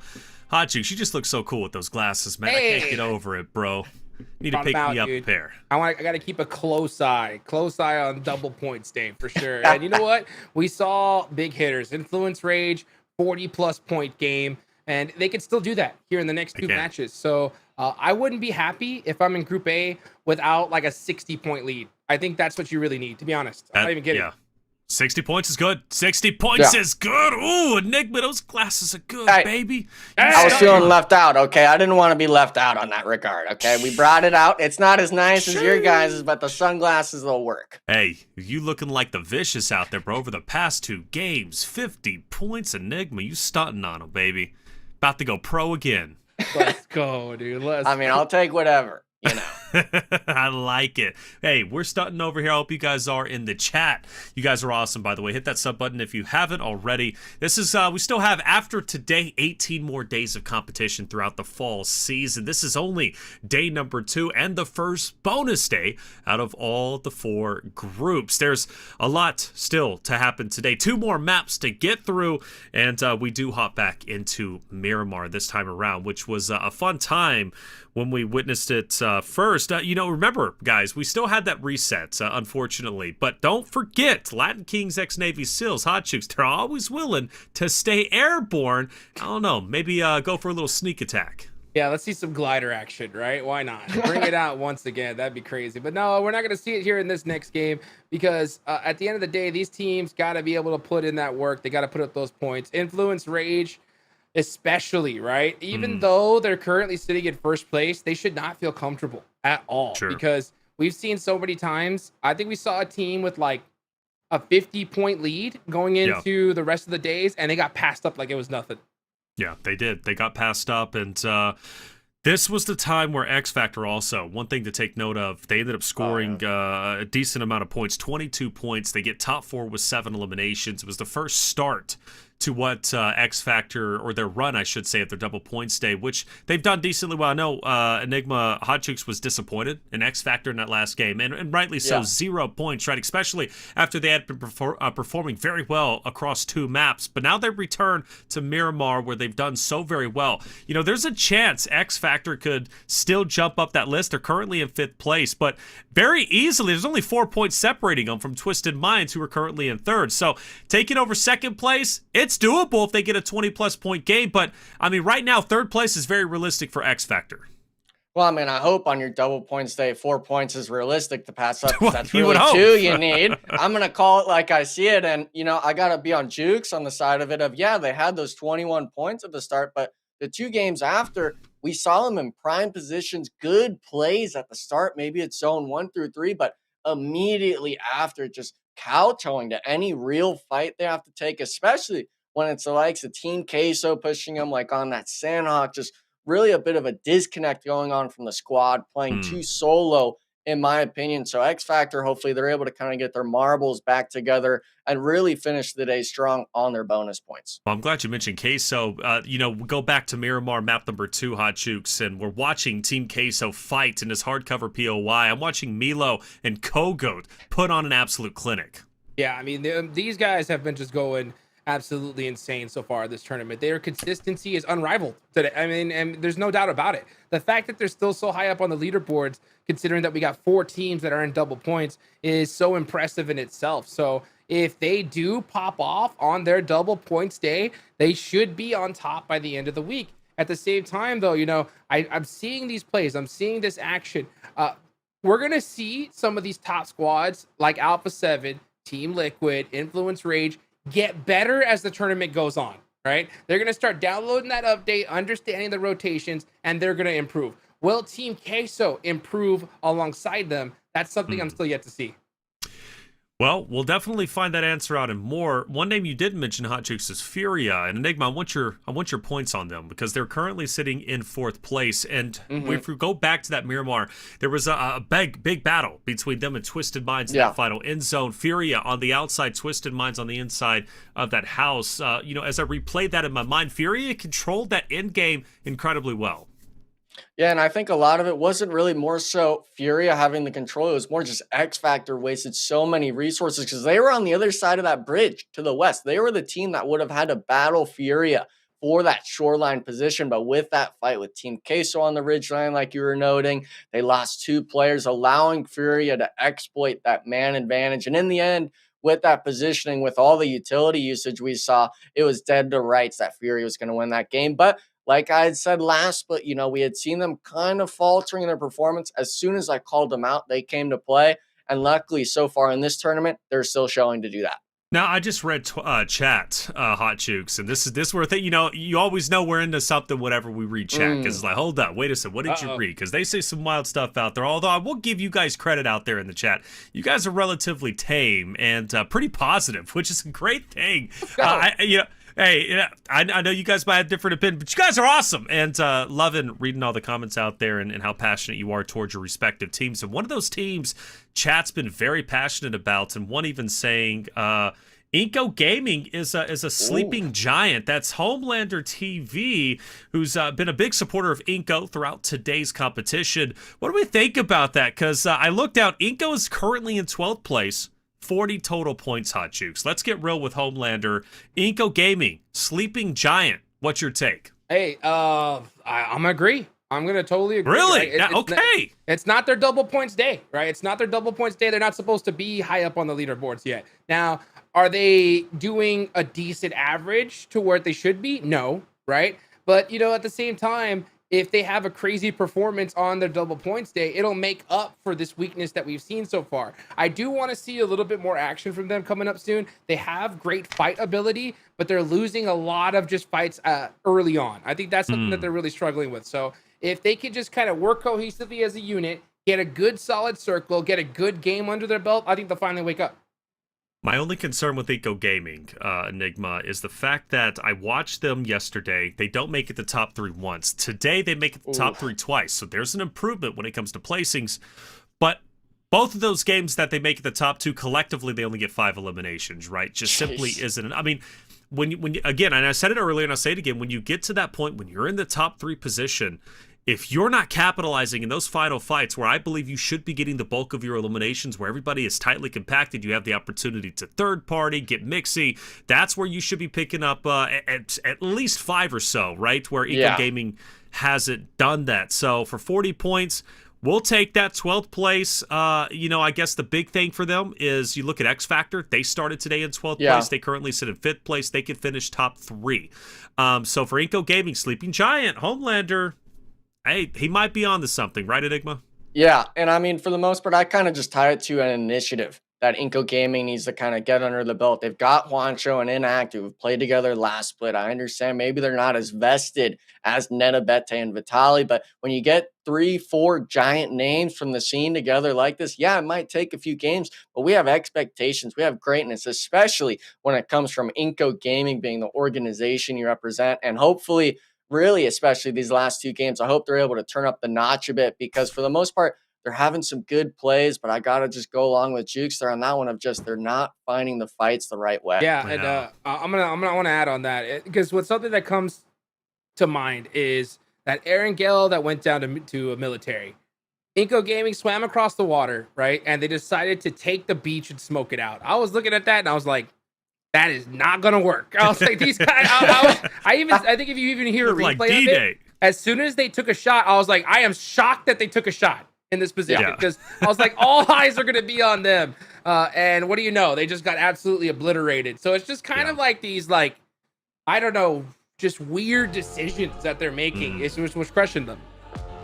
Weird decisions crushing them. Not something you want to hear, especially if you're a big supporter of that roster. But you know what? It's still early goings. It's only day 2. Actually, it's not even completed day 2, right? We have 5 days this week alone. Week number 1 will end on Sunday. Hey, keep that chat going. I love shouting you guys out especially whenever we have downtime. We need to go for our little PUBG Mobile podcast, right? I love including you as much as I possibly can. Here it is, game number 5. We hop back into Miramar. Last time we were here, Furia took the victory with a total of 12 eliminations. It was an absolutely meteoric game. Let's see if they can repeat that success. Hot Jukes Enigma, let's get it started. Let's go. 2 more games left to go today, guys, and we got a good, solid playing path here for so many teams. They're going to be able to go to pretty much every single spot they want to, except those squads that like to drop near Los Leones. But right now, we have this game, 1 more left to go. This is the last chance for Group A to soak up some big points here, Enigma. Yeah, and I mean, Group A, it's all about, I understand you're at the start of the week compared to the others, having to find your steps sooner than them, but, we're seeing a lot of pop-off performances from some of these squads. Obviously, X Factor at the start, getting consistently that 10-point range, obviously faltering towards the middle of the day, but Influence Rage having a 40-plus point game, and that's kind of the reminder for chat is, we didn't see it in those first few games, but double points could get you in that 20, 30, even 40 point, which if you double that, that's shooting you up the leaderboard at least 5 or 6 placements. And one squad that's really still needing to kind of find that today that I think we're seeing struggle a lot is VIP Esports. Yeah, that's a big point right here. Yeah, on their double points day, they're really not putting up anything that they're hoping for. This is their last chance. I mean, they could still put up they could put up 100 points. Like, let's be real, right? They could still put up 100 points in these next 2 games, right? But with how they've been playing so far, it's just not likely at all. They get a decent circle here. They're going to be on the north side of it, but you can't play passive on your double points day, right? That's the big thing, is you can't depend on just placements. You need crazy eliminations. And so far, VIP, we've seen them do it in the past, but come double points day, they're just not being able to replicate that. Yeah, compared to the other 3 squads, I have the stats pulled up. Their bonus point total is 11. That's the crazy. Other 3 teams are in the 20s with Influence Rage almost reaching 40 with these 2 games though. So VIP, you really got to get the burners going. Obviously, we got other teams that aren't on their bonus points, like Alpha7, that are needing to kind of find their stride. Even Latin Kings having to get a few points on the board. And those are teams where one of them, yeah, it's a big name, but the other one showed up yesterday, today, not being able to replicate that. Yeah, and it's so crazy to see that like 11 points in 4 games is rough, even if you're not on your double points day, right? But on your double points day, it's devastating. So, I mean, we've seen teams bounce back before. I think it was even last split, Team Liquid did that, right? Team Liquid in the last 2 games went nuts, right? And just made their double points day all worth it at the last second. And it's definitely not a position you want to put yourself in. I mean, they're in it though, so let's just see how they handle it. It's all about how you handle it, right? And for the most part, some of these teams, obviously with the Vicious and stuff like that, they haven't really been in this spot like that compared to the likes of course, Influence Rage, who were your last split. Obviously, the likes of Furia, who are just playing the game. Same with Team Queso, Team Liquid, and Alpha7. But you got to be able to get over that, especially early on in this. Obviously, it's a marathon, not a sprint with being 120, but you got to find your stride at some point. And I think a big thing for that is actually getting wins on the board. You hate finishing in that top 3 over and over and over again as your best placement. You got to start getting the W's, the chicken dinners under your belt. Yeah, the thing is like VIP got a chicken dinner under their belt, but it was pretty much given to them, right? It's not like something they really hardcore earned. So hopefully they could do it here and now. They definitely need it. The problem is that there's 3 other teams that desperately need it as well. You know, so anything can happen here, and I can't wait to see just how it all plays out. Now, look at here. We're starting to see, yeah, look at that. Poppy Sour on the move, getting mighty close to NRG, and NRG is a squad that doesn't mind taking fights at any time in the tournament. Yeah, and I mean, we're seeing a bit of a spread from them on the mountainside. They're actually really liking this position, I think. Remix being the focal point on who's going to be caught out. He's stuck on his monster truck, does get the heal off. But NRG, this is the moment where you start wanting to make the moves yourself. Don't let him get away. And Remix has got the smokes down. Does he have the time to drive away? Bait, he's stopping by him, getting out maybe. But Remix, wow, actually being able to drive away. Intense game. Almost losing a player early on, somehow surviving against NRG. There you go. Yeah, I mean, take off, avoid the fight if you can. That's something that you can do early on. You don't have to take the fight, right? Just leave, survive, live to fight another day. And if you're in intense game, you need some points. You need some points on the board. You don't want to go out this early. Yeah, we're talking they're at a total over the total games played. They're at 15, so NRG, maybe a bit of a misplay, but Team Queso now, they're in the driver's seat now, having to take the fight against Inco, but Nenabete getting 2 of them with the DBS. Team Queso getting mopped right now on this Miramar. Insane stuff out of Inco Gaming. Hey, sleeping giants, huh? Yeah. Right? Sleeping giants, and that's exactly what they are. I mean, anytime this squad can pop off, and you know, they caught Team Queso, who is by far the best team, I think, in this lobby right now. And, you know, they, at least with how they've been playing so far, right? And Inco caught them slipping in 2 split, boom, and they are out just like that. Yeah, and some people, they're honestly even afraid maybe early on of going for that 2v4. Well, you know, where are the rest of them? They full throttle sent that. All 4 players were on the building. That's something you love to see as a squad that was struggling really to put everything together. And that's on a team where, like you said, they're at the top of the leaderboard. Having that confidence boost of going against the best team in the lobby and full clean wiping them almost, it's not something to take lightly. Yeah, it's definitely not. So you can just see these teams just on the move right now. Loops trying to find a good spot here just south of Los Leones. We got another pretty southern circle, and they could definitely go even further south. Let's see what happens. X Factor, team that's been quiet the past 2 matches, man. They definitely need a pop-off game as well. They're all the way on the south side, so they're hoping that the zone goes south. Yeah, I mean, that ENG game, I think, really threw them off because they had the positioning and stuff like that, and they just get absolutely steamrolled. And then after that, the Sanhok, they get the player caught out early on, but then it seems like Cavaliz, he's just completely ISO to TL, and then Team Queso pushes in, and you lose another player. Really is not a good note to really be kind of having the day played on, but for the most part, that team, you know, they still have today, like you said, they're hoping for that southern shift all these teams, though, kind of congesting themselves around that south part of Picado. And, you know, a lot of these teams, I really kind of like to get the notion of it of, you know, on Miramar, it's so easy for people to kind of change their strategy on how to move on the map because the terrain is such a big thing. And I'm seeing the likes of Team Liquid. This doesn't seem like a spot they'd normally take, but they're making new stuff happen, and this could potentially be a mess up for some other squads rotating. Yeah, let's see what they are looking to do. Team Liquid, I'm keeping an eye on their position. Everybody's staying so central in this one, right? I mean, they all these teams, I think, realize that edge play is kind of out the door when you have teams that are just so good at this high level. You want to be able to get a more central position, and Vicious is definitely going to be one of those teams that needs it. You can see them just kind of setting those vehicles up. Looks like that's where they're going to park for now. They wanted to leave for a second, but they're just waiting for that next zone to pop. And oh boy, time to get in those vehicles and start moving. Yeah, I mean, VIP is kind of ecstatic. They're the ones that probably have the best rotation into this next spot. We're seeing IG and NRG starting to move south, filling it in. And look at that. I mean, every single person is in their vehicle, hot chicks. They're trying to find a spot in zone. Yep, they are on the move, and they are moving very, very quickly here. The Great Migration has begun. We're going to see some people get shot out of vehicles. That's what I'm looking towards right now. Inco getting a very central position, looking to possibly even hit the Picado Mountains here.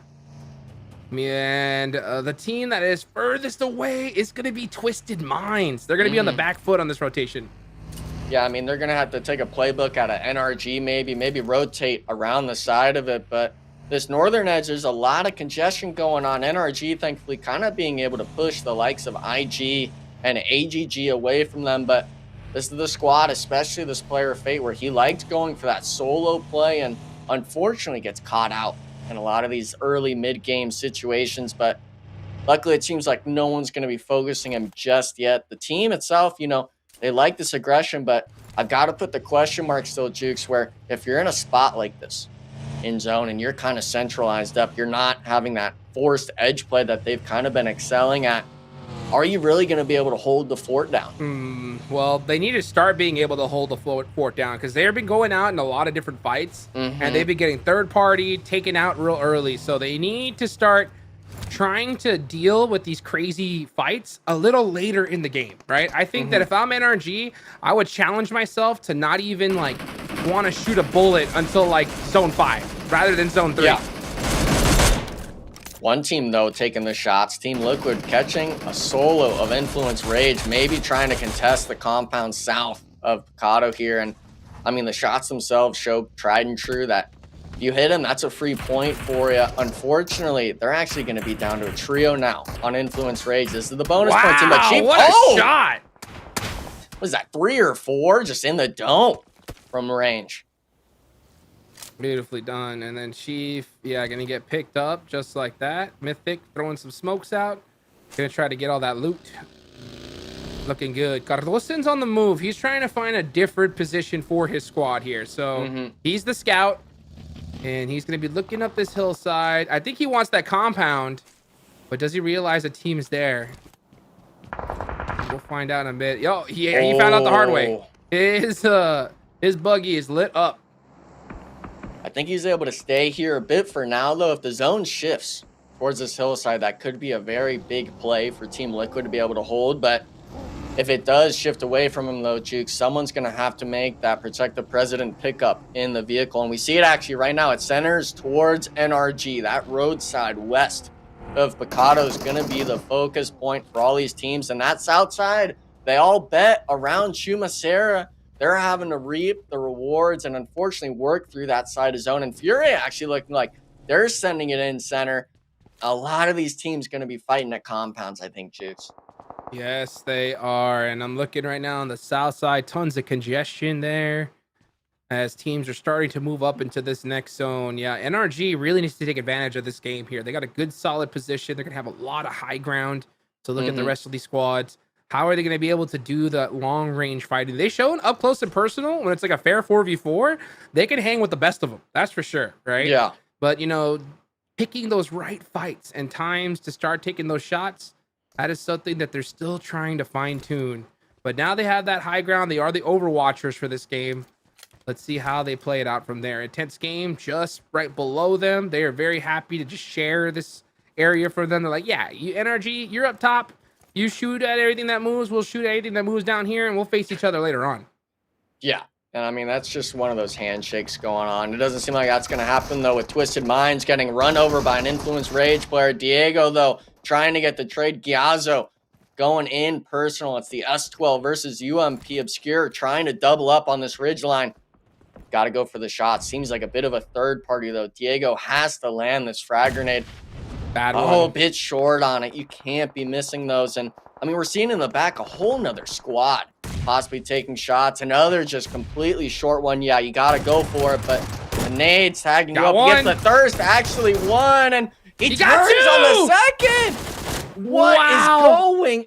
Giazzo somehow losing that juke. He wasn't even looking at him with the shotgun. Wazao losing that fight is so tough. And that's double points for Diego and Influence Rage. That's Team Queso out of there. Wow. So Influence Rage are going to get even a little bit of a bigger lead. 6 points is solid, considering that you're down 3 players. So Diego making it happen here. He's going to go ahead and make a migration right on into Inco. And he is getting lit up. Oh, man. Tire gone. About to spit out. Oh, another tire gone. Oh, this is just not good for Diego.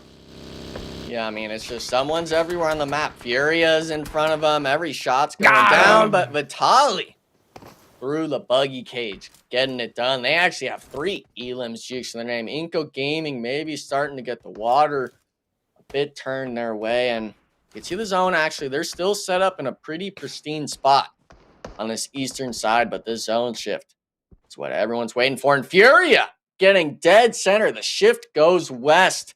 Team Liquid, AGG, even Loops having to move into my question is NRG. Look at this 2-2 split. What do you think about that? No.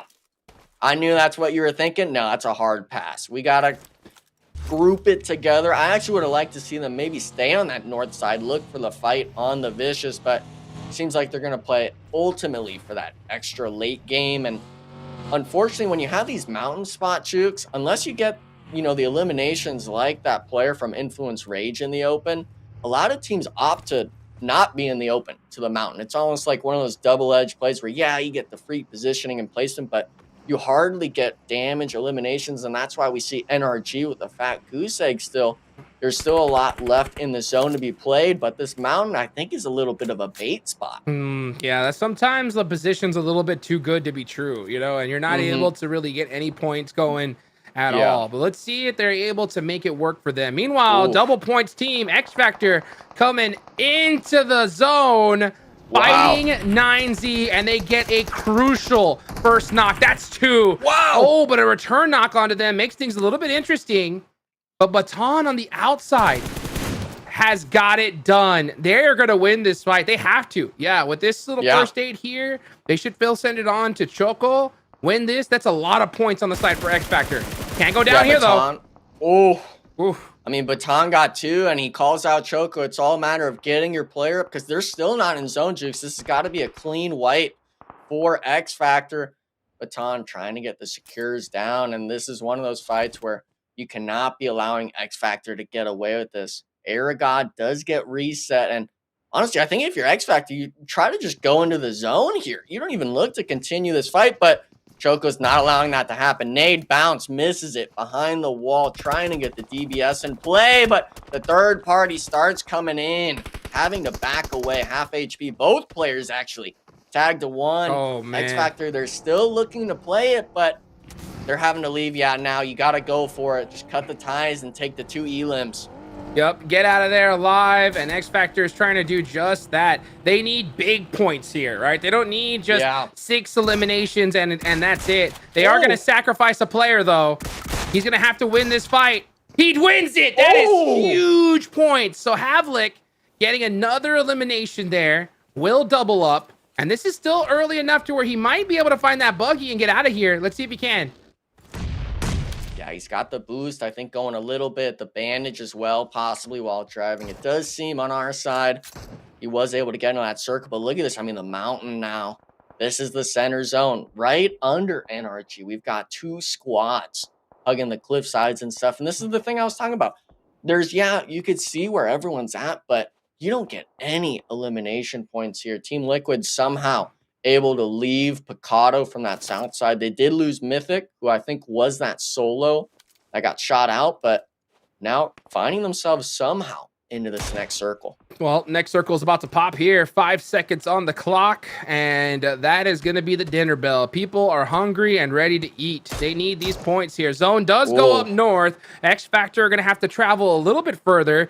They're going to have to most likely get past VIP, another team on their double points day. Going to try to get something done. You also got Vicious all the way up on the north side. Don't forget about them just yet. They're looking to finish this day out strong. And you can see them already starting to put some pressure on the Loops. But man, these Loops players do not mess around.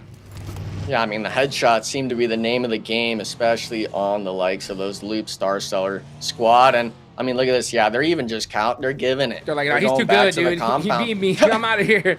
Hey, I mean, if someone's on it, you know, you get that 2-tap to the head. You're like, yeah, no, I'm good. I'm good. Yeah, let's leave with those guys alone for now. Oh, you know what? Never mind. You know what? Actually, I didn't like those headshots. I'm going back. Or not. Nope. Yeah, I'm going back. I'm gonna take another look. We like to have the decisiveness at some point, but it seems like Reyes was able to apply that pressure enough to make him back up. Loops kind of just chilling on their side, the corner of the map, because I think Loops wants to actually worry about a team like AGG. This is what they're supposed to be doing, though. This is what they're supposed to be doing. Clear their back out first. And it just so happens that Alpha7 is headed their way.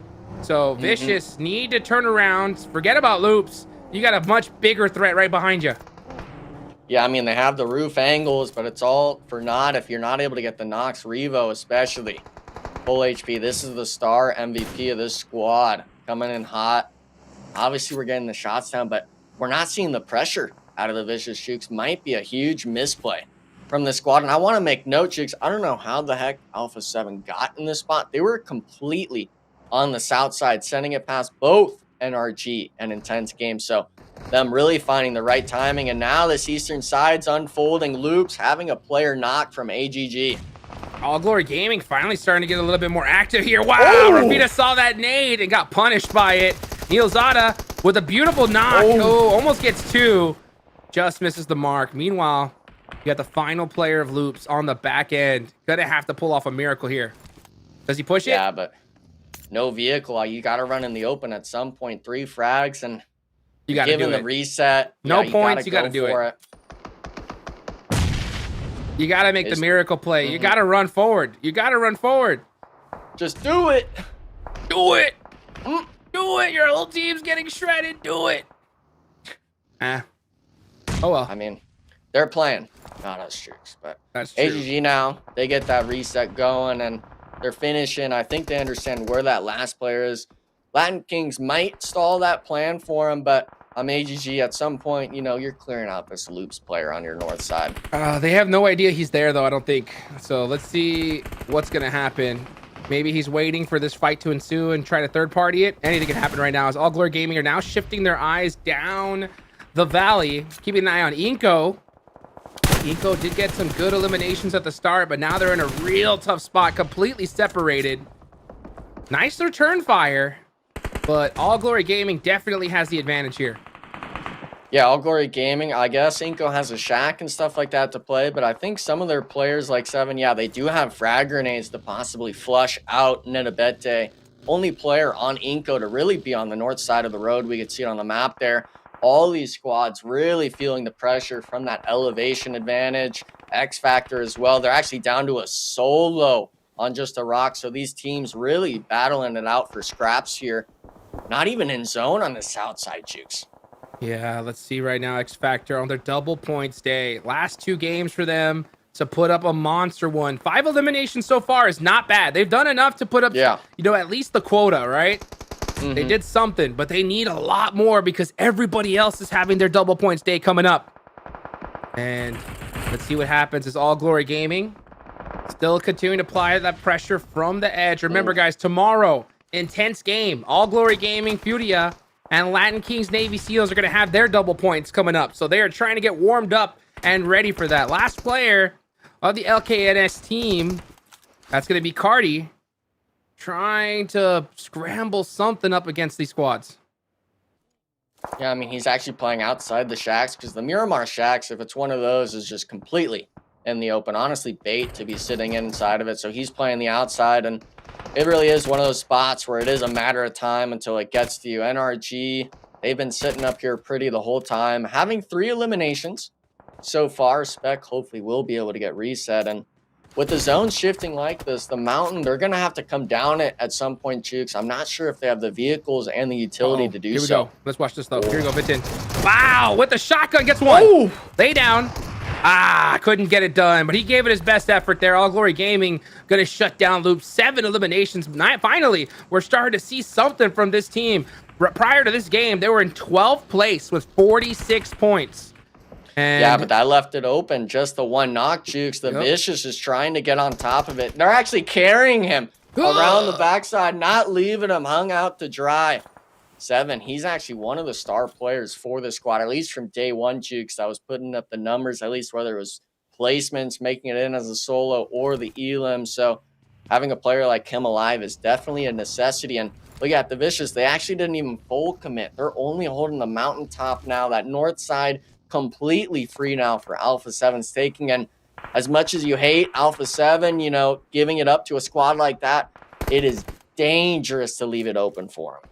Yeah, 7. He's been playing for quite a long time here. He played with Inco Gaming in the PUBG Mobile World Cup, but they did not perform nearly what he was expecting to.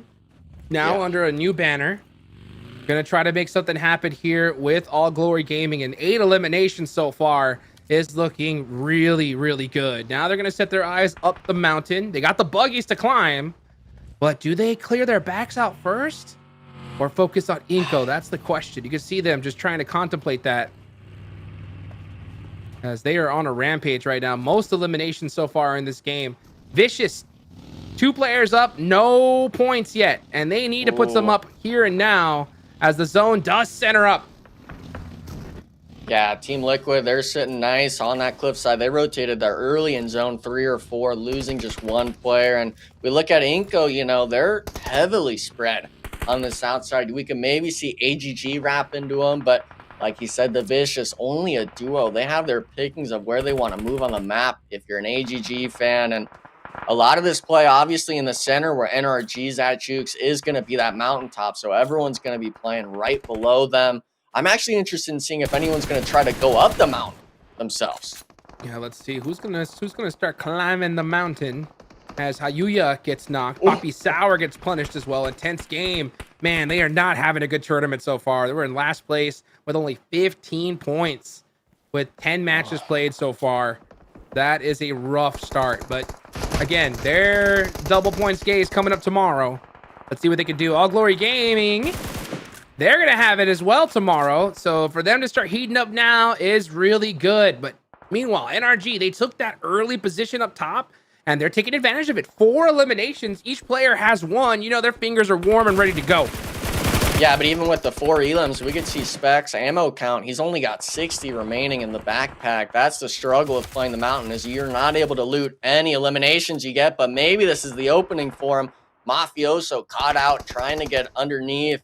I'm not sure if NRG is really going to look to capitalize on this, but other players, they're starting to move towards them. The likes of AGG, maybe even Team Liquid could wrap the mountain. And your Alpha7, you know, you've got 4 elims to your name, but you got to make sure that, hey, got to get the reset here first, and then we can look for our next play. Yeah, let's see what ends up happening. Alpha7 finally trying to make it happen with a decent zone here. Oh, with the nice jump down shots, Carrillo gets it done, and that is All Glory Gaming eliminated. They had a strong start. Alpha7 shuts them down, though. But here we go, the Brazilian brothers. Look at that. Alpha7 and Team Liquid, mighty close to each other. It's only a matter of time before that fight rings out. Yeah, and I mean, this whole eastern side has always just been a bloodbath from coming out of Picado and stuff like that. Ayala getting damaged. I mean, even through the smoke right there on Furia, both of these squads are pretty feeling it in this Miramar. Obviously, we got NRG on top of the mountain, but even as a 3-man here, they don't have Mythic. They are applying so much pressure onto Furia, making them waste virtually every bit of utility. What a shot. 3x mini. That was gross, dude. That was gross. If you guys have had any experience playing at this high level, shots like that are impressive.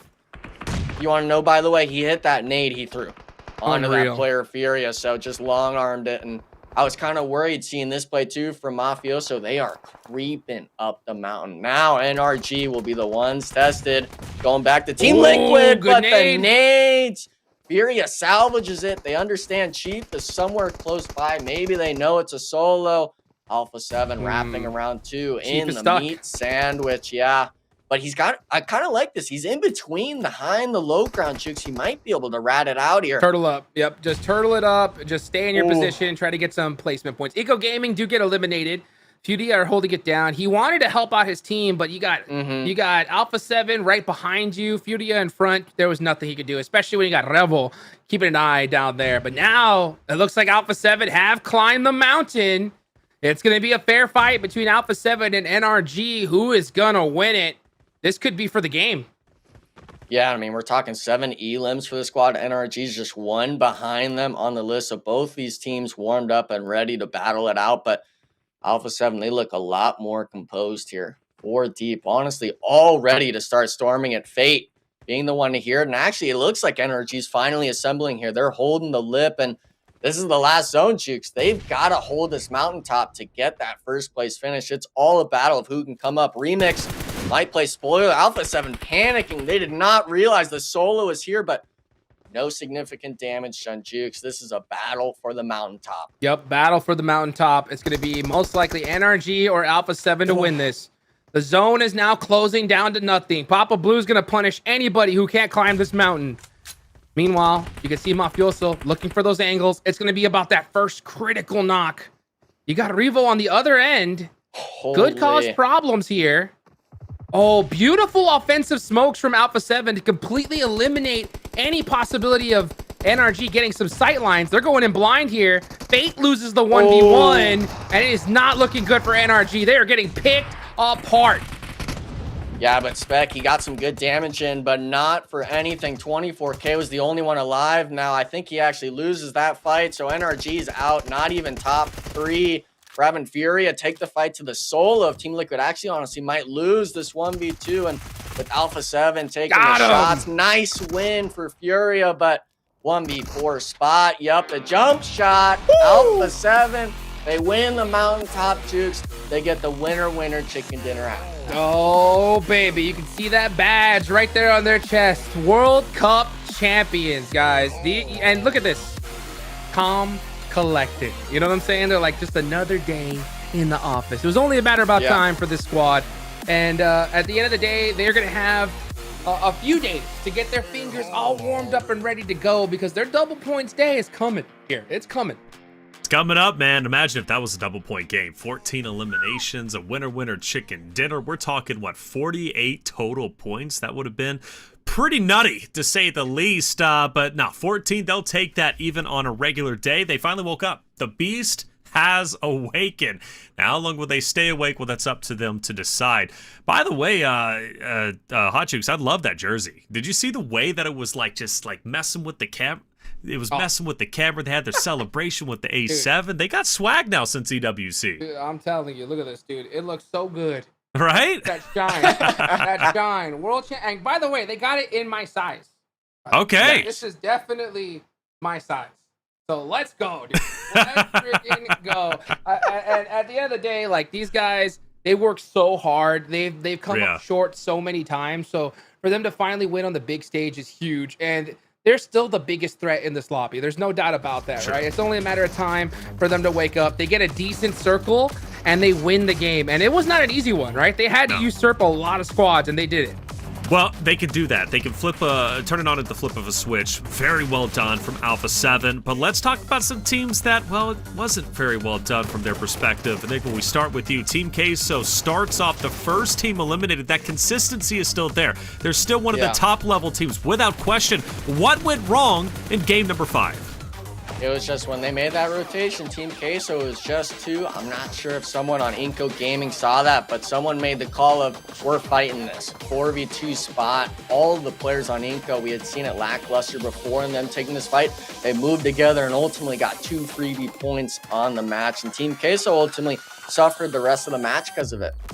They definitely did. They suffered. Last place, 0 eliminations, followed by Twisted Minds, another roster that has had a very good day. In fact, they started off the day with 11 elims, 3rd place on Erangel. Obviously, we returned there, but I was expecting a little bit more from them returning here. Now, one team, though, that did stay consistent, Hot Jukes, is Furia. Furia, first Miramar, 12 eliminations, second Miramar, a lot less, 5 eliminations, but still a 2nd place. Miramar, they got it on lock. They got it on lock, and you know what? This is a good time for them to do that because tomorrow is their double points day, right? So they started warming up. All Glory Gaming definitely warmed up as well. I mean, they end up losing a big fight at the end of this, but still, look at that. I mean, we could see some solid points on the board. 7th place position, 11 points. You got to be hyped, but at the end of the day, you got to give the flowers to Alpha7. They finally got a chicken dinner, and, you know, it's about time. Yeah, it is about time, man. I've been waiting for them to be at the top. That's their first win, I do believe. Yes, it is. So, you know, they've been long missed on that on the top of the podium, but here they are. And now, is this the momentum they needed, right, to kind of start to get the ball rolling a bit more? Team Liquid in 3rd place, though. Nice to see them there as well. X Factor, though, on that 2nd page, Enigma, with 10 total points. You know, they started off relatively okay, right? They managed to get up to the 5 elims before it all fell apart. Yeah, I think at some point someone's got to make the call for X Factor. They won that fight early on against 9Z, mostly on the backs of Baton, you know, but someone's got to make the call. Okay, we can't be playing edge anymore. Someone has to make that center play because we saw all 4 players just stuck on a rock on the edge of zone. Not something you want to see after getting eliminations in the match. All right, so some moving pieces here. Furia, X Factor will move up. Hotchik's first time we see X Factor, I believe, at least in the top 5 for sure, in the number 4 spot. If the tournament ended today, they would have earned their spot in PMGC. Okay. Yeah, they would have. I'm gonna tell you right now, though, if they don't do a double-digit chicken dinner, this is the last time we're gonna see them in the top 5 all week. Okay. Ooh. I'm not kidding. That's just what's gonna happen, right? Because everybody else is gonna have their double points day, and they're just gonna drop and drop. So if you're X Factor, 30 points for your double points, that sucks, dude. This is a bad day for them. Even Influence Rage, 41 bonus points is not that great, you know? It's solid, but I mean, with how many other teams are here and their pop-off potential, I mean, I would definitely be worried for sure. Yeah, you know, Influence Rage, first place on Erangel map number 2 with 12 eliminations. That's a 24-point game. So they get most of their plus double points of, you know, if you calculate that. So that comes from most of their bonus points today. I feel like they could have really took a much bigger lead than they have, but they've done their best. They've done their best, and we still have one more game. Who knows? They can, you know, get that all the way up to 40 or 80 points, I should say, Hot Jukes, which would be a great result. You know, it could be if they win the last game. The Vicious, though, they dropped down. They had their time to shine, Enigma, with 2 back-to-back second places. And they just need a little bit more. Finishing the top page for them would be a massive accomplishment given where they started the day. Yeah, and I mean, that last match, they didn't take the engagement with loops. They let Alpha7 come around the backside and kind of clean them up. They really just kind of played a little bit too passive on that north side. I understand NRG, you know, is on the mountain taking shots at you, but we saw every other team in that position able to move around them. Why couldn't the Vicious be able to do that? That's the question mark. I don't know if the coach has the answers to, but that team's really needing to start getting it done in the last match. All right, well, that's 5 maps down, 1 more to go. We finished where we started on Erangel. How will it go for Influence Rage? If they could get a massive pop-off game here, their bonus day would be stellar. It's up to them, though, to obviously finish off strong. We'll see if they can do so. We're going to take a quick break. When we come back, the final map of the day, Erangel, coming your way.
And welcome back, everyone, to the 2024 PMSL Americas Fall Season Day 2. We're on our final map of the day, game number 6. We head into Erangel, which is played 3 times a day, and one team has been highly consistent.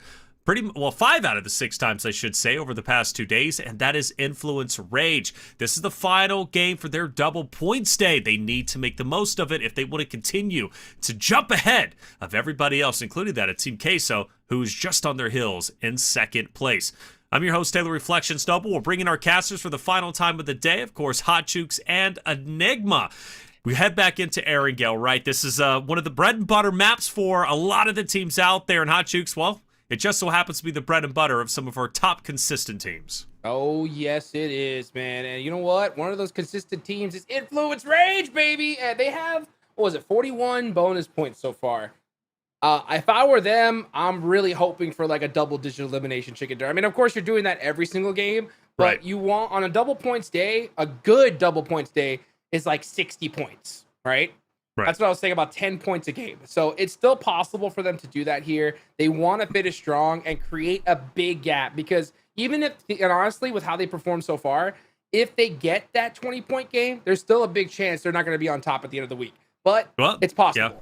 It is possible, but you can only do the best you could do, right? That's right. If they would have played better throughout some of the maps in here, I go back and I look at the performance, more specifically, maybe Miramar. I know that wasn't a good map for them. Sanhok, obviously. Sanhok is just a wild map. Yeah, you never know what you're going to get Yeah. from that one. But, if they would have played better there, today would have looked a lot better. But again, you can only do so much with the time that you're given, and certain maps just don't work for you. For Influence Rage, Erangel is that map that works for them. Enigma, we go back to map number 1. Remember the chaos of that final zone. 3 teams fighting, right? Open field. It was anybody's game, but it was Team Liquid who got their first win. Yeah, and I mean, I really thought, honestly, that Team Queso had that in the bag, but it came down to Team Liquid, Cardozan, Ayala just running out in the open and winning those gunfights. That's something where if we get that perspective, we really understand that sort of prestige Team Liquid players have. And yeah, maybe we've forgotten about it a little bit. I certainly know Hot Jukes never gave in faith like me. But for that squad, we're talking, having to have the consistency. Now, obviously, Influence Rage, they won the last Erangel, but I'm with it on Jukes. Yeah, they had a good pop-off day, but the bonus points got to be up more. If you leave it up to chance, the unknown can start eating you away over this whole week, and you're not going to know where you sit until after Sunday.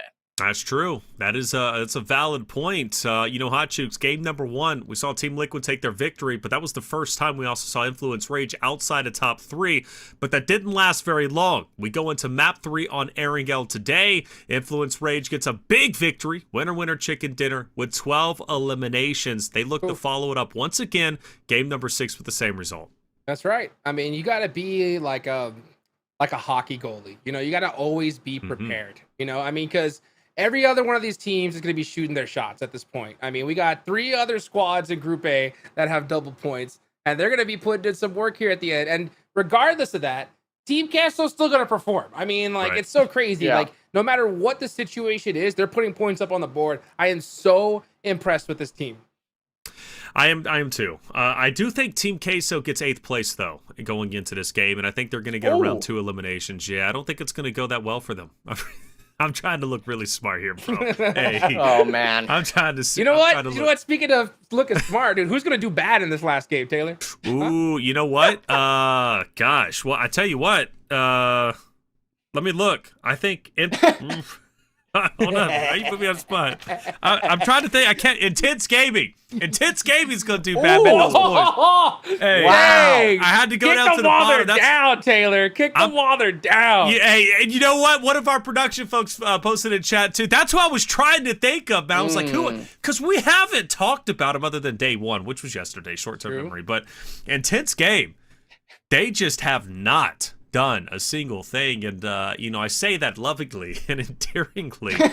Please, as a team, give us something, baby, because you're representing Listen, North Taylor, America. I gotta tell you what. I gotta tell you what now. in terms of intense gaming, I'm flipping the switch on you. I'm saying they're winning this last game. You gotta give them the bone, okay? You have no base for They gotta that. show signs. Well, it's not like you need faith. Sometimes it's just a gut instinct, Taylor. Well, that's and hopefully faith. Intense That's game what that can show up. is. Well, it's a different terminology, potato, whatever you want to go with. But I'm going against the grain on what you're throwing out. They're hoping they can show up today, because if not, then I'll join you in the other days of, maybe they're not going to be the best performing. I've heard potato. Have you ever heard pecan or pecan? See, that's the one. No one says pecan. No, that's just no one says pecan. I've heard pecan, Yep, but it's pecan. But it's pecan. Okay, let's be real. Let's be real. Hey, but you know what? I'm gonna go in the middle. Hey. They're gonna do decent. Go for who else? They're gonna do decent. Okay. Who's right? that? Okay. Yeah. You're saying that they're gonna lose, right? And Enigma's saying that they're gonna win. I know I'm by myself here, right? But it's up in the middle. They're gonna do okay. I think Intense Split the Game is gonna put up. I'm gonna say 8 points. The team that I think that's gonna falter, though, from what I've seen, I think it's gonna be VIP. VIP Esports on their double points day. I think they are dealing with this pressure negatively. So I want to see them do a good solid one here, but I think with what I've seen so far, I think it's gonna be a hard one here for this last game. VIP. It's a name I haven't heard since game number 3, where they got first place with 2 eliminations. Day 1, right? Today, they haven't finished top 3 at all. Gosh, I was so excited. I know we were all excited about VIP on their double points, because they were, Enigma, they were the biggest surprise of day number 1. Day number 2, they've pretty much been non-existent, and it's sad to see, because they started the day in 4th place. Now, they've dropped all the way down to 8th place, and a large reason why they're still in 8th is because of their day 1 performance.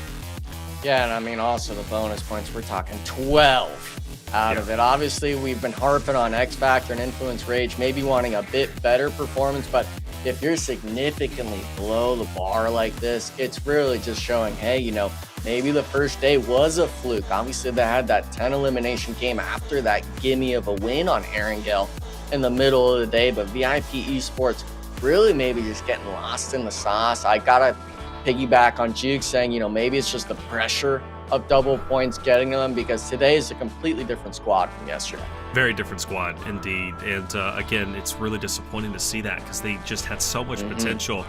And now you question, moving forward on their double points day, are they going to continue to drop the ball? It's one thing to be the last team or the last group to go for your double points, right, on the final day. But it's another one, final week, you roll in, you're the first team to get bonus points. That is literally the make it or break it for your entire tournament. All your work and culmination comes up for that final bonus points day.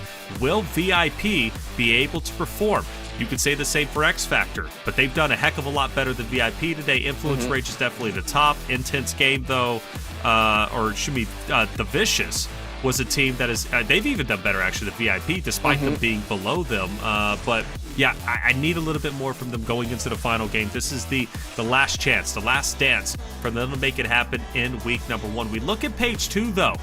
A lot of teams still down here that you would expect to be up at the top. Intense Game, though, they're still down there at the bottom. That's just the way it's going to be. Tomorrow, double points day, maybe they make a big run here, right? But I'm looking at Loops. Off of day 1, Hot Jukes, Loops look good in a lot of different lot of different situations in certain games. Day 2, they've been there, but not really, right? So they're in 12th place. I think for me, as a surprise, they would be one of them. Yeah, you know what? Loops isn't one of those teams I'm worried about, because they've shown that, if they get a decent position, they can win those fights. It's just they've been getting stuck in a lot of bad spots. We see the zone shift away from them so hard, and they're just not a team that can just pull out a miracle run consistently, right? They can win some pretty crazy fights here or there, but usually when you see Loops in trouble, they just kind of get picked apart little by little, right? Sure. As opposed to a team like Alpha7, it was just oh yeah, this team's gotta lose. Somehow they still put up 8 points, right? Right. So Loops, I'm not worried about. They have tomorrow to still warm up for their big day. But honestly, a team that I think is just getting hot at the end is All Glory Gaming. They had a good, solid game in Miramar here. If they finish strong, I mean, tomorrow is their double points day, and they can pop off. Yeah, well, all 3, 3 out of the 4 teams are on the second page for Group B. So tomorrow needs to be a massive day for them so they can jump up. Only one team on the top page is from Group B.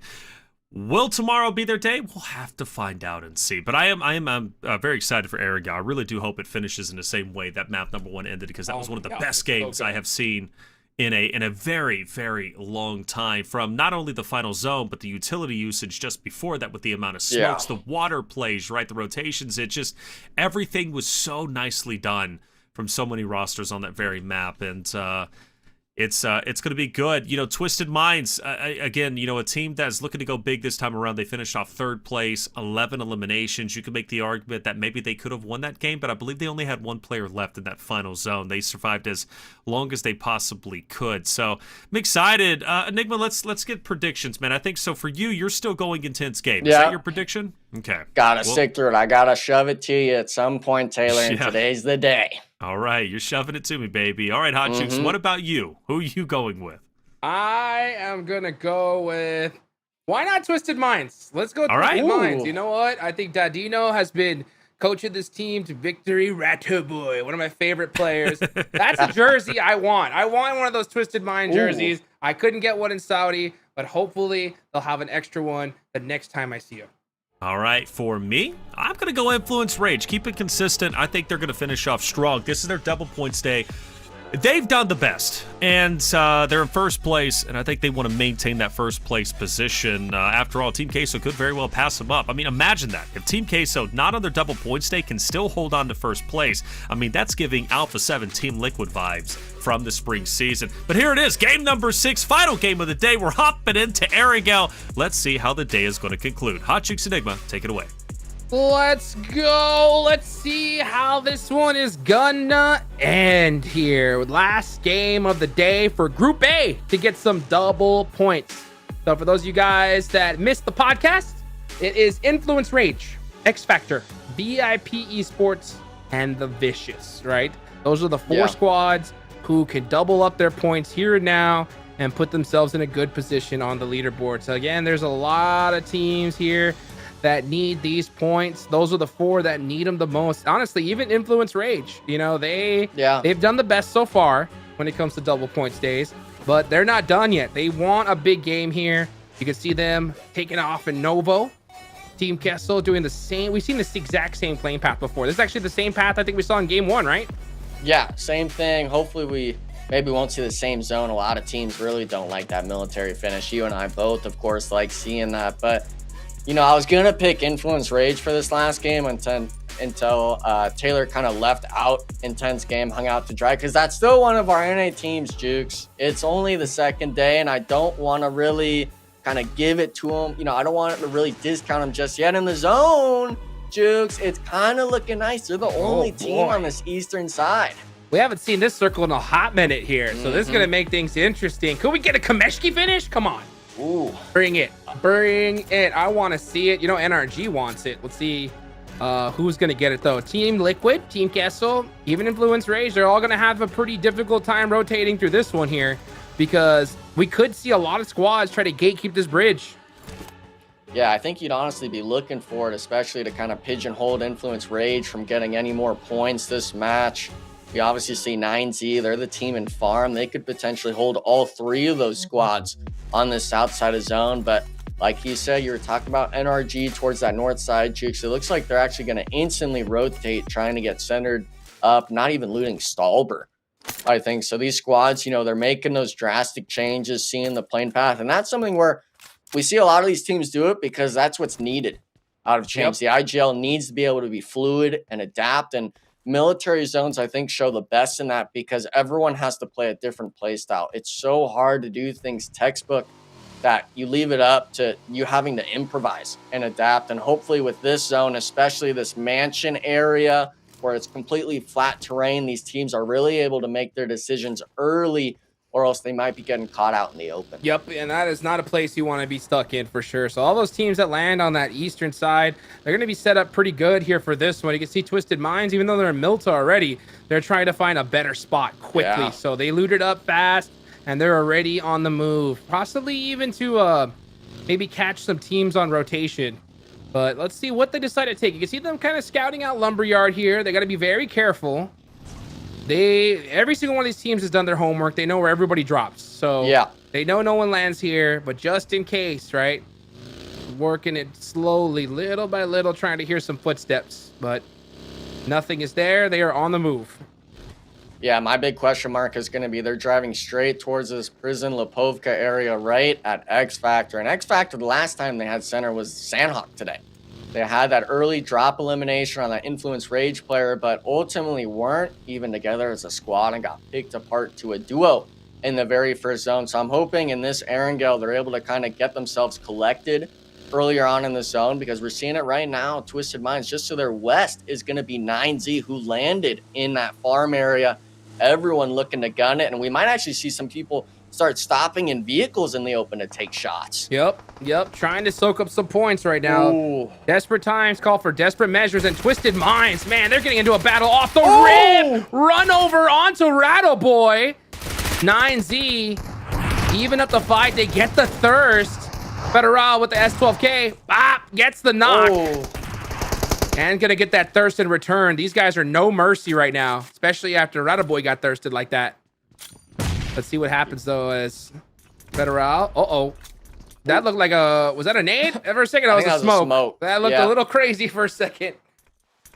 This is the scary thing though, Jigs. I was just talking about X Factor. They actually heard these shots and came in. So Twisted Minds, even though they have essentially 2, if not 3 players down on 9Z, make that 2. They got to worry now about these off angles. And X Factor, when it's early, they're really good about making these early aggression plays. It was just that mid to late game. So if you're Twisted Minds, yeah, you've had a pretty decent performance today, but you might be ending the night off rough. Here's the question. What do you do though if you're X Factor? Do you push this fight, considering it's your double points day, right? Do you, or do you just wait to see what happens and then try to clean them up?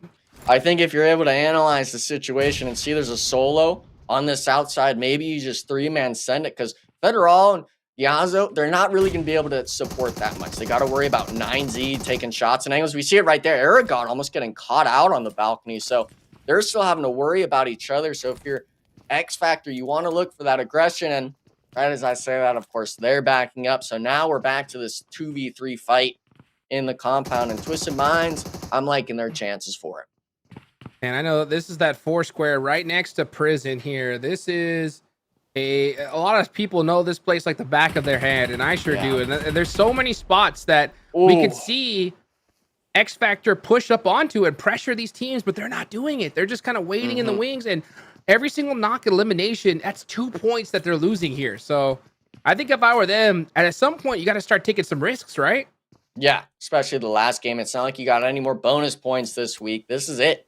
And for them, you know, they had their 4-man up. You understand the elimination feed's giving you the information, but choosing really to kind of just give in and go for the zone play. So one team, though, that I'm still holding the flag for, Jukes. Intense Gaming, not able to find the shots fully on the Influence Rage, but still holding, in my eyes, a still pretty powerful spot in this zone. Tense game on the move. We could see Remix taking that lumberyard position. So it looks like that's the place they're going to have to hold down for now. They don't want to push any further. They know they're a little bit late in the game. I think they're very happy with that spot for now. You got a lot of teams still on rotation. This battle still ringing out between 9Z and Twisted Minds. I am so shocked that X Factor is not trying to third party this.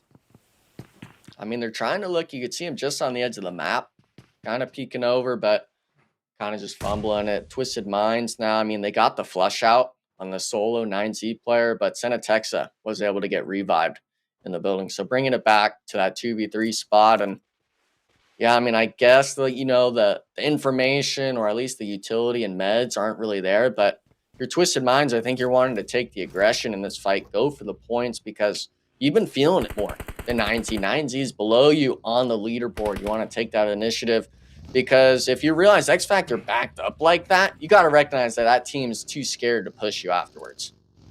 You can see Baton's getting that 45 ammunition. Maybe they were looking to loot up first and then head that way. I hope so. Nah, but I think that they're just playing too scared right now. Yeah. I think that they're one of those teams that's like, hey, you know what? This is our last game. Let's just try to survive. Not deal with any early engagements. And by the way, it is already too late for them to push double, because if they were going to do it, they should have done it like right then and there, because they would have been able to have a fair fight. Now you risk getting, fourth party. So Instead, they're going to watch as, wow, Twisted Minds getting a nice knock there. And that is 9Z done for. Yeah, that smoke, I think, just was worth its weight in gold, really able to block the sight lines. And he didn't even understand while having that shotgun out that Twisted Minds was already pushed up that close on the building. So really free shots. And I'm not sure if you'd seen on your map stream, Chicks, but hopefully we can pull it up right now because that zone shift, Kameshki's in play, baby. Let's go. Kameshki is a possibility. And look at all these teams on the rotation. Furia and All Glory Gaming moving up north, wrapping ever so slowly. We're seeing a battle already. What is this, NRG? It is NRG going against the Latin Kings, Navy SEALs. Let's see who's going to win this fight. Cardi trying to do some shenanigans out the window. A lot of 1v1s happening, and it looks like NRG is getting the brunt of this. Casper finally gets the knock. Gonna go for the thirst quickly. Gets it. 1v3 now, though. Is he really going to win it? Team Liquid now actually looking to maybe full send. No, it's going to be another squad. I have no idea who that is pulling up, but every single team making this drive-by rotation. It's actually going to be an intense game now during the fight. They get an initial knock in the compound.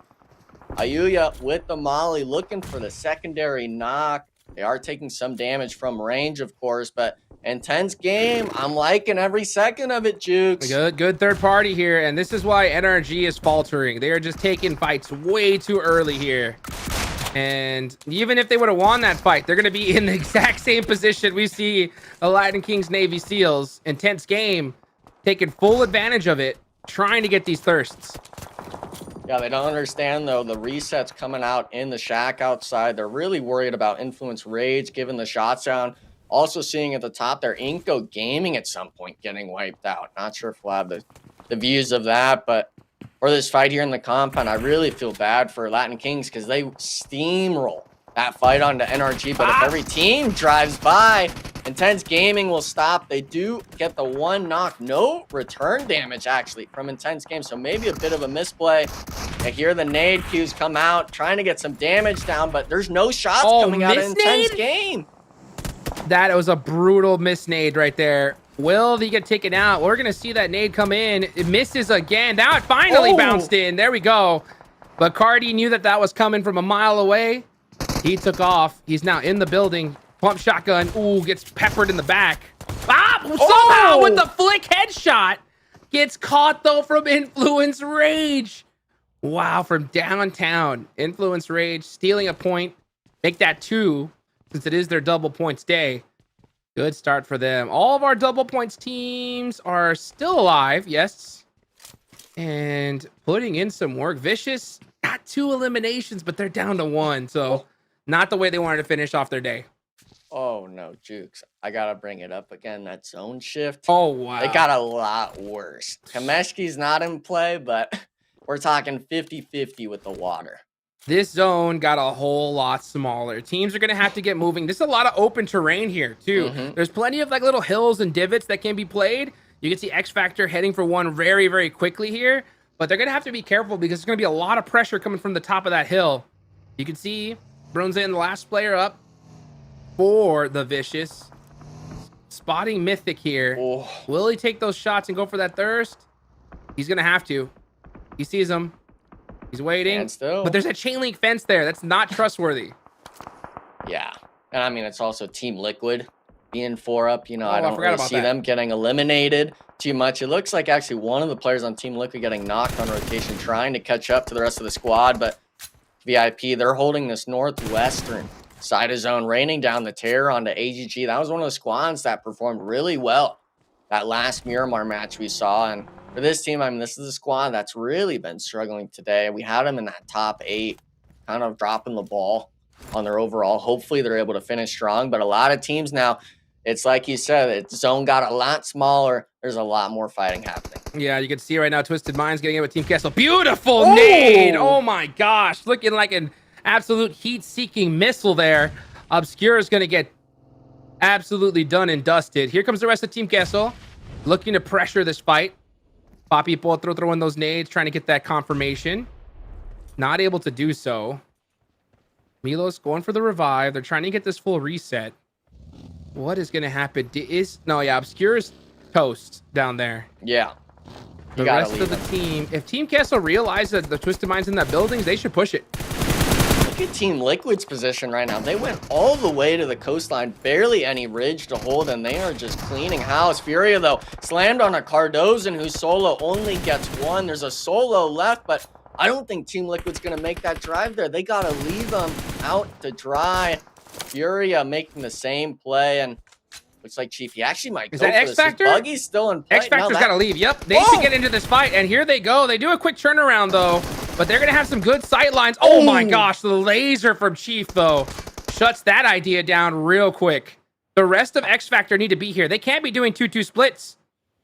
Havlik did get the trade, but he's just a second late on the nade. Wow, both doing good damage. It's about who gets that last bit. Furia was able to clean up on the bunker, only having the one player, so Chief's on the clock. That smoke next to him is going to run out. He's got to win this 1v1 against Havlik with the nade. Oh, he's getting chunked, though, little by little. Finally, X Factor are realizing what they need to do. The zone has gone to them. They have to finish this fight immediately.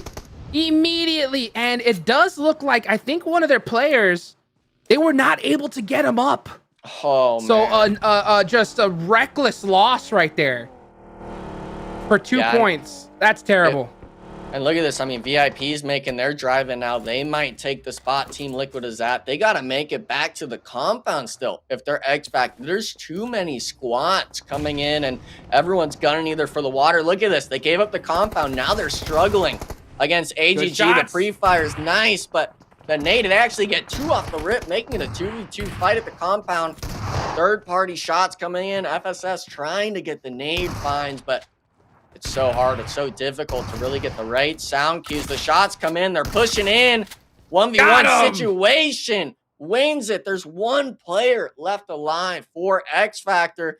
VIP, though, they're the ones taking the shots, Jukes. They don't drive in for the third party. Unreal. What a missed opportunity. That's a good position and a lot of points they're giving up. Intense game. See you later. They are done and dusted. Alpha7 taking those points to the bank. That's how it's done right there, folks. Zone is a tough one. So much open terrain. There are very few teams left alive, and this is only stage 4. Yeah, I mean, I think Twisted Minds has, what, 1-2 players up. They had to give up that coastline to Team Queso. Intense game, had to drive into a shack like we saw, and they essentially, I think they got 3-man naded from Revo. So really unfortunate stuff to see on Erangel yet again. And the zone, it still has time to close. We're seeing 4, 5, 6 teams still on the south side battling for, what is this, a sniper tower, a cliffside? Not something you're wanting. Not at all. Yeah, Twisted Minds are just stuck between a rock and a hard place. They're trying to deal the best with what they got. Loops is going to start pushing onto him. Here comes Dino. Free-firing with the DBS. May even try to go over that reload. Never mind. Throws the nade in. Waits for them to come on out. He said, jump on out here.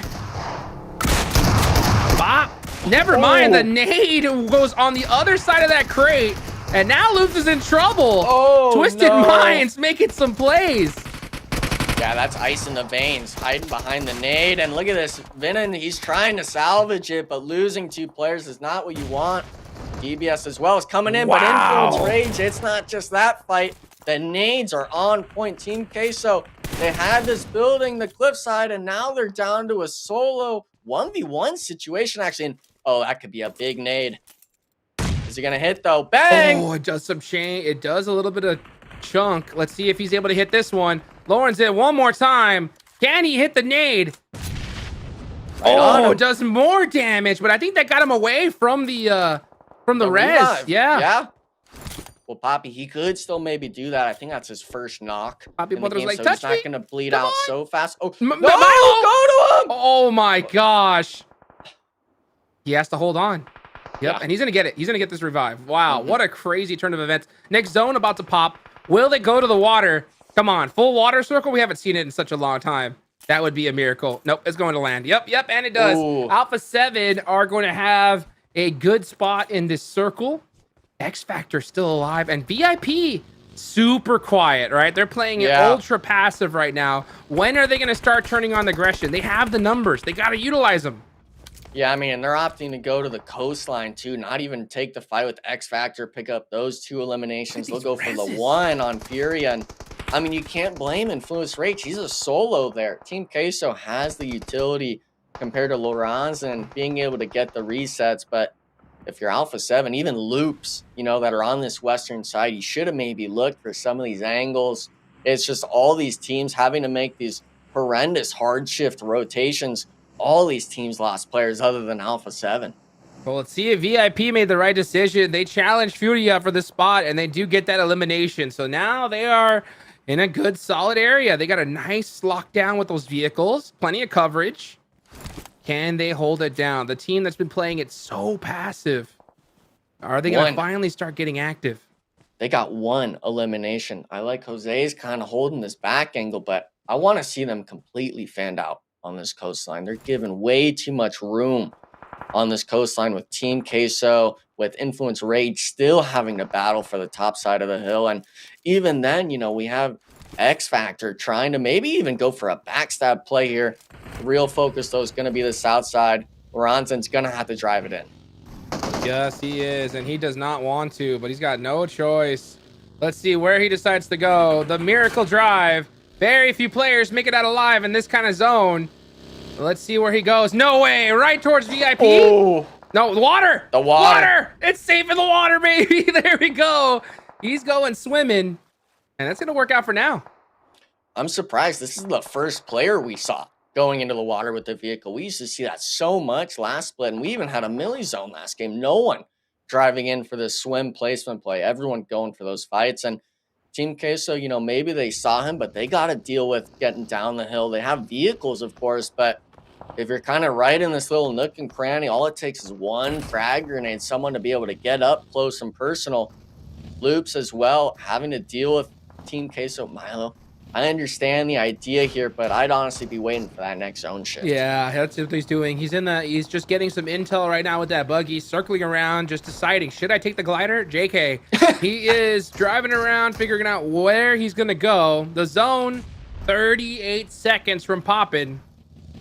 And the circles, Big Milo will do. Uh-oh, don't want to lose a tire here. Ooh. Yeah, you got to protect that vehicle for this rotation. That nade. Like, oh my gosh, wow. What a bounce. Yeah, he missed it, but it works out. Yep. And now the play is simple. Push down the loops, clear out this tower, put some more points on the board. Man, dude, Team Queso have been just unbelievably consistent. Yeah, and this is as a 3-man. Wow, I thought that nade was going to do it to him. So close. They're still getting it done. Obviously, they have just the buggy, but you could put 2 players on that. Go for it. We hear the mollies come in, and we still don't see any too much aggression. Oh, Oh, man. Finding a single Cunha all by himself. The only player for VIP. Oh, what a shot though from Loops. Oh, he tried to go for the thirst and he got caught. Rafina's so close to that Molotov. This nade can be dangerous though. He's going to bounce it off the window. Oh, it goes inside. Misplay. The nerves. It's getting to him. The bank, is it open? Again? No, it is not. And unfortunately, Rafina finished his own teammate right there. The zone goes away from him. He's done and dusted. He knows it. But can he get at least another elimination? Let's see. Milos. What is Cunha doing up here? What is he doing? He drove all the way up. He came from that bunker. What is VIP doing here? I don't mind it, but you got to go for the fights. And they kind of just giving the positioning away. Loops now somehow winning that fight 2v3 against Team Queso. They're trying to scramble back in, and imagine if VIP, oh man, Ronzen, he's got the boat. He could shoot from the boat, Jukes, and get a knock here. He sure can.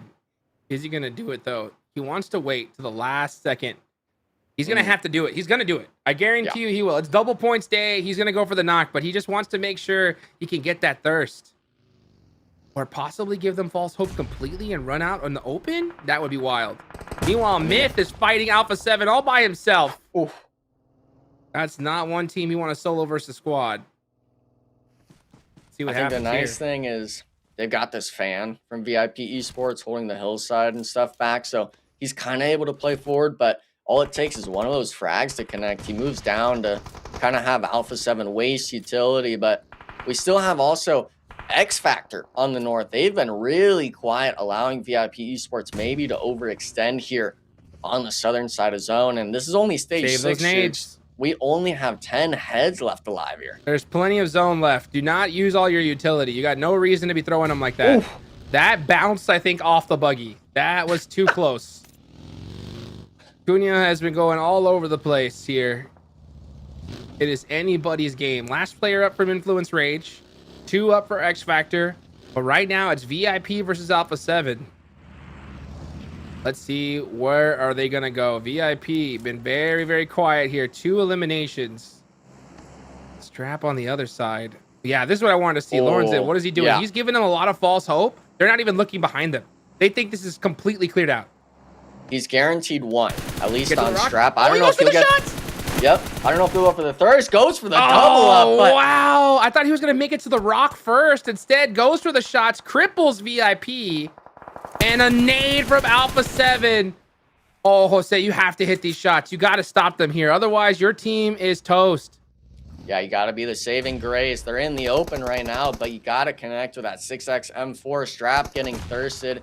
He was the one griefed out, but the nade finally connects. Myth did not waste all the utility. Revo forced to come back and play with the squad, and I could see him maybe full sending it in, take the 1v1, because if you allow VIP to get this reset, it might as well be a disaster for Alpha7. They were given that window of time, Jukes, from Influence Rage. You cannot let that go to waste. Yeah, by the way, our previous MVP, Revo, look at that, 5 eliminations so far. Finally starting to ramp things up here. That's 6 in total. Alpha7 looking to finish the day off strong. VIP and X Factor, both double points teams. They're going to get some good ones here. And look at that. Revo getting on the back of the buggy to get a little bit more sight lines. And he's throwing nades, not giving away his position. Can he get a nade on Acuna here? Let's see. Nope, doesn't go for it. Buggy. He's looking for the other player. I don't think they know Cunha's still there. Maybe they read it, but the zone shifted south, and we still haven't heard a peep from X Factor on the north. When are they going to get active in this zone? I think they're happy to get these placement points right now. This is double points, so they're going to absorb as many as they can. But yeah, now they're starting to move up. They got it. Oh, yeah, that crate might be their only saving grace. Yeah, I mean, we had, what, 2 squad fights at that compound? I'm really surprised he's running it in the open for Havlik. He doesn't want to give away his position with the smoke. Yeah, he's waiting for that fight. Now he should run. He should run now that all their attention's on each other. Let's see what he does. Revo, first knock. He's the one with 5 on the squad out of 6. Mafioso trying to get a bit of spacing, not get doubled up with the frag. And X Factor now, they're actually sending it up top, but this might be a bit of an oversight. Havlik gets knocked, not finding the shots, actually steals that point away. Nice. Nice pickup. That's double for him. This is what you're wanting to see. A little bit of a drive-by, too much by FSS. They have 7 elims total, and we're actually applying pressure to both squads, Jukes. You're not wanting to go down just yet. It's still everyone's game. Mafioso getting knocked. That goes Alpha7, 6 elims to their name, leaving it to a 2v3, but he's stuck out in the open, Jukes. No vehicle. It's just FSS that has it, and he's forced, honestly, to take a 1v1. Stage 7 coming into stage 8. You gotta work as a duo. What a crazy game. Both teams in their double points day are going to finish off strong. They're going to soak up quite a bit of them. X Factor versus VIP in a 3v2 situation. Either one of these X Factor teams get knocked, they get knocked, it's over for them. So they got to stay alive, make some plays. This is what I was saying. You want to hold on to that utility. Ooh. I think they're throwing it even a little bit too early. You don't want to throw out every nade you got just yet. The zone's going to close, then you throw them out. Yeah, I think it shifts just enough. Someone, whether it's Cunha or whoever's up top, Myth, has got to give that call out. Hey, save the utility. Even though the zone's only closing a small amount, it's enough for FSS to be out in the open. Havlik as well. He's got to get off this tree, man. I mean, 10 meters, that's a tall order. 11 nades? 11 nades? There's no way VIP should lose this. Just wait your time. Pre-fire, keep them back, maybe throw some offensive smokes onto them, and then just nade them to victory. It should be an easy victory for VIP. I mean, I'd honestly be looking to share the wealth with your team. Share the maybe wealth. Drop 3 or 4 because you're wanting to throw them at different times. Make them start moving, because if it's just one player throwing it, it's only going to be a matter of time for each. But Havlik His sights are turned towards them. He Oh gets some my shots God. down. Myth actually is in the open. FSS doesn't get the knock though. It's still anyone's game. And Myth, he's got to make the dash. He's in the open. You got to get the shots. Got him! 2v2 Jukes. And we're still anyone's game, but the nades, they got to come into play at some point. Who's going to connect it? Throw them all. At this point now, here come the nades. There's one. Here comes Havlik with the off angle. Gets the knock on Acuna. X Factor looking to steal this one away from VIP Esports. It's a 1v2. I mean, he's got the play right now. He's got the nades, but not able to stand up. Havlik finding the perfect moment. And look at this. He's going for his utility now. I think he had 3 in his bag, but you got to stand up. And if they have the high ground, 1 HP, it's X Factor. Yeah, the nades, you hear him dropping. It's only a matter of time. Might maybe get the first aid off, but I think the zone's going to get him. Oh, gets it off. off. Got to stand up. They know where he's at. Yep, Havlik taking the shots. Gets the win. X Factor stealing away from VIP Esports, winning a clutch game here right at the end on their double points day. You can see like that sigh of relief.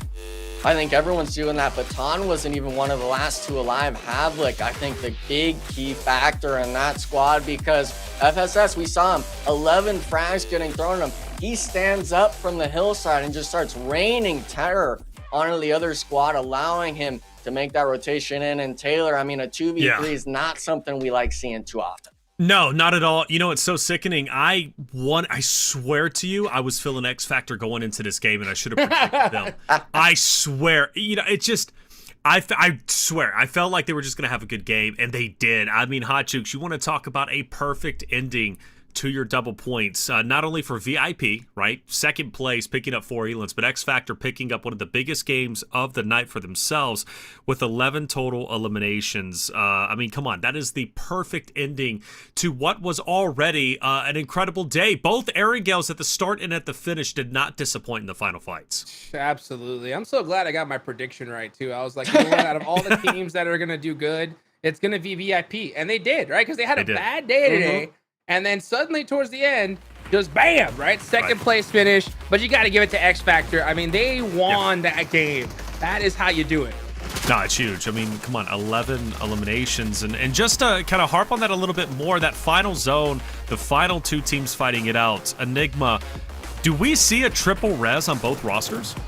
I mean, maybe in some instances, but it's really just that idea of like, I can't stress enough. Havlik waited for the perfect opportunity, and FSS, in my eyes, was dead to rights. Those nades I was figuring would connect at some point, but he stands up over the ridge. He's the one that was getting focused and wins the trade, but I mean, it was complete mayhem in that zone 3, 4, 5, solely because of these zone shifts. And I mean, even here with Intense Game, they were feeling the brunt of it.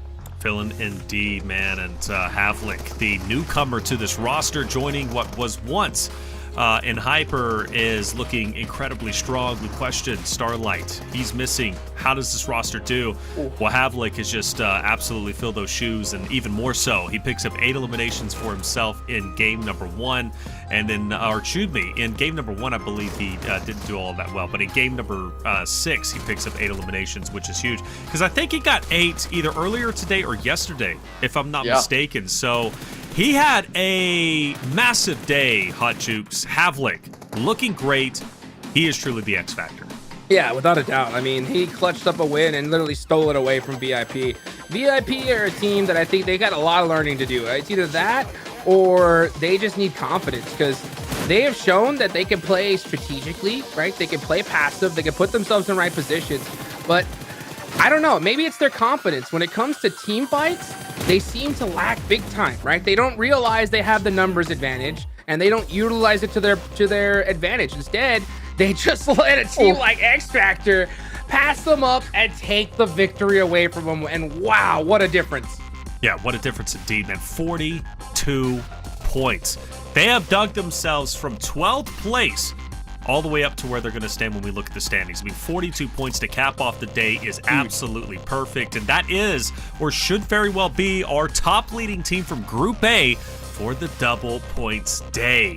X Factor, very well done. And representing North America, everybody, okay? Can we get some cheers on the desk? Because finally, North America is looking strong, and in fact, way stronger than they were in the last season, in spring season. So I am incredibly proud of that. We look at the second page. NRG today, I really wanted them to come out like they did in day number 1. They didn't, unfortunately. They had some glimpses of, okay, they're here, but they never truly got into that final 3 outside of map number 3 on Erangel, where they did get 3rd place. They get 3 eliminations, but Enigma, aside from that, they really didn't show too much. Yeah, I mean, I think in terms of the bottom 8, which is what I think they'll be sitting at for the overall, they have some of the most elimination points. But coming into it, wait a second. X Factor was what at the start of the day? 12, 13, all the way up to 2nd place. Yeah, dude, that is, Hot Shoots, you want to talk about a run, baby. That 10 places in one day, we take that to the bank. All day long. And you know what? I mean, it's good to see them be able to put themselves in that position, because the rest of these teams, they're going to get their double points day. So the leaderboard's definitely going to shake up for sure. But X Factor gets to breathe a sigh of relief. You know, they're not going to drop down to last place like we may see, one particular double points team that's on the second page here, But X Factor, at the end of the day, if they could continue to play like the way they played here, right? We could definitely continue to see them here on the top.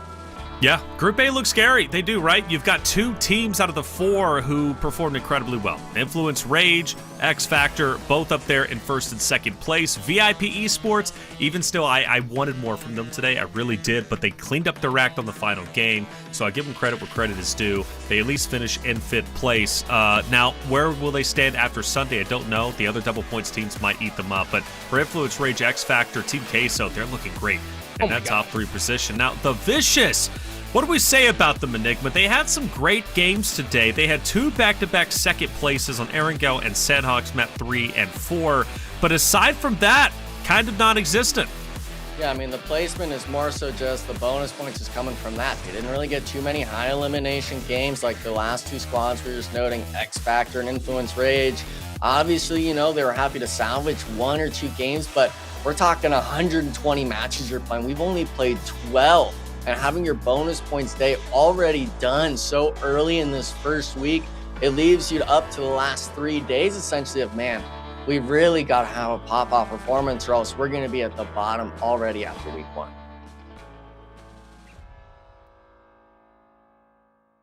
He was one of the top leaders, Havlik, so I'm calculating the scores. He's currently at 9, leading into game number 5. After game 5, he had 8. Like 13, 14, and then you go into the fight. So this guy literally got 20 plus eliminations today alone for X Factor. Again, that X Factor, the question, how well would he play for this roster? 20 plus elims. We highlighted at the start of the day our week 1 MVP, or at least, day 1 MVP, and that was Kogo with a total of 18, and Havlik. Hot Chooks has just absolutely blown that out of the water with I think he's at 24 or 25.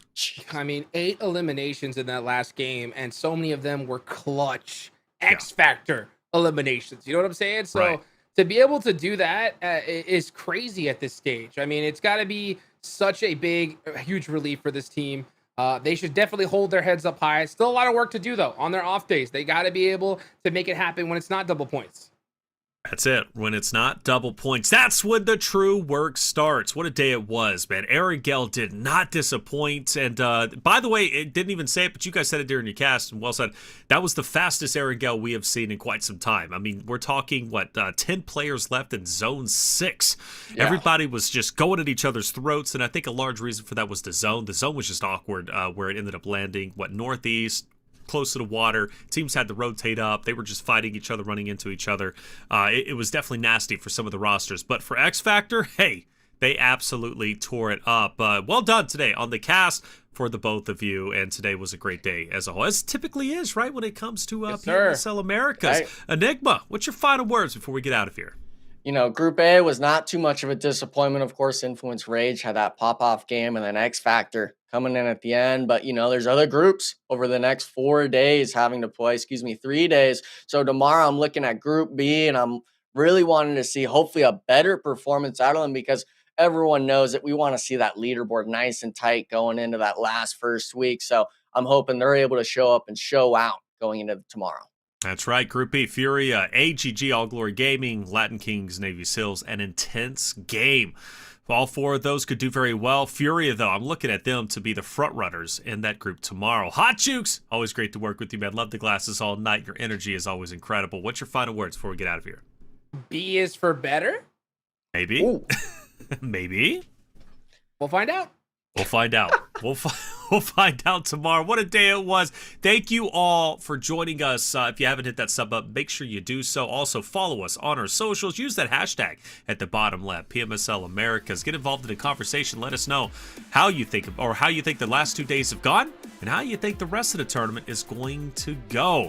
For myself, Taylor Reflections, Noble, Hot Jukes, Enigma production crew, and you in chat, thank you so much for being here. We'll be back tomorrow, same starting time, 5 Eastern. We would love to have you. Big point. I mean, He look at runs that, out though. wide into the open. He's ready for it. Oh! Gets a nice beam. He's still moving and shaking. He's looking to take Team Queso out all by himself. The pressure looking too strong from Cardosen. Yeah, And he's down.